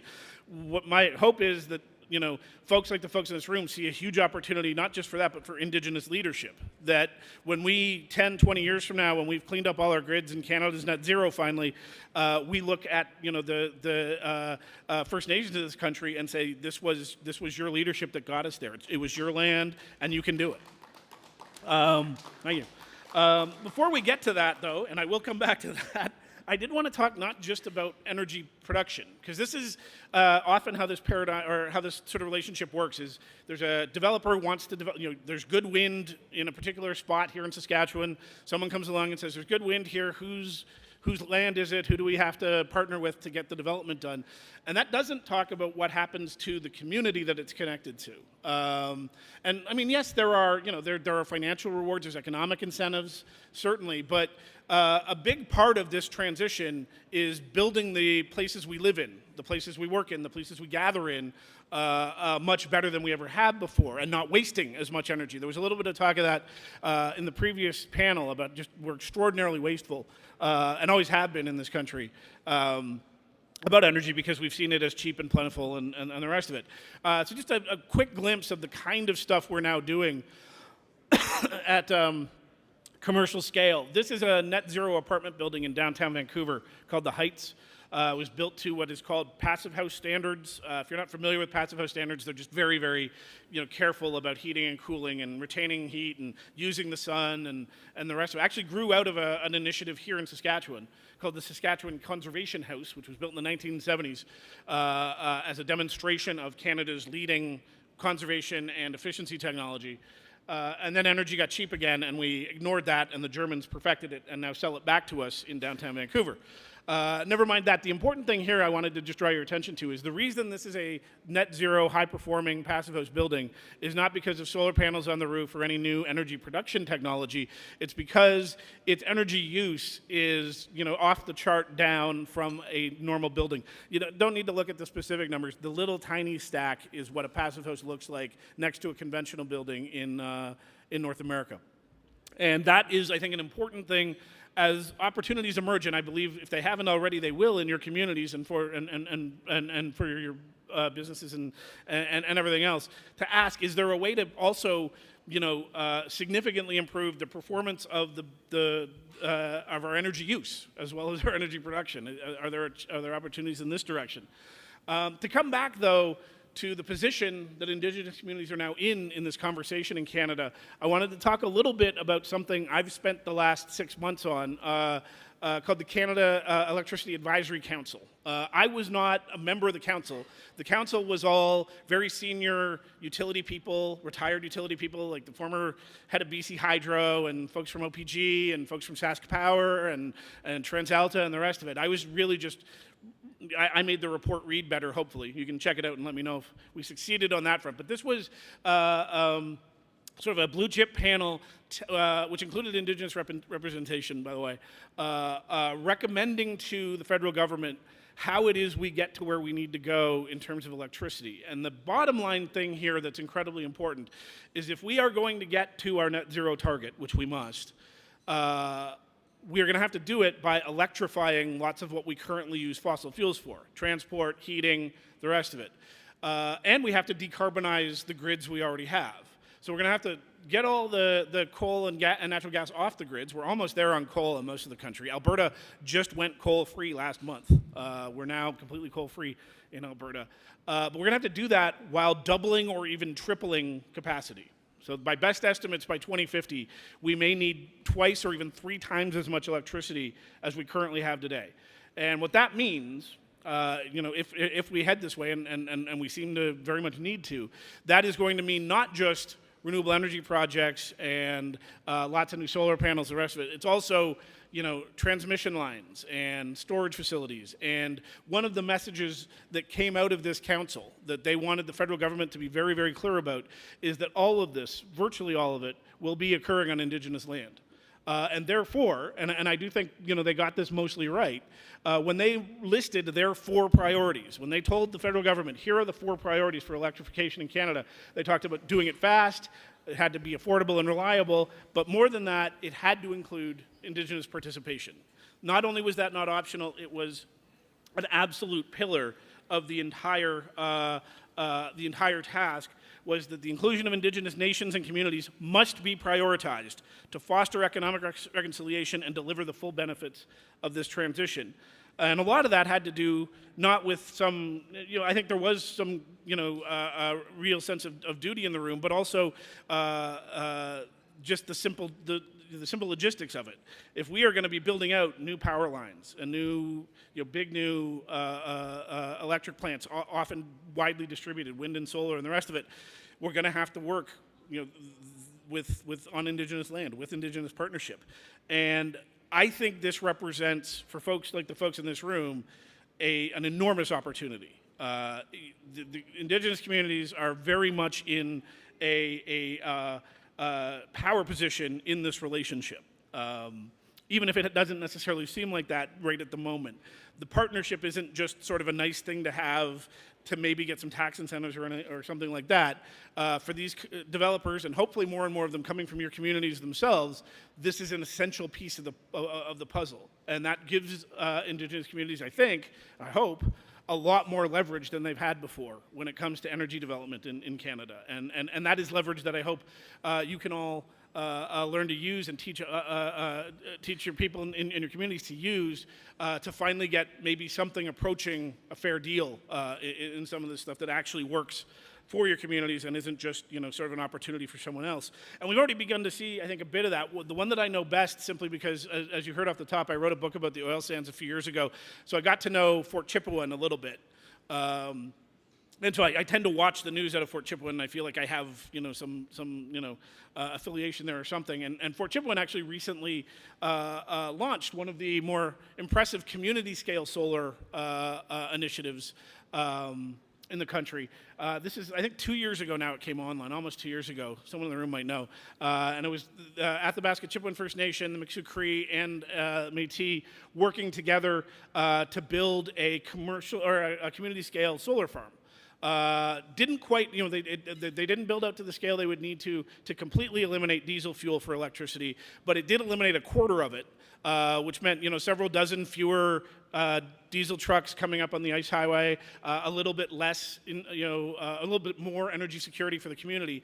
But the other thing that happened was that the ACFN in particular saw an opportunity to do more than just what they did for their community, and they have now partnered in 3 other solar developments in southern Alberta with solar developers there. So they're now seeing this as a way not just to deal with their own energy needs, but significantly grow their ability to be an economic force outside of the community. So hopefully, sign of things to come.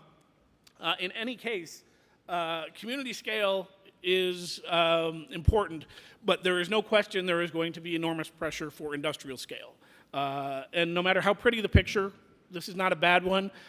Big power lines and large scale energy production and storage is certainly not completely benign on the landscape, even if it is renewable. There are questions your communities can and should ask about development on or near your lands. I would, however, suggest one that the position that Indigenous communities are now in this conversation is much better than it's ever been before, and can only get, I think, stronger if those communities, find ways to use that leverage to get an even better position in terms of the kind of deals that get made, in terms of the kind of equity that you gain. There are now extraordinarily good loans and tax incentives for partnering on this stuff. I don't know all the ins and outs, but learning those ins and outs and finding ways to make it work for you is certainly a huge one. And then hopefully along the way, this also creates opportunities to think about that community scale. This is the facility in Fort Chipewyan, the first one they built, which really is, again, there's no zero impact energy production at this scale, but I think a good deal less intrusive in a lot of ways than a diesel generator. Certainly a lot cleaner than a diesel generator, and something that hopefully has a lot more to say about opportunity and energy security in the future than a diesel generator does. And while we're at this, I don't want to ever discount where I started off, talking about the scale of the problem and what we're doing to solve it. This ultimately, even if this is a much better way to do things, is verging on an existential dilemma for all of us. We either solve the climate crisis, or it will dictate terms. It already is, but it will really dictate terms as to how we live our lives and how our children and grandchildren live their lives. And I did want to leave you with a note that even on that scale, where it can look pretty bleak, there has been progress. This is my favorite sort of illustration of what we've done so far. It doesn't seem like a lot, because all we've really done is stop growing global emissions.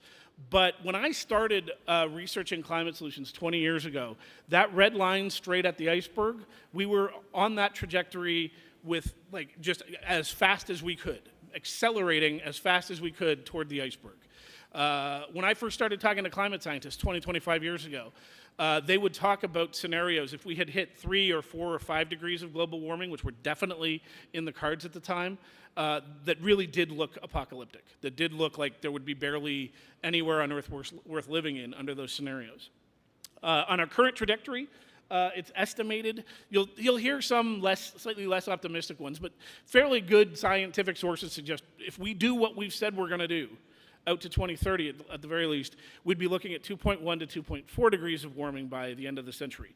That is still very bad, to be clear, but is not anywhere near as catastrophic as the trajectory we were on just 10 or 15 years ago. And I'm optimistic enough to think that the stuff that I've been talking about this afternoon will look good enough to enough people as we all hear about it, that we're actually going to get better and faster at this. And if we get better and faster at this, 1.5 degrees, which was the global target at Paris, looks very, very hard, even if all of us woke up tomorrow and dedicated our lives to nothing but this. But 1.7 or 1.8 degrees warming is very much on the table, even just with what we've currently said we think we can maybe do. And I think we're going to get better at it and move faster and hopefully exceed even that expectation. But at the very least, while it's certainly not perfect, I can kind of look my kids in the eye and say 1.7 degrees is a significant improvement on where we were the day you were born. And I hope we only get better, and I hope the next generation gets better at making it better. And I hope as we all get better at this, you keep me informed on it, because this is how I learn, particularly in rooms like this, about what your communities are doing, about all the things I don't know, about the needs in your communities. I will leave it there. I think we have a little bit of time for questions, and I'm happy to answer them as best I can. And thank you all for your time today.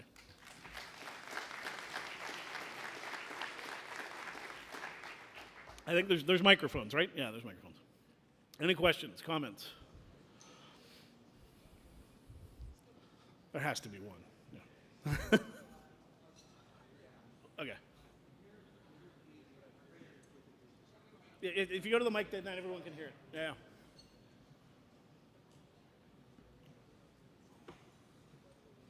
There you go.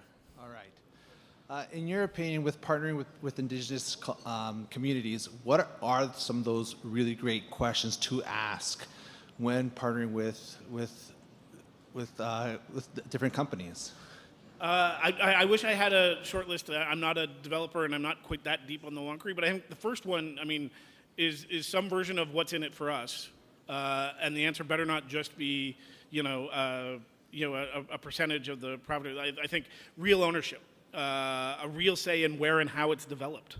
Because this tends to be, particularly with wind, for example, the where and how matters a lot to people and doesn't matter that much to developers. Some of them are better than others, but a lot of them just look at a map of look at a wind map and say, there's the best resource, that's where we want to site it, who do we have to get to sign off on that? Asking questions about what it means for your community, and are there opportunities? Increasingly, I think it's I'm not sure if it's quite completely built into the legislation, but more and more anyway, you can't do it, certainly on Indigenous land, without a formal partnership. It can't just be a lease agreement, as far as I know. And certainly shouldn't be. But yeah, what are the opportunities? What are the opportunities beyond just power production? So what else? You're often dealing with developers who are engaged in a whole bunch of other kinds of things. Are there energy storage opportunities? Are there efficiency opportunities? Is there, I think just, and more than this, I would say, talk to the people who've done this before. And there are more and more of them, First Nations themselves, like the ACFN. I know there's a couple in Northern Ontario that have done a number of large-scale wind projects and have worked with other First Nations on, here's how to make sure that you get your fair share of the deal and get some real growth and equity out of it. Maybe get some local job creation out of it, local training that might be applicable beyond one project. So I think just recognizing, first of all, that you can ask for a lot, and more and more the people doing that, in part because the economics are now so good, the kind of things that a community need, like the community scale of need, won't hurt their bottom line, because their bottom line's excellent. The reason, for example, there are still really large commercial scale solar and wind projects being financed and built in Alberta, despite the Alberta government's really strong effort to make them feel unwelcome, is because the economics are so good. If you want to do new energy development in Canada, doing it in southern Alberta where the resource is really good, where it's really cheap to get onto a grid, and where in general there's not a lot, because there's no incumbent. One of the things, part of the reason why you don't see as much of it, for example, in Saskatchewan, is because you have the one central control for all questions of energy, more or less, whereas in Alberta, it's a decentralized, open marketplace, and so it's just a lot easier to do business. But the lesson of that is, if there's a developer, that comes knocking, there's not probably a lot you're going to ask for that seems, outrageous to at least consider, whatever that might be. If that answers hopefully begins to answer the question. Are there other questions? Anything else? It's like right after lunch, and everyone's thinking like, yeah, give us 10 minutes to digest here. Have we got? No, that's not quite. All right, going once, going twice. With that, I will say again, thank you so much for your time. I wish you well with this. I hope you do see opportunity coming from this. It's still got some of the baggage that large-scale industrial development of any kind does, but I think there is a real opportunity here for real partnership, for real leadership, and we very much need it. It would be, a great credit to Canada's energy transition if it was also the most thoroughly Indigenous-led energy transition in the world. That would be a huge win for us and a huge win, I think, for all of you. So again, thank you all for your time, and enjoy the rest of the afternoon.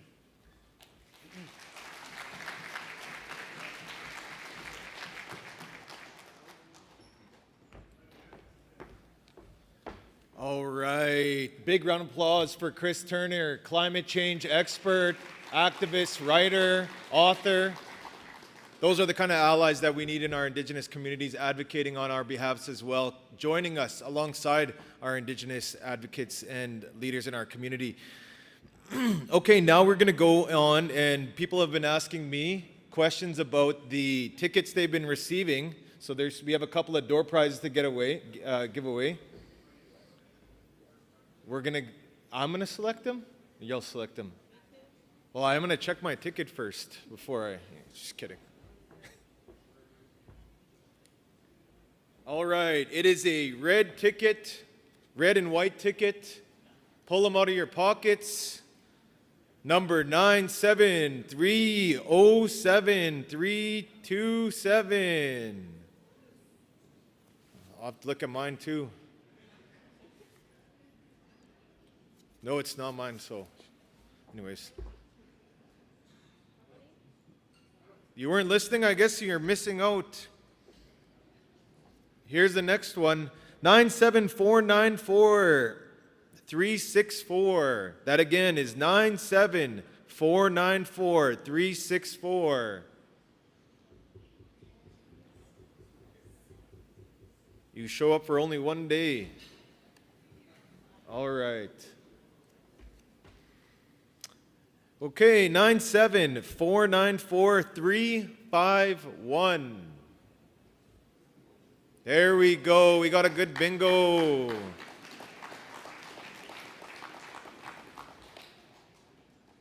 Can I check your ticket first? No, I'm just kidding. Go ahead. I believe you.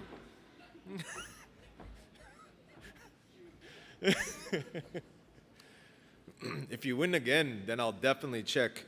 97494 430.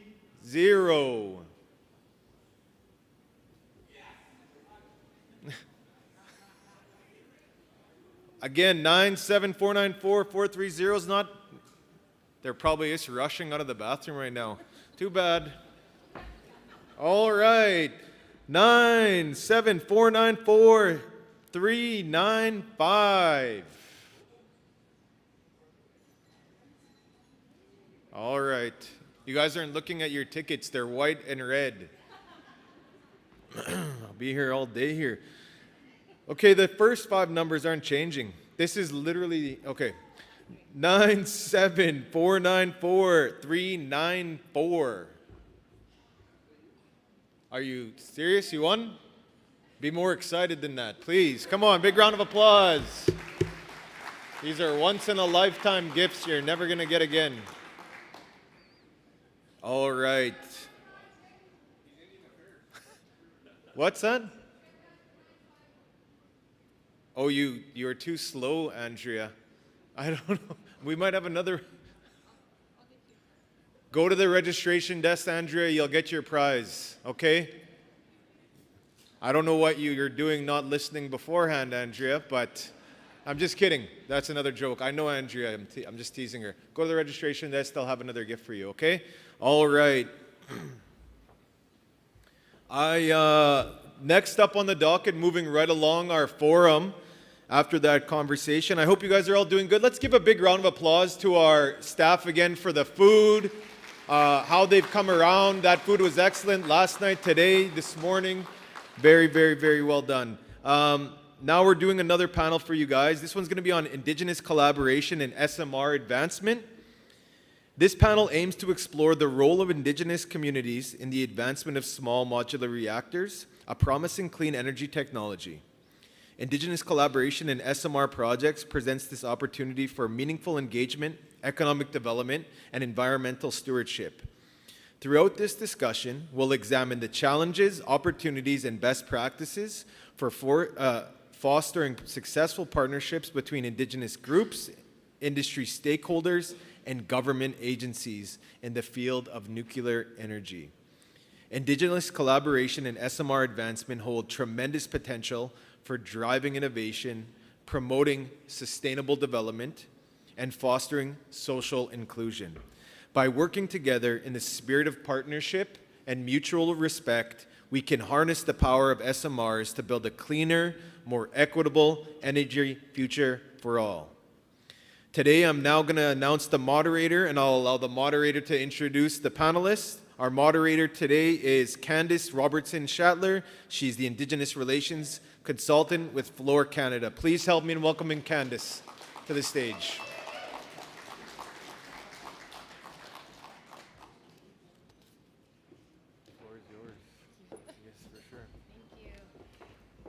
Thanks for the introduction, Nick. And first, I'd like to thank the elders for starting us off in a good way yesterday with their prayers and lifting the pipe. It's an honor to be here on Treaty 6 and moderating this panel of incredible people today. As the wave of small modular reactors sweeps across our plains, coming to Alberta and Saskatchewan, it's a time of excitement but also trepidation. And these 4 people are really going to help us navigate the best way to move forward and share information from previous experiences. So we have our first panelist is Chief Terry Richardson from Pabineau First Nation, and he's going to be joining us online. We also have Councillor Sean Conway from Curve Lake First Nation. Come on up. Where are you? There you are. Well, Terry's going to come online. I can see you, Terry, but the team can't see you yet. Thumbs up. He's on the big screen in front of me. All right, we also have Jim Ward. He's the General Manager of the North Shore Mi'kmaq District Council. And we also have Theron Solomon, the Councillor for the Chippewa of Nawash Unceded First Nation and co-chair of the Southern Ontario Isotope Council. So, let's give these guys a big hand. I love being the dumbest person in the room. You know, you got to surround yourself by smart people. So here we go. All right, microphones. Awesome. Here we go. Are we on? We're good? All right. There we go. There's Chief Terry. So what we'll do, we'll start off first today with a brief introduction of yourselves. So we'll start off with Chief, and then we'll move forward to the people in person. So Chief, please take the floor. Thank you for allowing me to join you virtually. I apologize for not being there in person. I see Jim's there, so we got good representation from New Brunswick, so I'm happy with that. Obviously, I've done a little bit of time in the energy sector. This has been my little baby up here in the northern part of New Brunswick. We're very excited about the opportunities coming here in the various energy sectors, and I'm going to talk a little bit about that. Myself, I've been chief. This is my second term. I was a councillor before that for 12 years. Looking forward to retirement, hopefully somewhere in the near future.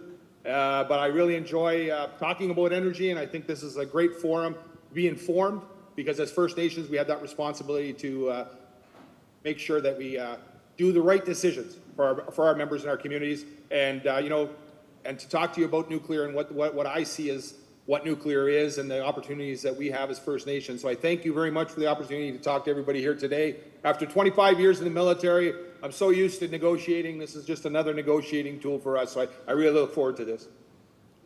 Thank you, Chief, and we'll move on to Sean. So, Ani and Bojo, Kinawea. My name is Sean Conway. I come from Curve Lake First Nation. Beautiful downtown Curve Lake First Nation. It's nice to be here in Treaty 6. I've been on our council for a number of terms now and lead a lot of our discussions and consultation. In another hat I wear, I'm also the Indigenous Participation Specialist at Atkins Realis for the Can-Do Monarch product, and very happy about discussions that are starting to take place both in SMRs and in large nuclear, in isotopes, big or small, we need them all. It's very good to be here and happy to share some of the things that I've learned along the way with all of you as things start to spread out this way. Miigwech. Jim.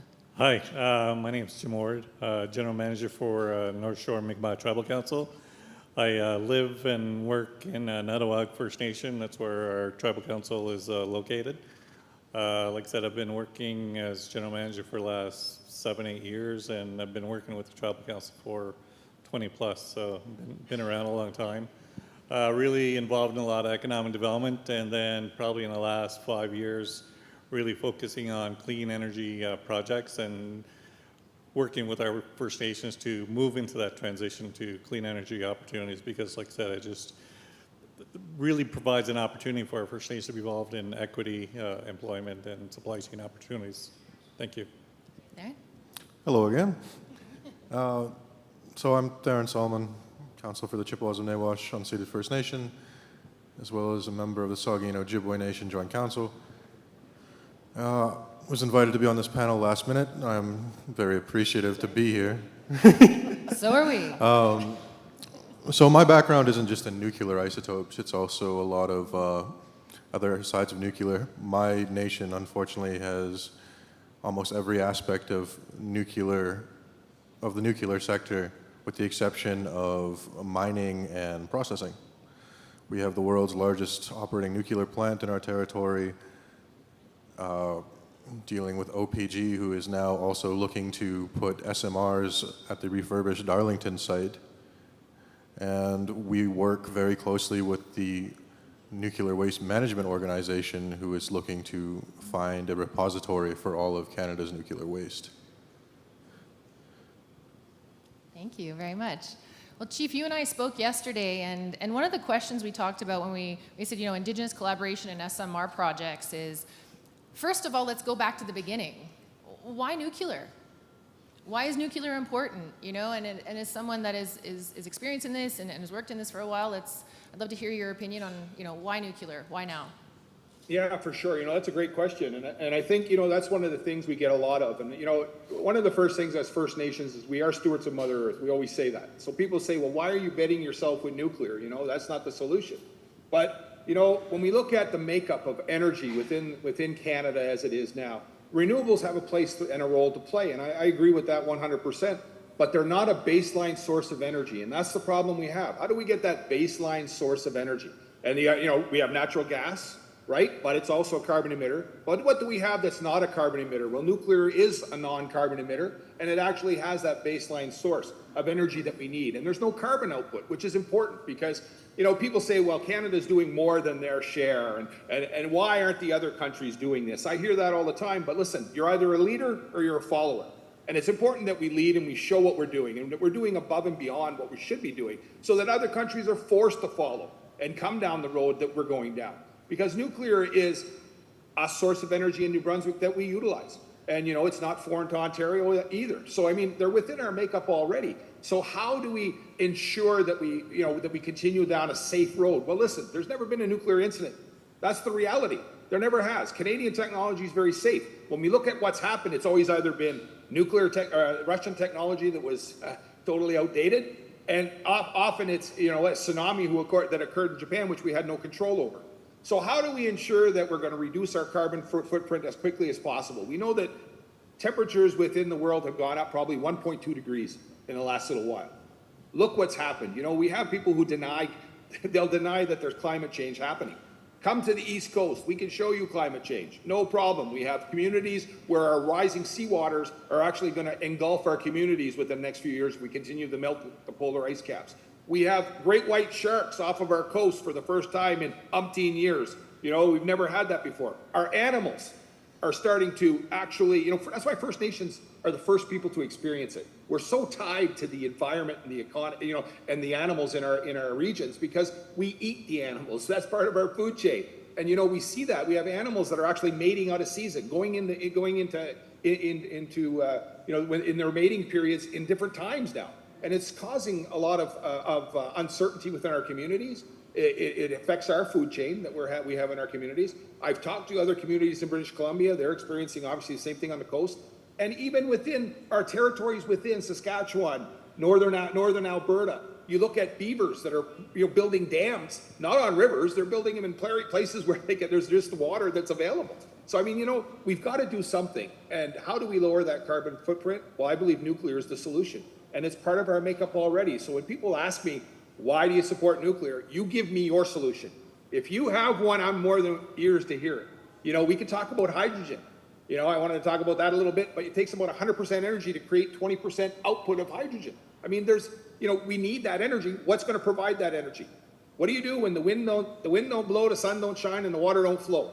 You know, renewables don't work. We need a baseline source. And a lot of people don't realize renewables, there's a waste issue there as well. The blades that are made out of fiberglass, they're ground up and put out into waste dumps.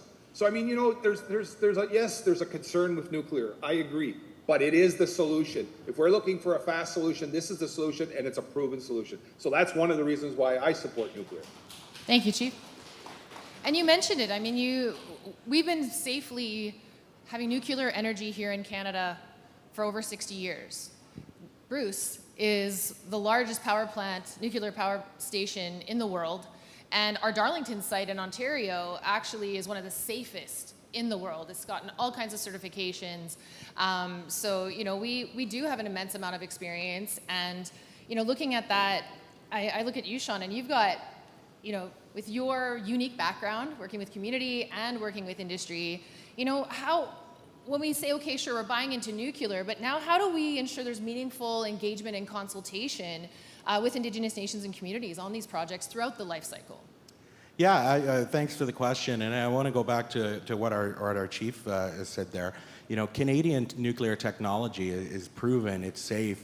You know, 900 operating hours in CANDU stations, you know, across Canada, safely operating, providing baseline power. It's the reason Ontario's off of coal.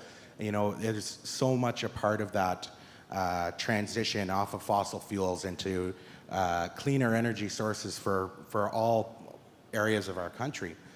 When it comes to the engagement and inclusion, we look at the history. We weren't always at the table. We weren't always given that voice, that seat at the table, that ability to share our wisdom, our knowledge, our concerns, to create that space for a dialogue between communities, industry, the government, all of those pieces working together.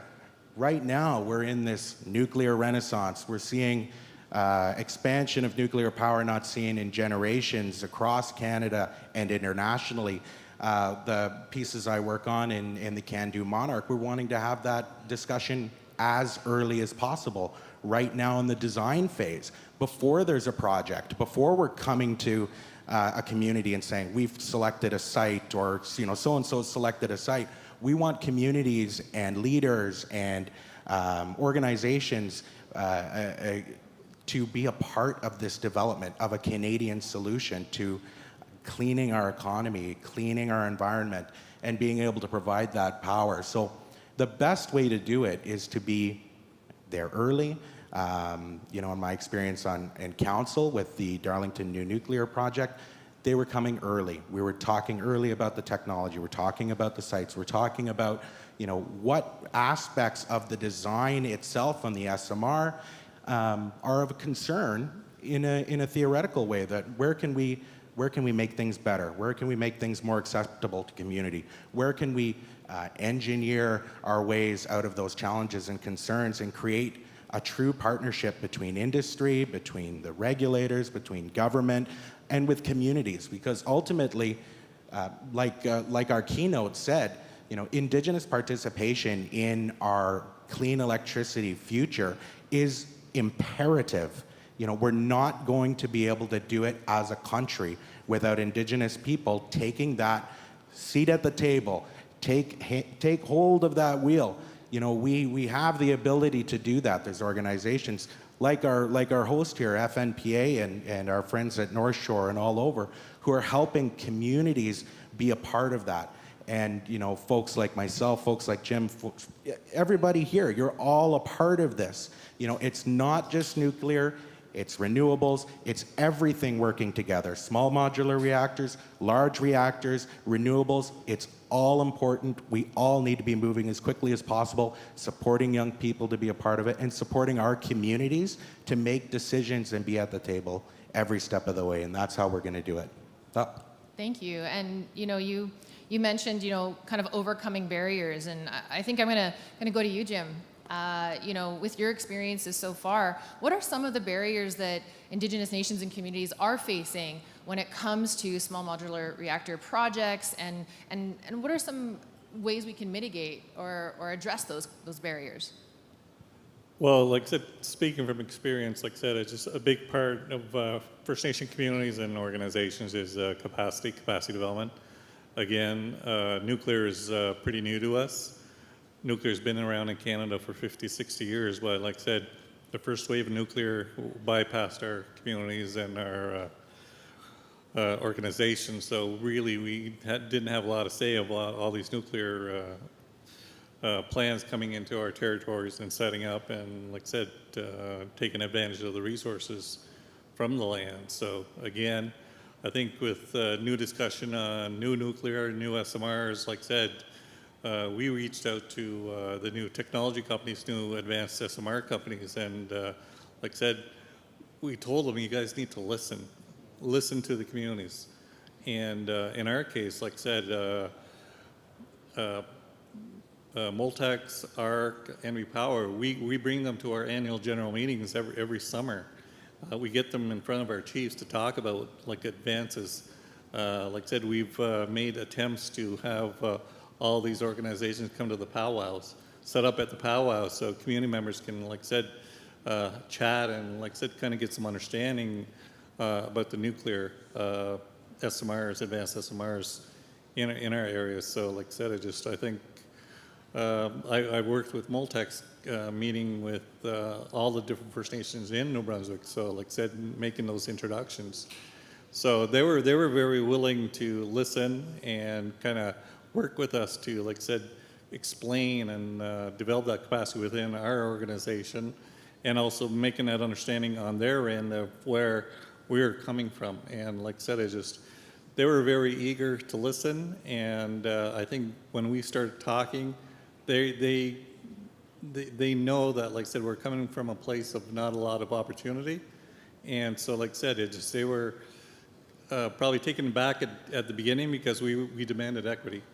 If you wanted, like I said, we weren't going to be bypassed in this new round of nuclear. So again, like I said, our communities need sole source revenue. Like I said, we need to, like I said, look beyond government for funding for the rest of, like I said, our communities. So we need to do more business. And like I said, if companies are looking to develop in our territories, well, they got to work with us and, like I said, look at equity opportunities for our communities and jobs and supply chain opportunities. And we'll work with them to, like I said, mitigate the challenges of not knowing about nuclear. And like I said, I just hope spread the message that, like I said, this is a real opportunity for our First Nations to, like I said, address climate change and to really, like I said, start developing those economies. Thank you very much. Education is key, right? Once our nations have education, then we can make informed decisions about our territory, about what we want on our territories, right? So I think that's really important.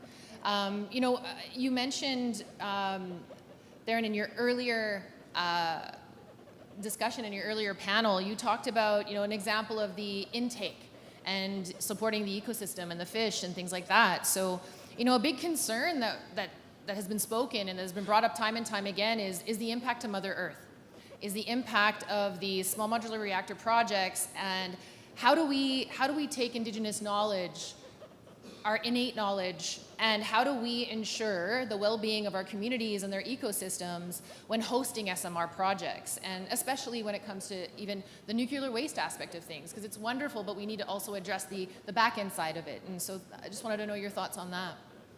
Well, so first of all, SMRs are actually not one of the projects our nation is looking into, but it is one of the projects that we're going to be dealing with regardless, because of the project being, one of the projects being owned by OPG and NWMO being located in our territory for the proposed site. But going back and protecting the ecosystem and looking at it, like I mentioned before with the intake and outtake, I like to imagine how much more eco-friendly and sustainable the Bruce Power generating site could have been if we were involved in that planning process back in the 60s when they brought it up forward. Maybe that intake and outtake could have looked drastically different. Maybe they could have come up with a solution to actually eliminate the heat pollution that comes off of that plant. So we aren't getting radioactive material into our lake, but we are experiencing heat pollution from that site. And this actually drastically affects the fish near that outtake. And I've seen it before working with the fisheries department of my own First Nation. The mutations that go on just from that drastic change of heat that the fish aren't able to quickly adapt to. We've pulled fish out of there with tumors. We've pulled fish out of there with fur. I think about all the things that could have been so much better if we were involved from the beginning. Especially because industry does not like to look past a certain spot. They don't like to look far into the future. The entire nuclear industry started off with no real plan for what they wanted to do with their nuclear waste. And the industry's been around since the 60s. And they're just finally now, in like the last 10 years, created an organization dedicated to dealing with all the nuclear waste in Canada. That's not how our people operate. We're always looking forward. We're always looking at like the bigger pictures, looking at the things most people would just set aside, disregard. Because, like it's been said, we interact with our territories, we interact with our land. And unfortunately, due to the reservation system that isolated a lot of our communities up until they were finally free to go, many of us stayed in isolationist policies, and we let the world in our territory develop around us without actually having an understanding of what was going on. And then now, in the current modern day, we're spending a whole lot of time playing catch-up, trying to learn as much as we can about these things that have existed in our territories for 60 years so that we have a better understanding and make better decisions and can make sure we can hold them accountable moving into the future. For me, it's a sense of, when it comes to these new projects like SMRs, you got to look into the future. You got to look at every single possible impact. And one of the biggest things for me when it comes to SMRs, sorry to detract from the rest of you guys because they do sound like very good opportunities, is the waste. When NWMO approached the Saugeen Ojibwe Nation with its proposal for a DGR, SMRs weren't part of the deal. It was all just CANDU fuel. And there's a drastic difference between CANDU fuel and SMR fuel. As I mentioned in my last presentation, a CANDU pellet I could carry around in my pocket for years and there would be no repercussions. SMR fuel literally has to have a casing 3D printed around it before it has to be moved. And the other aspect to that, the thing that I like about CANDU, is all the reactors use the exact same type of fuel, which means it's the exact same type of waste. And that's relatively easy to account for. SMRs are not the same because there are 4 different models of SMRs using 4 different types of fuel, producing 4 different types of waste. And it's something that needs to be looked into. And going back to the Darlington station, they say it's safe. But when it came time to actually do an environmental assessment, they skipped it because they said they did one back in the day when they were going to refurbish a CANDU. I don't think that was right. I think they should have looked into more on how SMR might have a potential impact. And then when I spoke to OPG at one of the other conferences I got to attend to, they seemed so excited about their new SMR project that was going in. And my one question to them was, well, what do you plan to do with the waste? And their plan was, oh, we're just going to do what we always did.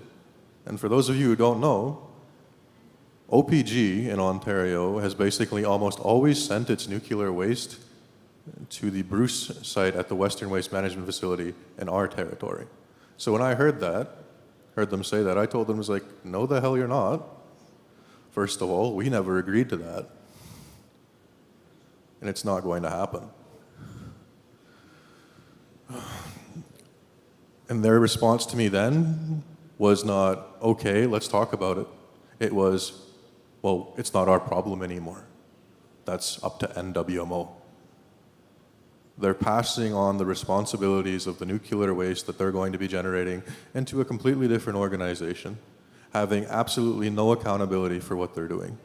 And that is the absolute wrong way to go about interacting with First Nations, to go about building these projects. So do I support SMRs? In a sense, I can see their benefits, but as of right now, because nobody's told me how they're going to actually manage the waste outside of trying to send it to our territory again, I can't support them. Thank you.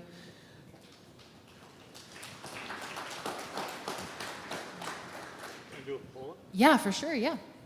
I'd like to do a follow-up. As you're aware, like in New Brunswick, we deal with 2 advanced SMR technologies, ARC and Moltex. Moltex technology is unique. They want to recycle CANDU fuel, and they're doing research to utilize 90% of the spent fuel and the fuel rods. So like I said, that research is ongoing, but to me, that was a bright spot with that SMR company that really, like I said, dealing with an issue that, again, can recycle any CANDU fuel and potentially all SMR fuels. So like I said, not all SMRs are the same. Like I said, they're all different. ARC is more of towards utilities, not generating electricity. They're 100 megawatt, but like I said, Moltex is a 300 megawatt reactor. They're focusing on SMR, but are also focusing another technology on recycling used nuclear fuel, CANDU fuel. Thank you, Jim. If I may, I was aware of that as well, and that was one of the things that actually interested me in SMRs was the potential to reduce the amount of nuclear waste capacity that we were going to be dealing with. But until that technology is actually solid, because as of right now, the process for it is extremely messy. It's not practical as a solution. Realistically speaking, the current process they're using to recycle CANDU fuel is significantly more environmentally impactful than it would just to be to store it in the facility that they're looking to build. And until that improves, I still can't get behind SMRs. I think it's always important to have different points of view when we're approaching this, and I think that's what these panels do. They bring information from both ends of the spectrum, and then hopefully people can make informed decisions moving forward. if, I'm gonna go back to you, Chief. If nation to nation sharing is extremely important. That's how we're stronger together. That's how we progress together. And so I think the nations out here in the prairies have a little bit more of an advantage than the nations in Ontario did, because now they're a part of the process and they can hopefully be a part of it from inception throughout the whole life cycle. If you were to give advice to any nations that are exploring SMR projects, what would that advice be? Yeah, I mean, that's a really good question, because I think the important thing is, the days of trinkets are over, I always say. What First Nations are looking for, they're looking for equity in these projects. It's in our traditional territory, in our lands. We're gonna be here long after everybody else is gone. So, we want to make sure that we benefit the most. So, obviously, making sure, I just want to go back to a statement that was made earlier. Moltex is looking at recycling fuel, and I understand, can't support SMNR. That's what's great in a democratic country. We're all entitled to our own opinion, right? But having said that, what I would say is, you have to come up with a solution. We're talking about the next 7 generations, and we look forward. We're always forward-thinking people. That's the truth. But if there's no generations here to forward think about, what are we going to do? Climate change is a real thing, people. It's happening. 1.2 degrees. We go another 1.2 degrees, we're not going to sustain life on this. We're not going to have another 7 generations. So we have to address this as quickly as possible. What do we have in our toolbox to address it? More renewables, not the total solution. Natural gas, still a carbon emitter. Nuclear is there. I understand the concept of not wanting nuclear, and what are we going to do? Listen, we had a disease called COVID not that long ago, and I'm sure everybody recalls this. But what did we do when the time came? Everybody got together and found a cure for COVID. Thereby, if we're going to look at nuclear, I'm a firm believer, somewhere down the road, the technology is going to get caught up. It's going to catch up, and we're going to be able to reuse fuel. Moltex technology that Jim was talking about, I think that's great technology, reusing nuclear fuel. I mean, that's a perfect way of ensuring that the life cycle goes from 1,000 years to 100 years. So there's a solution there. So, and I understand, people don't like to support it, but that's the reality. I just wanted to address that. But, if I'm looking at dealing with First Nations and you're coming into my territory, I want to be engaged right from the beginning. If I'm talking to a proponent, I want to be there with the proponent right at the beginning. And, it was so refreshing. I'm dealing with a company called PCAM. They deal with electric batteries and producing the positive side of it. They engaged us right from the initial meetings of going into the provincial government to even talk about the EIA process. So now we're talking with government when there's not even a project on the books yet. There's a possibility we want to move the project forward. It all has to meet these requirements, but the proponent has brought us in at that point. I think the earlier you bring First Nations in, the more we get an understanding of the technology, the more we're able to make an informed decision from our perspective of if it's a good project or a bad project. But it's really important because, technology now is changing so fast. And, what are we going to do for a solution? I think SMNR is a great solution in that it's small. There's a fuel issue for some people. For us, I think Moltex and ARC are great technology. I think it's going to cause a solution. They complement each other. I'm sure General Electric has a plan as well. So, we've got to embrace some of this stuff, but make sure that First Nations are involved in all of this. Let's not make the same mistake that they made back in the 60s, as the gentleman was talking about, intake of the cooling system. We don't want that happening. We want to make sure you're involved from the beginning, and don't be myopic. Not only First Nations people. I always tell proponents, talk to the municipalities as well, because they could stop a project just as fast as First Nations can as well if you don't have that social license. So it's important we all work together. And I know here in the North Shore, we're very lucky in the northern part of New Brunswick. We're all engaged. We have great leaders in our municipalities and in our First Nations up here. We work together. We look at every project and we say, how can we come up with something? We're looking at a green energy hub. I think there's a great opportunity in northern New Brunswick. We have some projects that are on the cusp, a biomass project as well. So, these are projects that are going to intertwine each other and they're going to complement each other. And new SMNR technology, for me, is a part of that solution. And I think it's a way of addressing our energy needs in the short term, because renewables, they're not the only solution, unfortunately. And, I love renewables, but I think, we own wind farm. So, we own a turbine and we're invested in another wind farm. But I believe in diversification. The more we're involved with, the better. And I think proponents have to engage us early, show the true benefits to First Nations, and not just, like, again, I go back to the trinket, the jobs are nice, the contracting's nice, equity and ownership in those projects are so important for First Nations. And that's the model, it's going to be hard to model, and I think that's the challenge in the nuclear industry, but we can do it. I know we can because I'm a firm believer, I'm an optimist. I think there's a great opportunity for First Nations.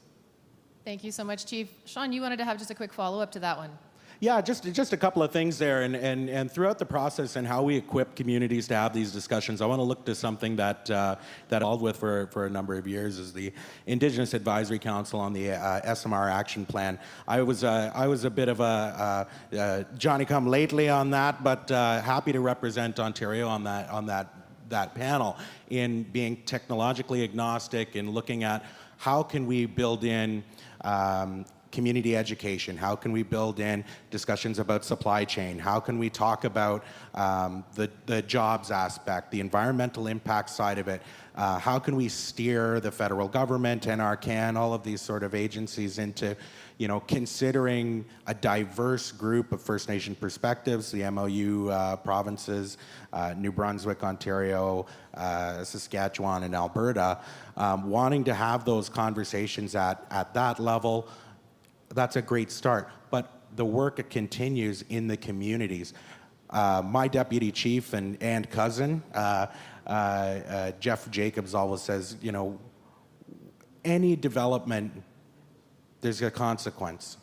Absolutely anything. And so part of our job in leadership, both in community, in industry, is being able to communicate all aspects of it. Now I want to go back quickly to how Curve Lake First Nation looks at development. We come at it and thinking everything has an impact, everything is involved. We're an interconnected species of creatures that live on this world, and what we do has impact.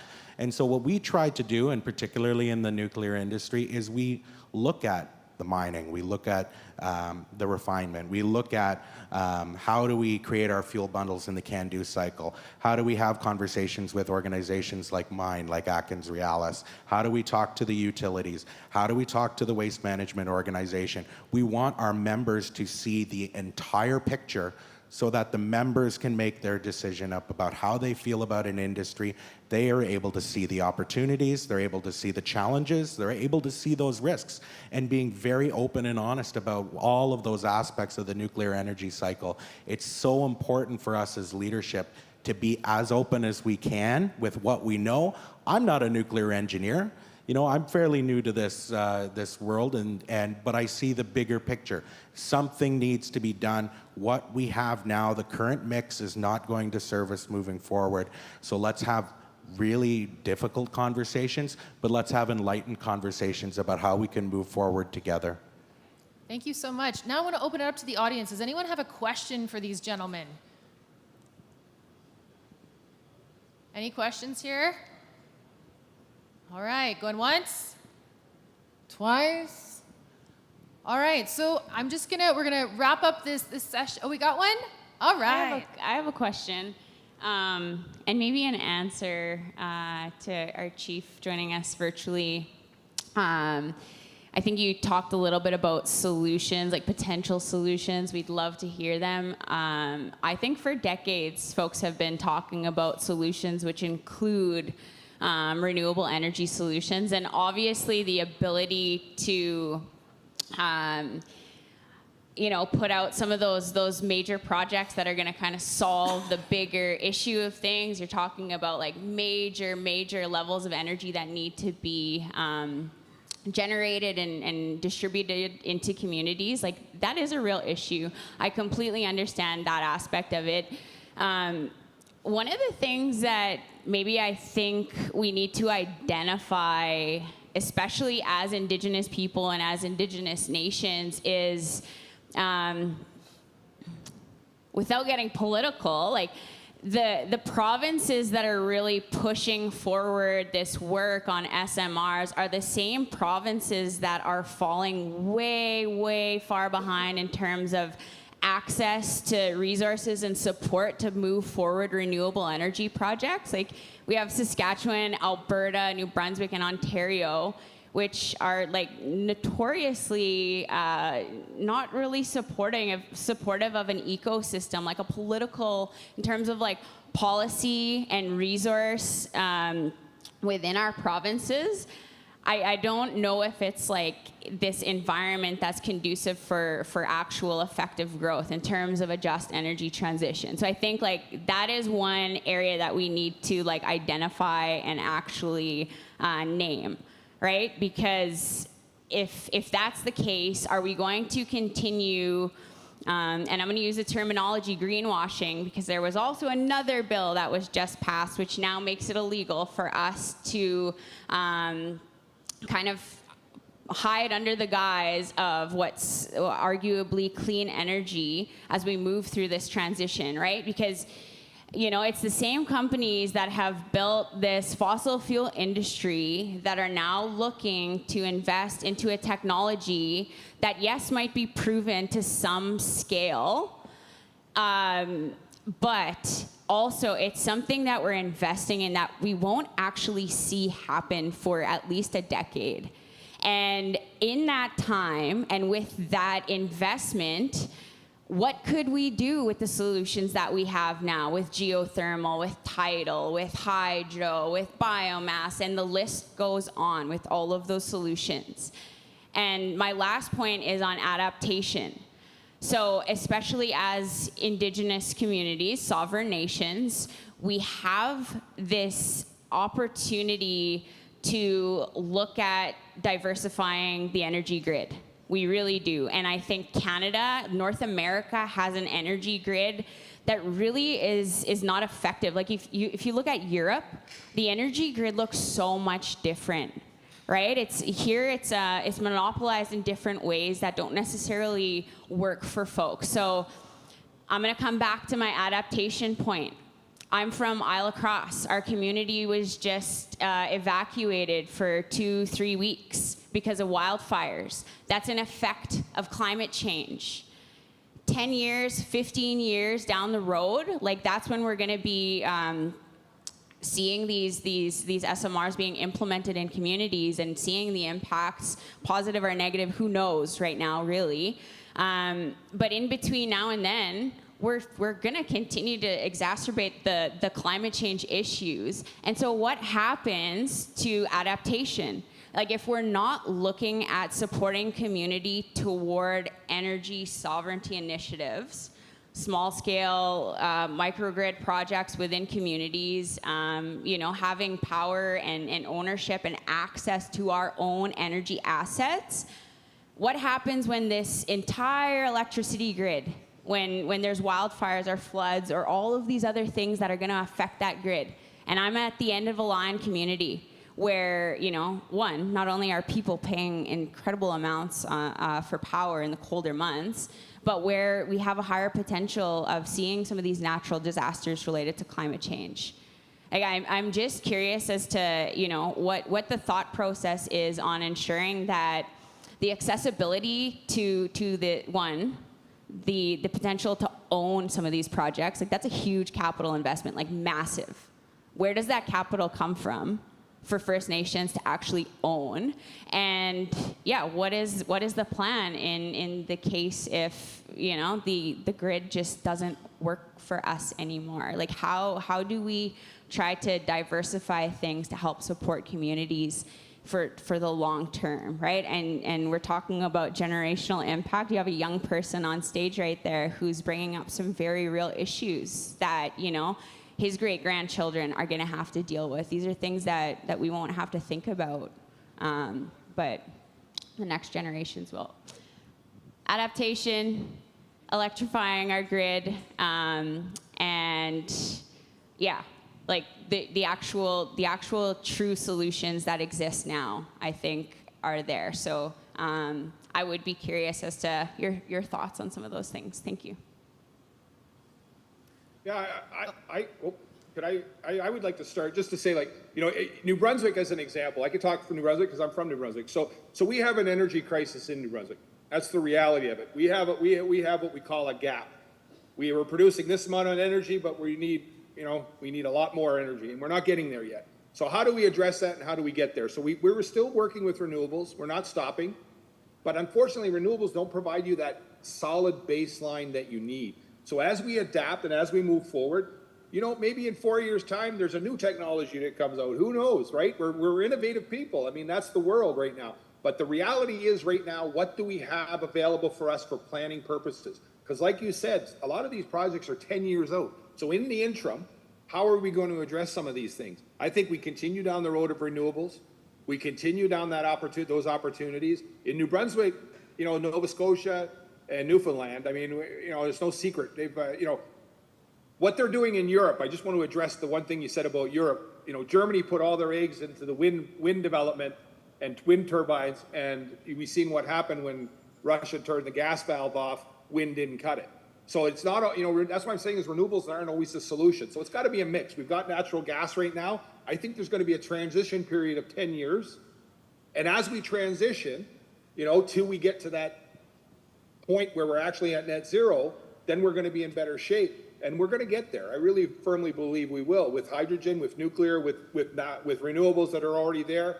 That's all going to provide us that baseline we're going to need, the nuclear sector especially. And it doesn't only have to be SMNR, it could be new builds, Monarch. I would love to see another Monarch reactor in New Brunswick. That would be phenomenal for us because it would provide 500 to 800 megawatts of power that's needed. And that's what we've got to look at is, okay, how do we address this in the short term? But to build a Monarch, you're looking at probably a 10-year, and it's a big financial investment, which is another question she asked about how do you invest and how do you make sure? That social license that First Nations carry, there's a price tag with that, I believe. And we, as First Nations, should put a price tag on that and say, okay, we may not have equity or skin in the game, but we do have, the infrastructure bank now. We have grant programs. We have the major project coalition. We have a lot of organizations where we can access money now as First Nations. But the opportunity for us to get there is that social licensing. There's a cost that goes with that. We were able to, in New Brunswick, actually use that with the SMNR technology, and Jim was part of that with the North Shore, to give us the opportunity to invest in those small modular nuclear reactors and give us some equity in the game because we didn't have the capital to put up. So that social licensing, we put a price on it, but we also have the ability to invest even further. So, I mean, that's where we've got to go. And I understand, you're at the end of the line, and for remote communities, I can see the challenge. I really can, because what do you do? How do you address it? Diesel is your big thing right now. I think a lot of communities are burning diesel. I mean, that's not going to be the solution for you guys. So the mini grid aspect, I love it, but there's legislation that has to be changed. In New Brunswick, we had to change the Electricity Act to enable our hydrogen producers to actually go along that mini grid because it's a provincial-owned thing. So those are things that I think are hard to address. Those are some really good, hard questions that have to be asked. And as leadership, we have to take the role with our communities and move those things forward. Absolutely. Thank you, Chief. Really appreciate that. I think, Theron, you had one quick little thing you wanted to say, and then we're gonna wrap up our panel here. Yeah, sure. So in terms of the equity part, like you were mentioning, and for me, as I mentioned in my last panel, is these are our land and resources, we're subsidizing everything. You should be able to leverage that into getting some equity on any of these projects. If they're going to exist in your territory, you should have equity. You shouldn't have to buy in because you've already paid for this damn country. The other aspect, which I was going to touch on, I apologize, I forget the first half of the question now. It was the capital and adaptation and microgrid. I guess, now I remember what I was going to say.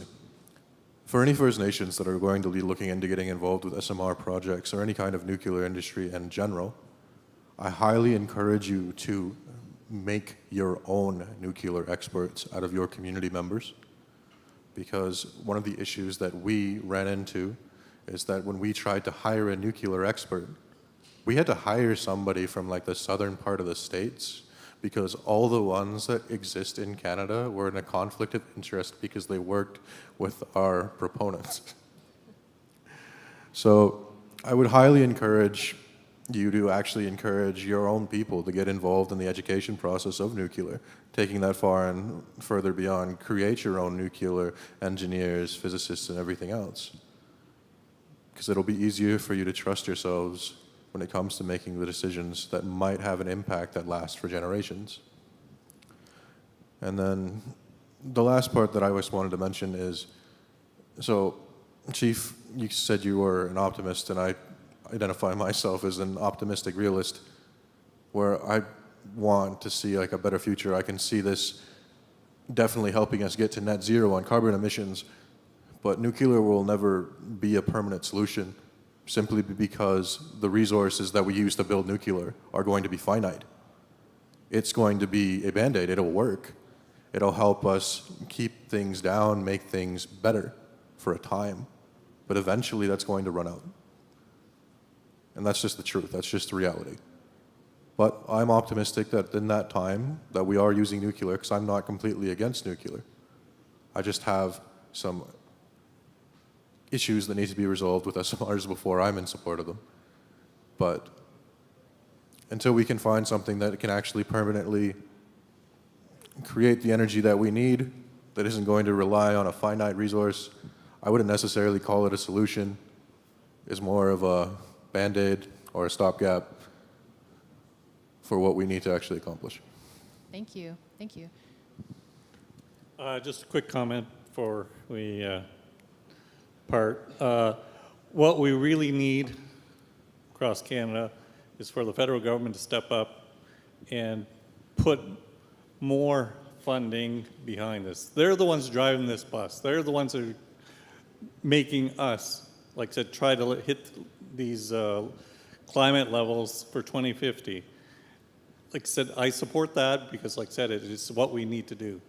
But the thing is, the reality is that I'm not 100% sure that we can achieve that. We need the federal government to invest more funds into, like I said, these SMRs, advanced SMRs, because they're first of a kind. And just like any other energy technology, the federal government, like I said, invested early to, like I said, make these more cost efficient, whether it be wind, solar. Like I said, there's subsidies to keep these costs reasonable for consumers. Nuclear, hydro, whatever. Like I said, we need the federal government to, like I said, continue to, like I said, invest in SMRs, advanced SMRs, and nuclear to, like I said, lower those costs for consumers. But we need also to, like I said, have them support the capacity that we need in our First Nations and communities across Canada so we can get behind all these new technologies. And like I said, be aware and make informed decisions. So again, like I said, we need the government to, like I said, step up. Thank you, Jim. All right, well, that concludes our panel today. Thank you so much. We really appreciate your time. Oh, we got another question. If this is on. Okay. Not a question, but I did want to add a very, I'll make it as quick as I can, a couple of comments to the conversation. First, renewable energy is not a real thing. There is no source of energy that is renewable. There are only finite sources of energy with different time frames. The sun, at some point, will burn out. There's more energy in fissile isotopes, uranium, thorium, materials that we have on Earth. If we captured it at our current level of use, we could produce energy for all humanity for about 10 times longer than the sun will burn. So the idea that there's a shortage of a finite resource in terms of nuclear energy is a little bit, I think, informed by a partial understanding of the technology and the reality, the resource. When we talk about renewables providing a complete solution, we use Europe as an example. There was mention of Germany. They've spent $500 billion on renewables. That got them to about 70% renewable energy generation as of last July. They estimate that to go to 100% will cost them 10 times more than that, $5 trillion. So the first 70%, $500 billion is a lot of money, but the last 30%, $5 trillion, is a lot more. And I talked about numbers before. Try to spend $1 million a day and get to $5 trillion. You'd be needing to spend $1 million a day for about 15 times longer than there have been Europeans on Turtle Island. I mean, that's a lot of money. And that has made Germany's power the most expensive in Europe, over 40 cents a kilowatt hour. The only reason that their absolute emissions are lower than when they started is that all the industry left and went to where they're making cheaper power by burning coal in China. So their carbon intensity, over 520 grams of CO2 per kilowatt hour, is more than 20 times that of Ontario at 4 times the cost. Ontario choose the nuclear route. They're 24 grams of CO2 per kilowatt hour, 10 to 12 cents. It's reliable, it's affordable, it's clean. That's a pretty good example of how to use a blend of technology. They also use hydro, they also use wind, they also use solar. But to have nuclear baseload, as Chief Terry mentioned, enables that system to work and to be affordable and low carbon. So I think that we all, myself included, we make statements as if they are facts. And we often know something about what we're talking about, but we seldom know all of what we're talking about. I don't know everything about what I'm talking about. But having spent some time in the sector, I would say nuclear needs to be considered among the trade-offs. There's it was mentioned, Sean said, there's a trade-off to everything. More people still die from lack of energy than are killed by the energy sector. More people still die of cold every year than are killed by global warming. And if we don't want nuclear, we have to deal with the trade-off of what we're going to do instead, including blackouts and the deaths that are caused by not having power. Thank you. Obviously this is a very hot topic. Yes, thank you, yeah. Obviously this is a very hot topic, and this is just the beginning of the conversation out here. So I want to thank everyone for participating.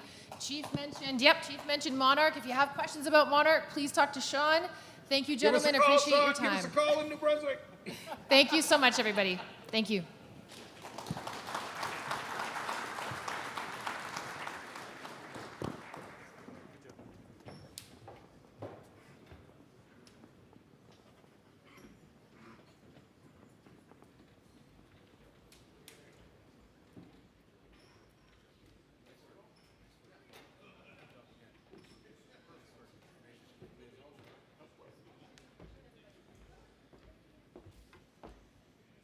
All right. Another big round of applause for our panelists. Thank you for sticking with us here. We have a few more panels. We have a presentation coming up, but we also have some more door prizes, because I had some people getting mad at me. They came and confronted me in the bathroom because they said that they had the number, but they didn't get a chance to get to it. So I hope you're all paying attention. You are all looking at that one and only red and white ticket in your pocket, and I'm going to pick another number out.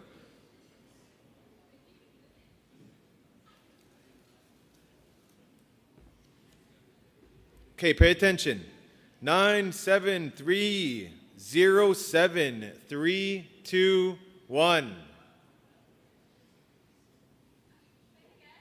Hold on. 97307-321. Yay, holy smokes. Yeah. Congratulations.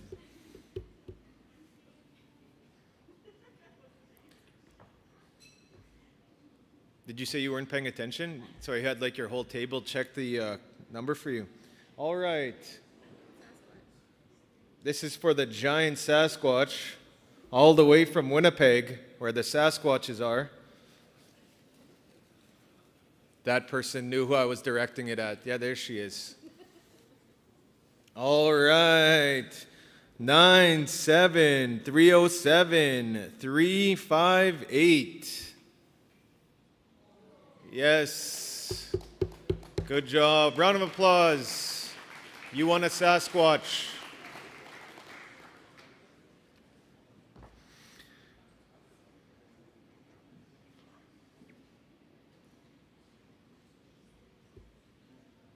Next on the list, I was supposed to tell a chemistry joke, but I got no reaction. So, anyways, moving on. Tony, if you are ready, we are going to do a video highlight of the last couple of days here, and then we're going to move on. Okay, Tony, get me off stage.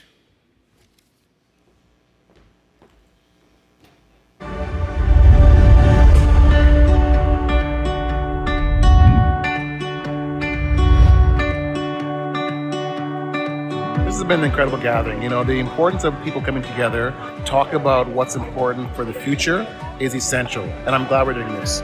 It's about time we're doing this, and we need to do this.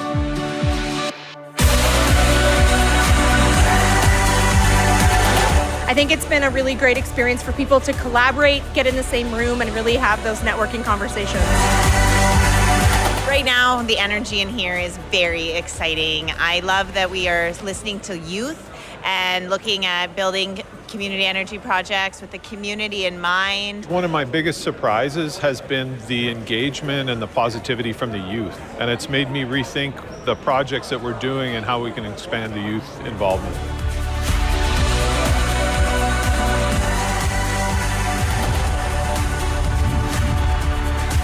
By engaging Indigenous youth in the clean energy discourse, we not only honor our rich heritage, but also harness our ancestors' wisdom to propel us towards a more sustainable world.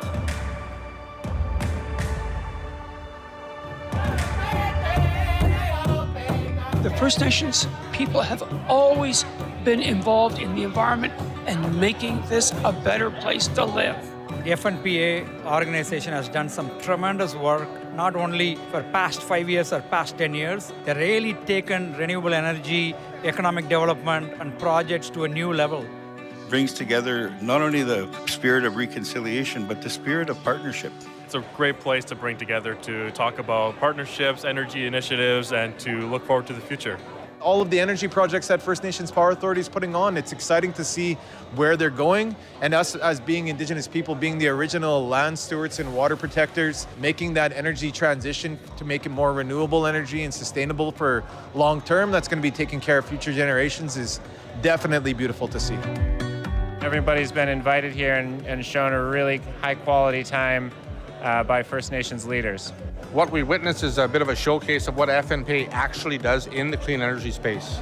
And so community energy planning, energy efficiency work, what we're doing right across the country is a model for the rest of the country.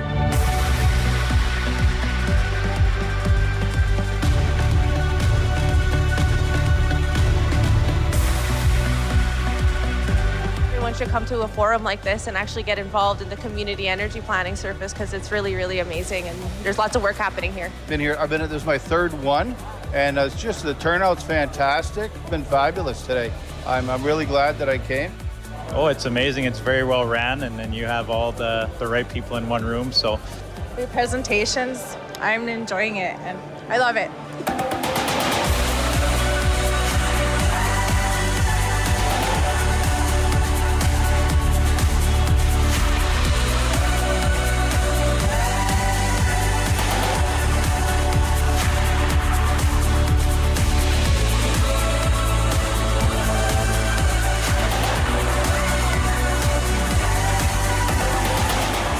We have to ramp up the response to climate change. So I think this is great to share information, current trends, research, etc., to assist the Indigenous communities to make the transition.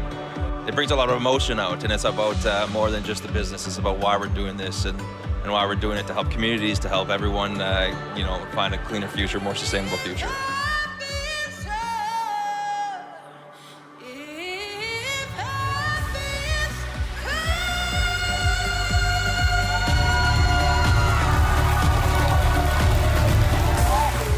Amongst many of our industry partners, First Nations communities are doing some fabulous things in terms of partnership development at the utility scale, commercial scale, and residential scale. We are on track, and we're very proud of this, to spend $1 billion over the next 10 years in Indigenous procurement. Our agreement with FNPA outlines a minimum requirement for at least 30% Indigenous ownership for the 100 megawatt solar facility. So there's a great opportunity for us to make sure that we're sending the right message. We're selling FNPA as a strong national organization beyond the borders of Saskatchewan. Really, this is an opportunity for us to come out and tell the world what we're doing in Indigenous clean energy.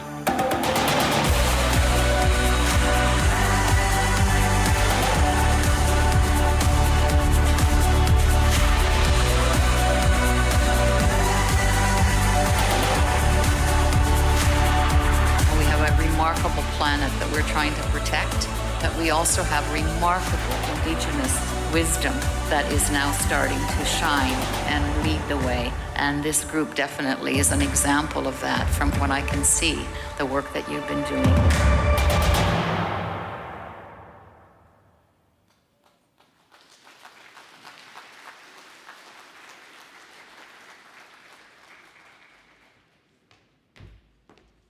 That deserves another round of applause for Tony and his team, the visuals, the audio.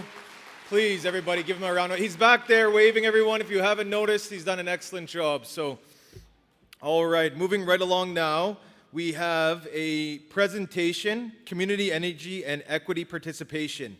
Today, we're going to explore how our community is not only advancing towards a sustainable energy future, but also ensuring that this transition is inclusive and equitable for all members. Addressing energy equity means that everyone, regardless of income or background, has access to affordable, reliable, and clean energy. The push towards renewable energy and sustainability offers tremendous opportunities for economic growth, job creation, and environmental protection. However, it is crucial to ensure that these benefits are distributed fairly across all segments of our community. Energy equity involves addressing disparities in energy access, affordability, and participation in decision-making processes. So please help me welcome the next speaker, Councillor Clifton Cross from the Frog Lake First Nation.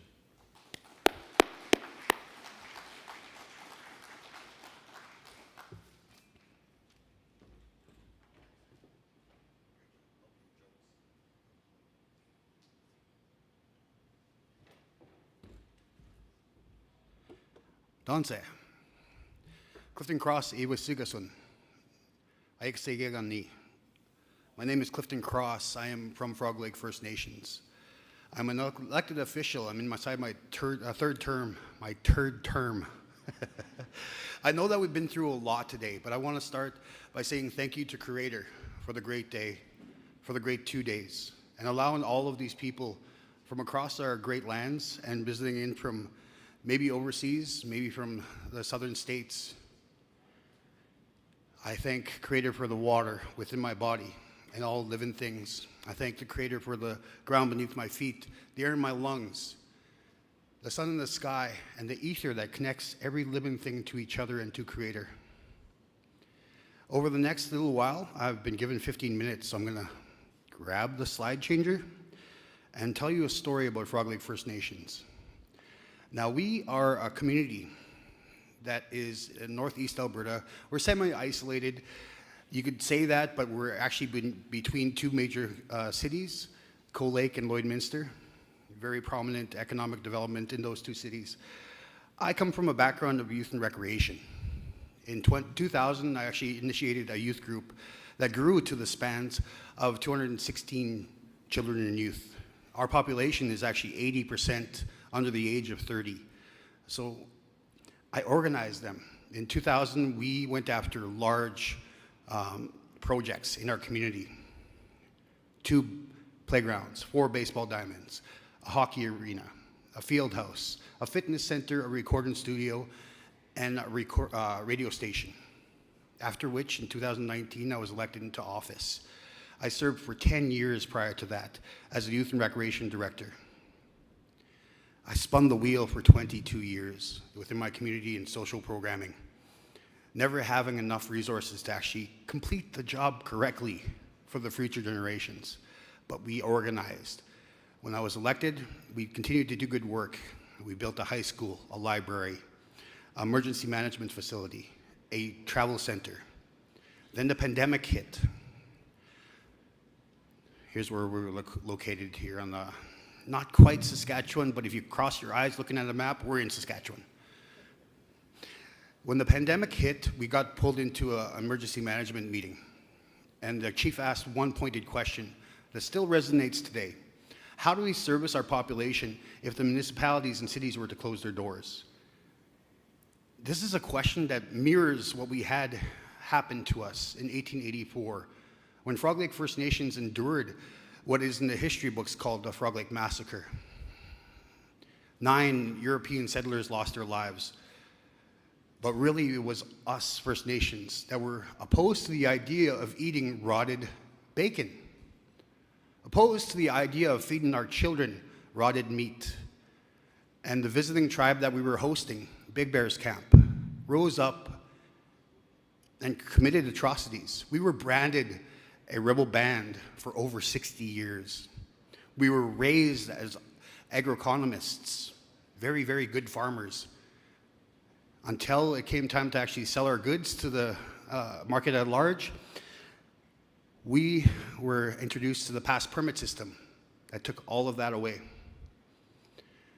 Only 60 years, or only 65 years after that, we were able to actually take our natural resources and become a monolith of a First Nation oil and gas community. We garnered about $150 million in our account to create own source opportunities, use the revenues to create housing facilities. When I got elected into office, we did the first thing that made sense to us: how to diversify our economy. The crash that happened in 2008 basically took away my job as a recreation director. But what it did was it allowed us to broaden our expanses. So we brought in Deloitte and created a mechanism of 4 major pillars in our community. Spirituality, creator above, first and foremost. Our people, our governance structure, and then the finances to get us to where we need to go.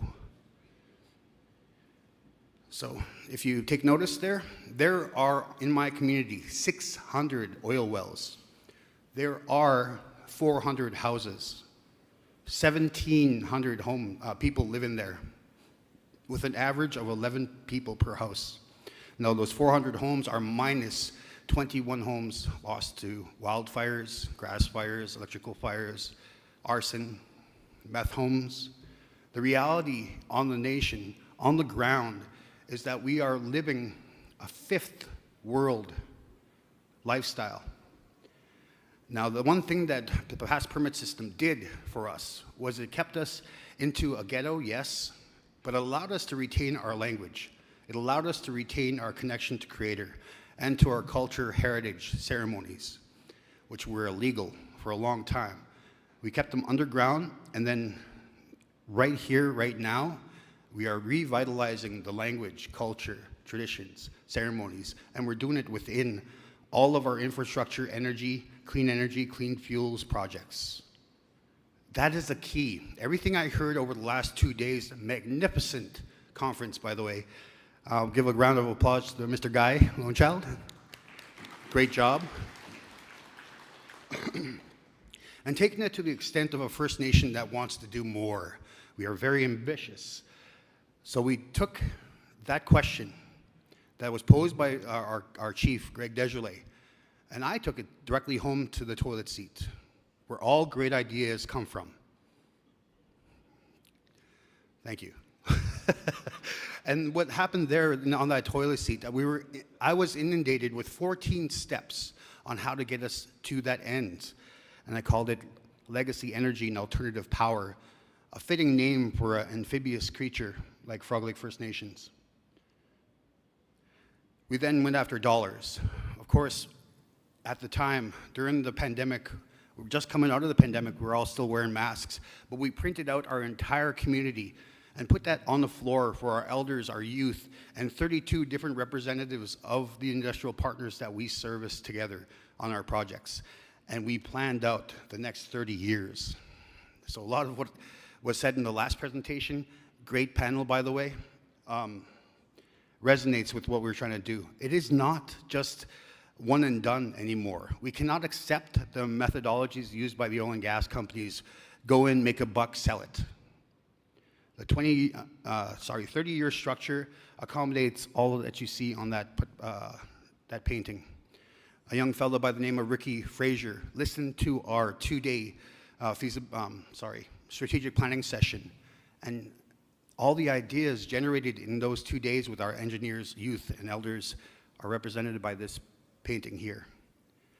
Yes, even to get our products that are revolutionary, innovative, on the Artemis projects. First Nations can lead the way in bringing balance to systems that for 150 years had no balance. Take, and take. We digitized that map that stood on the floor, and we initiated the funding that we got from the federal government to create a broader story. And this is what I've been doing for the past 4 years since 2020, making sure that we can tell the story, build the relationships, develop a clean and sustainable vision, and really the conclusion is ongoing. After $17.7 million accessed by Frog Lake First Nations, its partners, to guarantee the feasibility studies, the research and development, the business development, all are well resourced. For 4 years, we built an executive summary of 130 pages worth of 30 years in advance of where we are right now, unable to service our people, unable to feed our people if the municipalities and cities were closed the door. We now have the solutions. Also, bringing back our children in care. Now, the buzzword is C92, but really, it is a return to our natural way of life. The jurisdiction over our children was never on the table, just like the jurisdiction over our future never is. So we developed a plan to accommodate that. In the Equestrian Equine Center that has won awards already. The design with Reimagine and her and Vivian's beautiful team out there in Edmonton developed and showcased the flow of the land in Frog Lake, the spiritual connection to our land, our history, all into one room we call the Wraparound Services building. It's where you'll manage all programs to service the children in care that are returning from years of being mismanaged themselves inside of that system. To returning our people that were taken away by addictions and bring them back into the society to be brought home in a loving and caring way. So we pulled together our unique group and Frog Lake First Nations, Reimagine, Turco and Associates, Williams Engineering, and SAIT became that base, a foundation to move the ball forward. And believe me, we moved that ball forward. Out of the $17.7 million that we accessed, we at first went after a $900,000 project over 4 years. We established an MOU with SAIT, and we went after delivering a vertical axis wind turbine to help generate power for our school. Now, I know you guys are all doing rooftop solar, and we'll get there. But what we wanted to do was research to determine how feasible this is for a community and make it decentralized. So one building at a time, Frog Lake took the initiative to actually take the next step and include a battery, a resource that would be powered by that vertical axis wind turbine, power the battery that is 60 kilowatts per hour. So effectively turning our high school into an emergency management facility.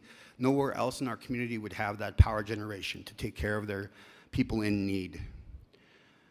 Along with the third item on our list for ARTP, we generated a Frog Lake Thunderbirds drone company, and we do the work ourselves. We map out and make sure that our community is fire resilient, protected from the elements, and mapped out in a way that we could plan in opposition of the force-fed policies and procedures that are being brought down by the federal government in the Land Management Act. We want to do it ourselves by our own means with the technology that is now available. So we took it to the next stage and went after the solar farms that everyone's doing. But we're going to take that initiative, and with the partners, I think I can announce, Siemens and Elemental Energy, we left the door open for innovation to take place, to make sure that it wasn't a cookie-cutter thing like everything else that we've been fed for 150 years. We have to be able to lift up those photovoltaic and create the atmosphere for agrovoltaics. We can raise crops. We can have livestock under those solar panels while they generate energy. our project champion, who just finished his cohort with Indigenous Clean Energy, and then inspired 3 more people to join our cause. Michael Marty took the stage in Vancouver for Indigenous Clean Energy and knocked it out of the park. He is our project champion for the solar farm, but let's not stop there. This young man has the initiative to actually turn a community walking path into its own power source. If you were to take 60 kilometers of roadway in Frog Lake First Nations and apply a pad that actually is utilized as a conduit to deliver electricity, gas, natural gas, and the internet to each and every home, then you could put streetlights up that have vertical axis wind turbines and solar panels on them, as well as those wind trees and wind turbines. Along this path, you can generate a gigawatt of electricity. Not just for the servicing of those residences and facilities, but the servicing of the creation of goods for the supply chain. Sustainable materials, and I'll get to that. Also, lightening the path. How many people are going to make the drive home to wherever you came from and try to find the guidelines on the road? In Australia, they're actually doing this, where they're lighting up glow-in-the-dark road lines. You heat up your road itself to around 4 to 6 degrees Celsius, and you will never have ice surfacing. Why the hell aren't we doing it this way? Why are we not saving lives when we know the solutions are just around the corner? The answer is the dollar sign.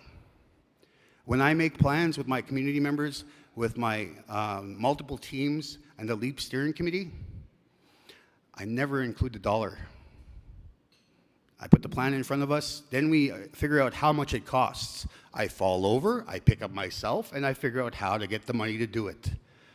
That is the true intention. If you take out the need to earn, to develop a plan to actually create solutions for problems, then you're playing a real game. You're not dependent on the capitalist sensibility. But boy, do we need to make money, so how do you pay for those services? Well, you acknowledge your history. You come truthfully to your partners, and you make sure that you establish a sense of, I want to do better than the day before. I want to do better than 150 years before. This monument stands as a test of time.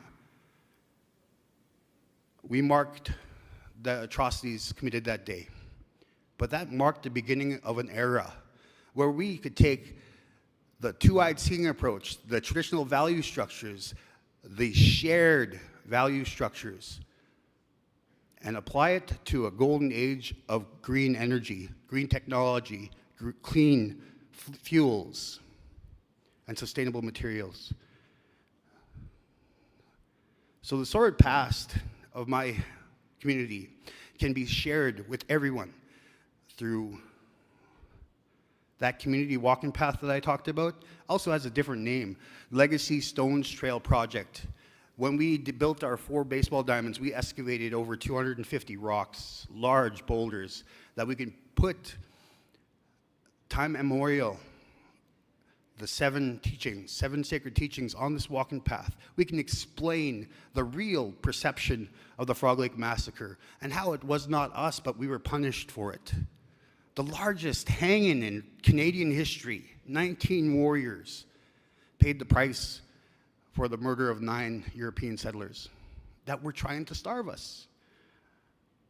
We could tell the story of the unmarked graves that just recently happened. Those 215 need to be representative in this way through our community, because we lost so many that you will not find in an unmarked grave. They were incinerated at their place where they were supposed to learn.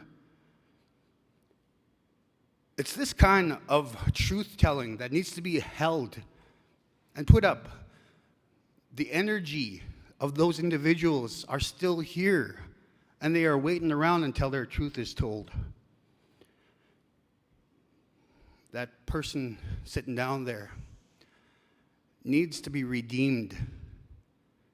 His warrior that defended our people was slaughtered in cold blood. Big Bear needs to be repatriated and brought to his people. Big Bear's pipe needs to be brought back to Treaty 6 territory, along with the others that had their names dragged through history books, misrepresented, and everything that they prophesized is true. We were ushered into ghettos. We were starved. They took away our resources by putting the good old choo-choo train between all of our people while it slaughtered our buffalo, while it slaughtered our way of life. A way to do that, and I'm presenting you all the bad stuff because I do believe we in this room have solutions. That 30-year plan is right in front of you on how to get us to a sustainable, recreation-based, culture-based, fully engrossed tourist attraction for the rest of the province, for the rest of the Canada as a whole, for Turtle Island. And we're about to announce some major developments. We are working on a large project that in turn takes the hydrogen development. I know I'm running out of time, but I'm going to keep going. And energy storage, development of ammonia. That's a placeholder logo, don't pay it much mind. I just developed that in the toilet. Then what happens is you take the land base of Frog Lake First Nations and you take where the vicinity of our SAGD plant, which is now called Strathcona Power, Strathcona Resources Power, and you extend it out to where we can actually store hydrogen long-term in salt caverns. Then you have the opportunity to actually create 2 poles and develop a regional ecosystem accelerator, a carbon, hemp, and hydrogen hub. This has 32 revenue generators that are not small items. The poles on my left, your right, I believe, are all generated by carbon. On the right, your right, my left, I think I got that reversed, are all hydrogen incorporated initiatives. Down the middle, you have the hydrogen and our drone systems.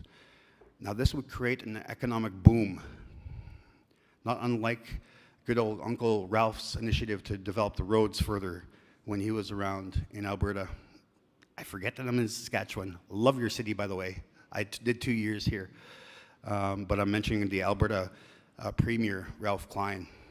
So we reached out to develop this idea to go after a large facility that should be listed at about $150 million and take care of a brownfield purchase by actually initiating reclamation of the gas wells that are there, of the salt caverns that are there, and make them viable containers for the products that we produce. So we reached out to Coal Lake First Nations, whose chief was on this stage earlier today, El Point Municipality, and Kiowan First Nations to join us in an effort to actually make ammonia a reality. Now, everyone says the word hydrogen, but the real mode of transportation of hydrogen is ammonia. The molecule is just too small to transport without taking a whole bunch of loss. So ammonia presents that better mentality.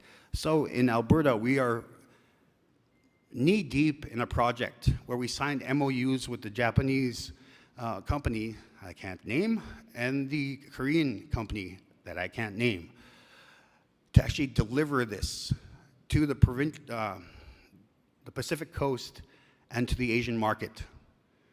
A $4 billion project led by a First Nation who is just ambitious enough to make sure that decarbonization is done here, affecting the Pacific market. And we will host those Japanese delegates on the 16th of July. Getting through the door, what could be Canada's largest clean fuels project to date. Now, how do we get our people to these projects? Developing a strategy of transportation here in Edmonton, right outside of Edmonton, Strathcona County employs 14 different electric buses and hydrogen fuel cell buses. The First Nations should actually take that cue from Strathcona County and replace the Greyhound busing route. The Greyhound busing route needs a replacement, and let's make it an even better venture. Deliver our employees to the sites that we need them at. So working with the municipalities around us, we are doing that. Our food security methodology employs the need, and I explained earlier, development of a gigabyte of electricity. You wouldn't just do that to service your homes. You'd actually use it to generate large amounts of electricity for vertical growth farms, for the generation of hydrogen, for the generation of carbon black, biochar, and to utilize greenhouses that are adjacent to our high school to develop the curriculum of that high school, to guarantee that your future generations are learning how to service yourself, separate, autonomous, sovereign. Taking advantage of the fact that we utilize the buffalo in such a way to provide housing, shelter, and clothing. The next thing is to identify the resource called hemp. And now that it is a legal material to utilize, we are growing the crops on our First Nation. 220 acres this year, 700 next year, 800 the following year, with a goal to come in alignment with our other First Nations that want to take advantage of this green buffalo, to grow it on your land and help us reach 100,000 acres of Indigenous growth for Alberta hemp. We announced a hemp food industry with our partners from Lithuania, Alive, and we are going to be launching that at our powwow this weekend, tomorrow, in fact, for all people to jump on board. We need to do something better to sustain our way of life. Granola bars and hemp hearts can help us get there. Logistics is another partner. We created Uskie Hemp Partnership together. This services a $3.7 billion contract that Logistics Unicorp actually signed on with the Canadian government, the Department of National Defense. So Uskie Hemp, which means earth hemp in Cree, is going to actually make the military uniforms for the next 30 years. Now that in itself is breathtaking when you have the Cree name for earth underneath the Canadian military, and you know our history. We were a rebel band now helping to defend our shared country. We developed these four and presented them in February of this year at the Alberta Hemp Alliance Conference. Wisconsin is our Moving Earth company, our agriculture. Nigawi Uskie Mitsuwin is our Mother Earth food company. Asani Katamawak, or Works with Brick in Cree, is our company that will generate 250 to 500 bricks per day using natural fibers. And these bricks are an R-rating factor of 36. These bricks are fire resistant, water resistant, and will never allow the growth of black mold. So did you see what we just did there? We can now clothe our people. We can now feed our people. We can now guarantee that they will not get sick by the temporary housing industry that we suffered from for 150 years. We are creating solutions. With our friends in El Point, they will host it because we don't have the infrastructure on reserve yet to accommodate these companies. So how do we collaborate? I said this over and over again, don't be shy. I'm not as intimidating as I look. In fact, I intentionally put my zipper down just to come up here and make sure that I didn't look intimidating. I'm kidding. The beautiful thing about working with First Nations is that we can slap you, and then we'll rub the face where we slapped, and we'll joke with you. But then we're going to slap you again, because that's how our reality is. There is no mechanism that will cure that. There is no amount of lying or pushing it under the rug that would take that personality trait away from the First Nations. Our partners know this. Our partners meet every Thursday at 8:30 for updates on every single one of our items. We have standardized the model that Guy Lonechild and the FNPA is looking to establish. We want to represent our membership with FNPA in that way, with our youth as the voices. Those three young gentlemen are my heart and soul. If you are a leader right now, you are doing a disservice to your company, your community, your people. If you're not capacity development, the next people that will fill your shoes. Michael Marty Jr., Aiden Abraham, Sammy Jr., or Sammy Marty. Those individuals you will hear more of in the years to come. And engineers, architects, those are filtered throughout our auditorium there back in Frog Lake. So I take the story onto the stage wherever I can. I speak these truths as I see fit. I'm elected by 3,800 people to make sure that I can produce a better way of life in the next 7 generations for them and their children, those yet born. That is the representation of each and every one of your job descriptions, even though it is not written. We here in Canada, we don't need to pay attention to the greenwashing that exists. Only our truths will get us through the line. Our bottom line, it is that everyone benefits and everyone can walk away with a clean conscience and a cleaner way of being. The next chapter is, the future is always forward. The next chapter is the establishment of a First Nation that will lead the way in clean energy prosperity. See, when the colonization happened in Canada, before that, we managed prosperity, the abundance of Canada and all its resources. We managed that. For 150 years since colonization, we've managed nothing but poverty. It is time now to make a difference. That gentleman right there in that table inspired me a lot because we need more people to speak like that. This move in industry from a dirty fossil fuel-driven economy to a clean fuels, clean and sustainable technology and sustainable material division. It has to be led by First Nations. It just has to be. Our first economy was the fur trade. The train took that out. Then they confined us to literal jail in our reses. It is time to reclaim our proper place, our destinies, as those that lead. If you're looking to move the ball forward, Frog Lake First Nations and her partners are ready to work with you. Hi, Anas, come on.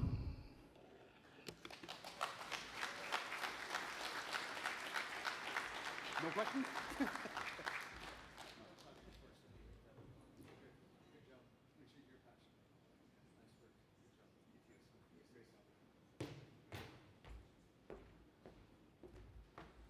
All right, big round of applause for Clifton. Passion, combining our youth and our elders and our knowledge and our Indigenous history, right? For so many years growing up, I was told, and many others were told, to learn the two worlds, walk in both worlds. We've learned now to walk in both worlds. It's time for the non-Indigenous community to start learning from us, the original land protectors, and you can see the passion in Clifton as he's up there. We have another presentation, but before the presenters come up, I have another door prize. My door prize person, Michaela, can you grab that little bag in front of you here? Sorry to interrupt you. Just come on up. Bring your tickets out. We have one more. I need you to open it for me. You're opening an empty bag. That's amazing. The final presentation. They're going to keep it a tight 15 or 10 minutes, okay? And then we'll move on.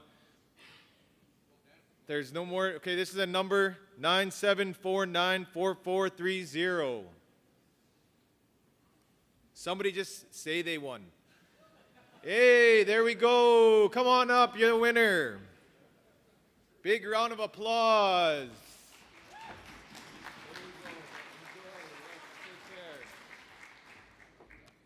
Okay, appreciate your patience. One more group.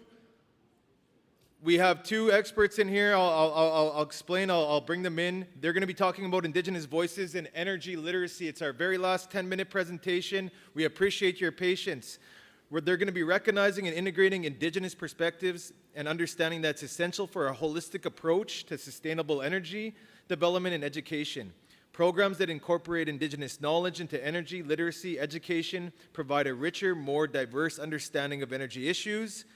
Initiatives such as community-led workshops, school programs, and collaborative research projects that help build capacity and empower Indigenous communities to engage in energy discussions and decision-making. Please help me in welcoming our last esteemed guests and speakers, Aubrey Ann Liberty Piwapasconias, a U of S student, and Dr. Elena Gilmat, the Energy Security Curriculum Development Coordinator and PhD at the U of S.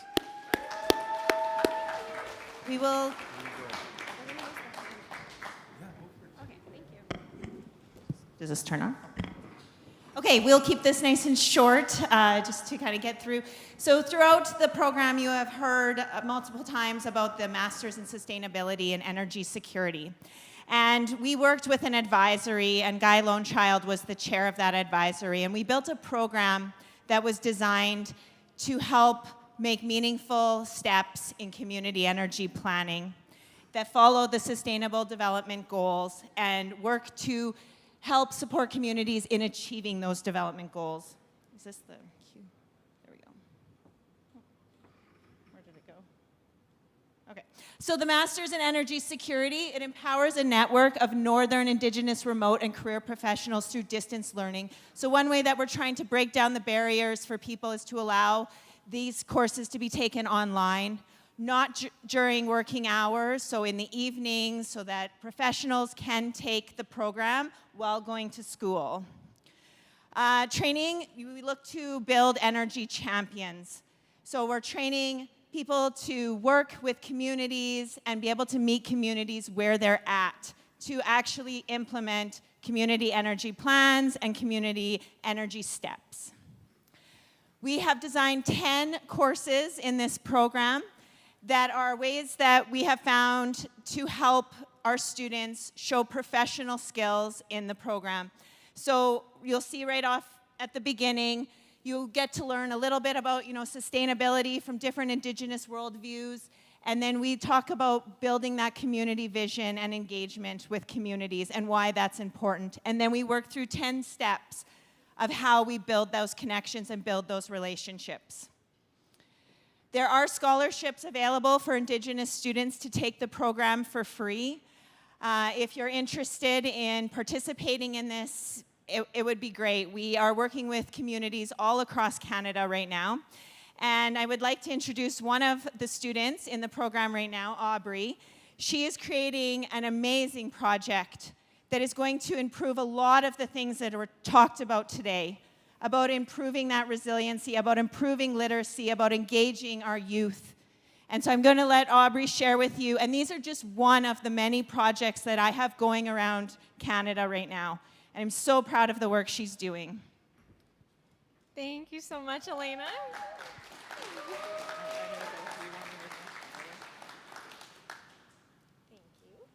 Awesome. Thank you so much, Elena. Elena is the advisor for my master's project. So my name is Aubrianna Liberty Piwapasconias. I'm from Canoe Lake Cree First Nation on Treaty 10 territory and Little Pine First Nation on Treaty 6 territory. I am a Plains Cree and Woodland Cree woman. My mom is Bernadette La Liberty, and my dad is Brennan Piwapasconias. And so I'm very proud of where I come from and the family that has shaped me to do what I do now. And so the project that I am doing is called Indigenous Voices for Energy Literacy. We call it IVEL for short. And so basically what we're going to go over is what exactly this project has been, what we've done to date, and the target audience that we hope is going to utilize this resource in the future. The students that are working on it are myself and Sarah Thornton. Sarah is an ally to Indigenous folks, and she's done incredible work looking at the research of what currently exists when it comes to energy literacy across Canada to date. Both of us are students in the MSS Energy Security Program. We also work full-time outside of the program, and so we wanted to point that out just because we give our heart and soul to this project. We're very passionate about it, and we're thankful for our partners in the process, but it's to let everyone know that even if you're working full-time, this is a program that you can definitely take on. So what is IVEL? It is something that we created that aims to enhance the use of Indigenous knowledges in mainstream energy literacy. What we did is we looked into what currently existed when it came to energy literacy across Canada and found that it was often not mandated in schools across the country. And when it was, there was little to no Indigenous representation in anything that educators could utilize. So we're trying to make it so that it incorporates knowledges, language, and the voices of Indigenous people. It's going to increase awareness and understanding of energy and climate issues for Indigenous communities and non-Indigenous communities across the country. And finally, it's going to show energy champions as the leaders that we have and role models that we should be looking up to in these spaces. Some of our partnerships include First Nations Power Authority, so we're very thankful for Guy Lonechild for helping us so much with our project to date, the Foundation for Environmental Stewardship, Suncor Energy, Relay Education, and Indigenous Clean Energy. So work that we've done to date here is we've done research looking at what exists in every province and territory. We did that for about 5 months to make sure we had a good base of what we were trying to build upon. We have consulted with Indigenous educators across the country, whether that be high school students or high school teachers, elementary teachers, and professors as well. And then we also have done work to date with Lac La Ronge Indian Band. So one of the things that we want to highlight is that what this project is, it's a video shoot. It's a way that we utilize oral storytelling. And so we're highlighting Indigenous communities who have energy projects or energy initiatives across the country, showcasing what exactly it is that they're doing, highlighting where Indigenous knowledges can be incorporated into energy literacy and how it's applicable to our way of life and our traditional teachings, and how we can bring that into the energy sector so it applies to our people, it inspires our people, and it makes our youth want to get involved in this space as well. One of the most important quotes that I kept thinking of is what Jason said to us when we went to Lac La Ronge Indian Band, and he told us we want our whole community to be energy champions, not just our team. And so that's what we really want to highlight with this.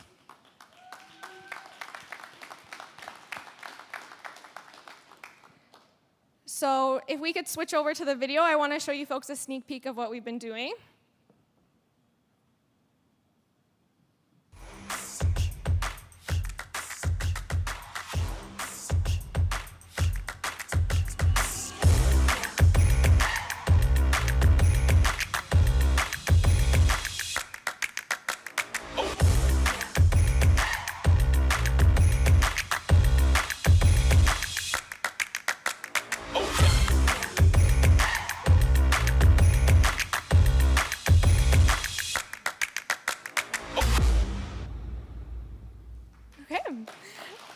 Thank you. That's a sneak peek of our videos. As you can see, we're not trying to make it boring for the youth to watch. We're trying to make it upbeat. We keep saying it's going to be the Indigenous Bill Nye the Science Guys across the country, so we are excited to highlight that. And it's been really amazing. And so our target audience that we're looking for at the moment in just the pilot phase of this project is we're mostly looking at creating information that can be used with grade 9s to 12s.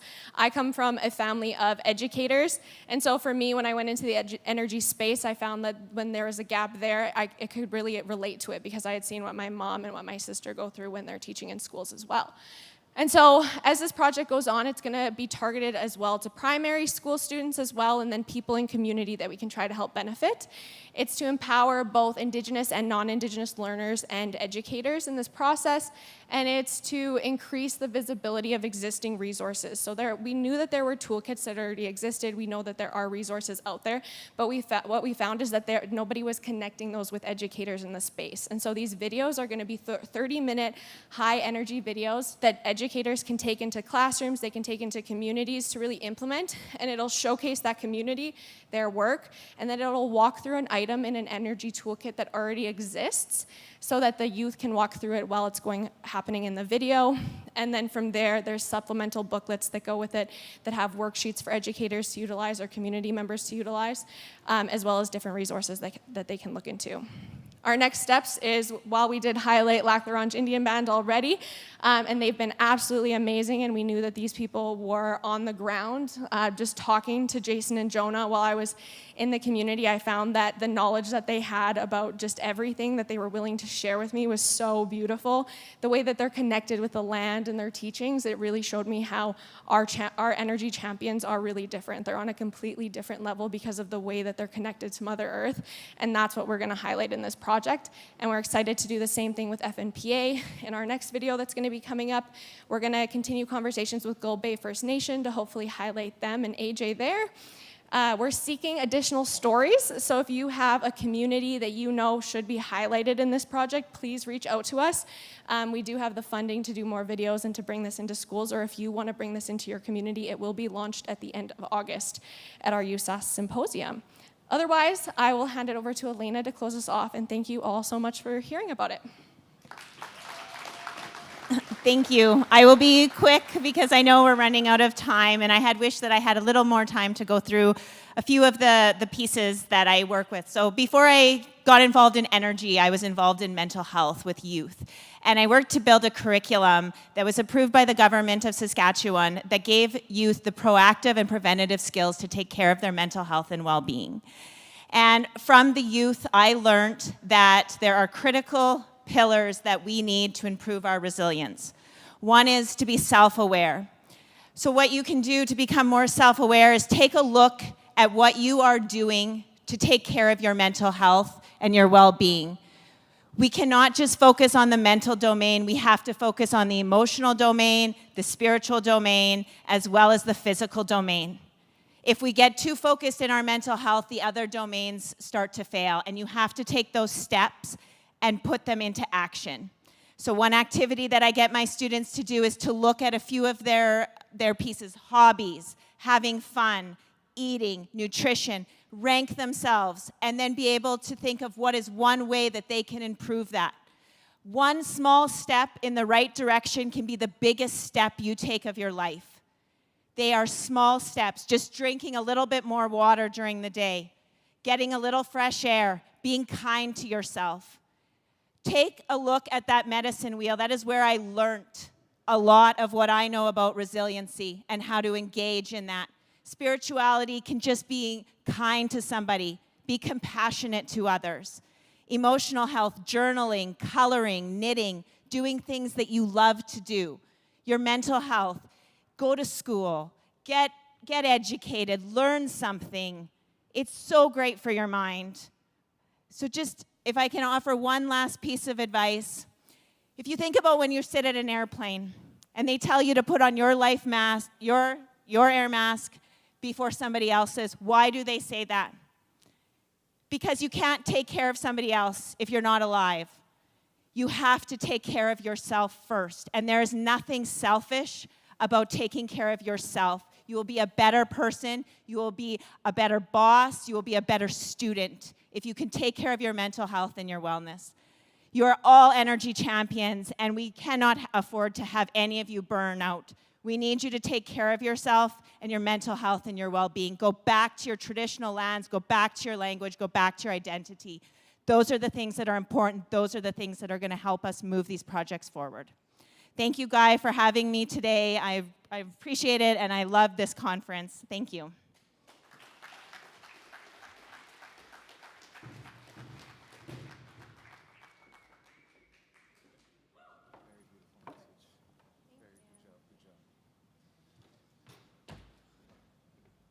All right, Kinanaskamitin, beautiful, beautiful message about mental health and also making us understand that we are all energy champions.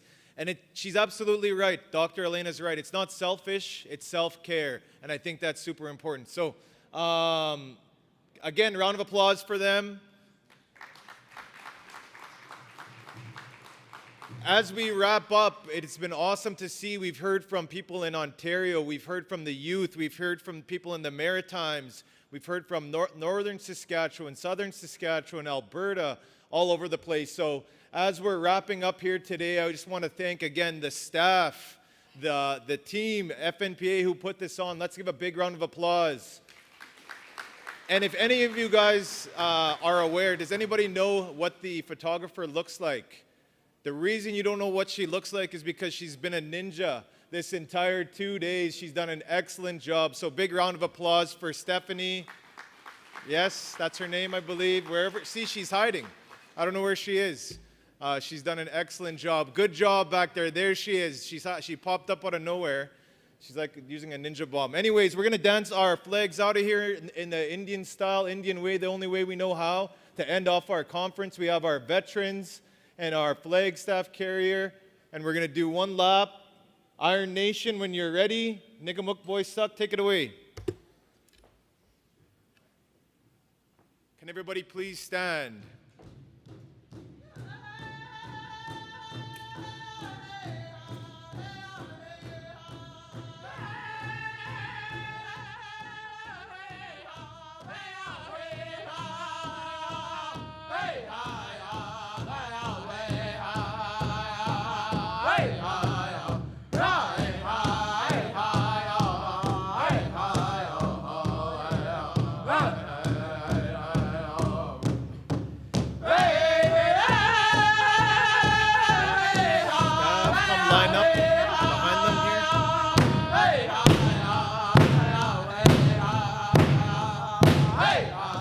Sponsors as well, come line up. If there's any sponsors in the room, FNPA staff, come and line up as well.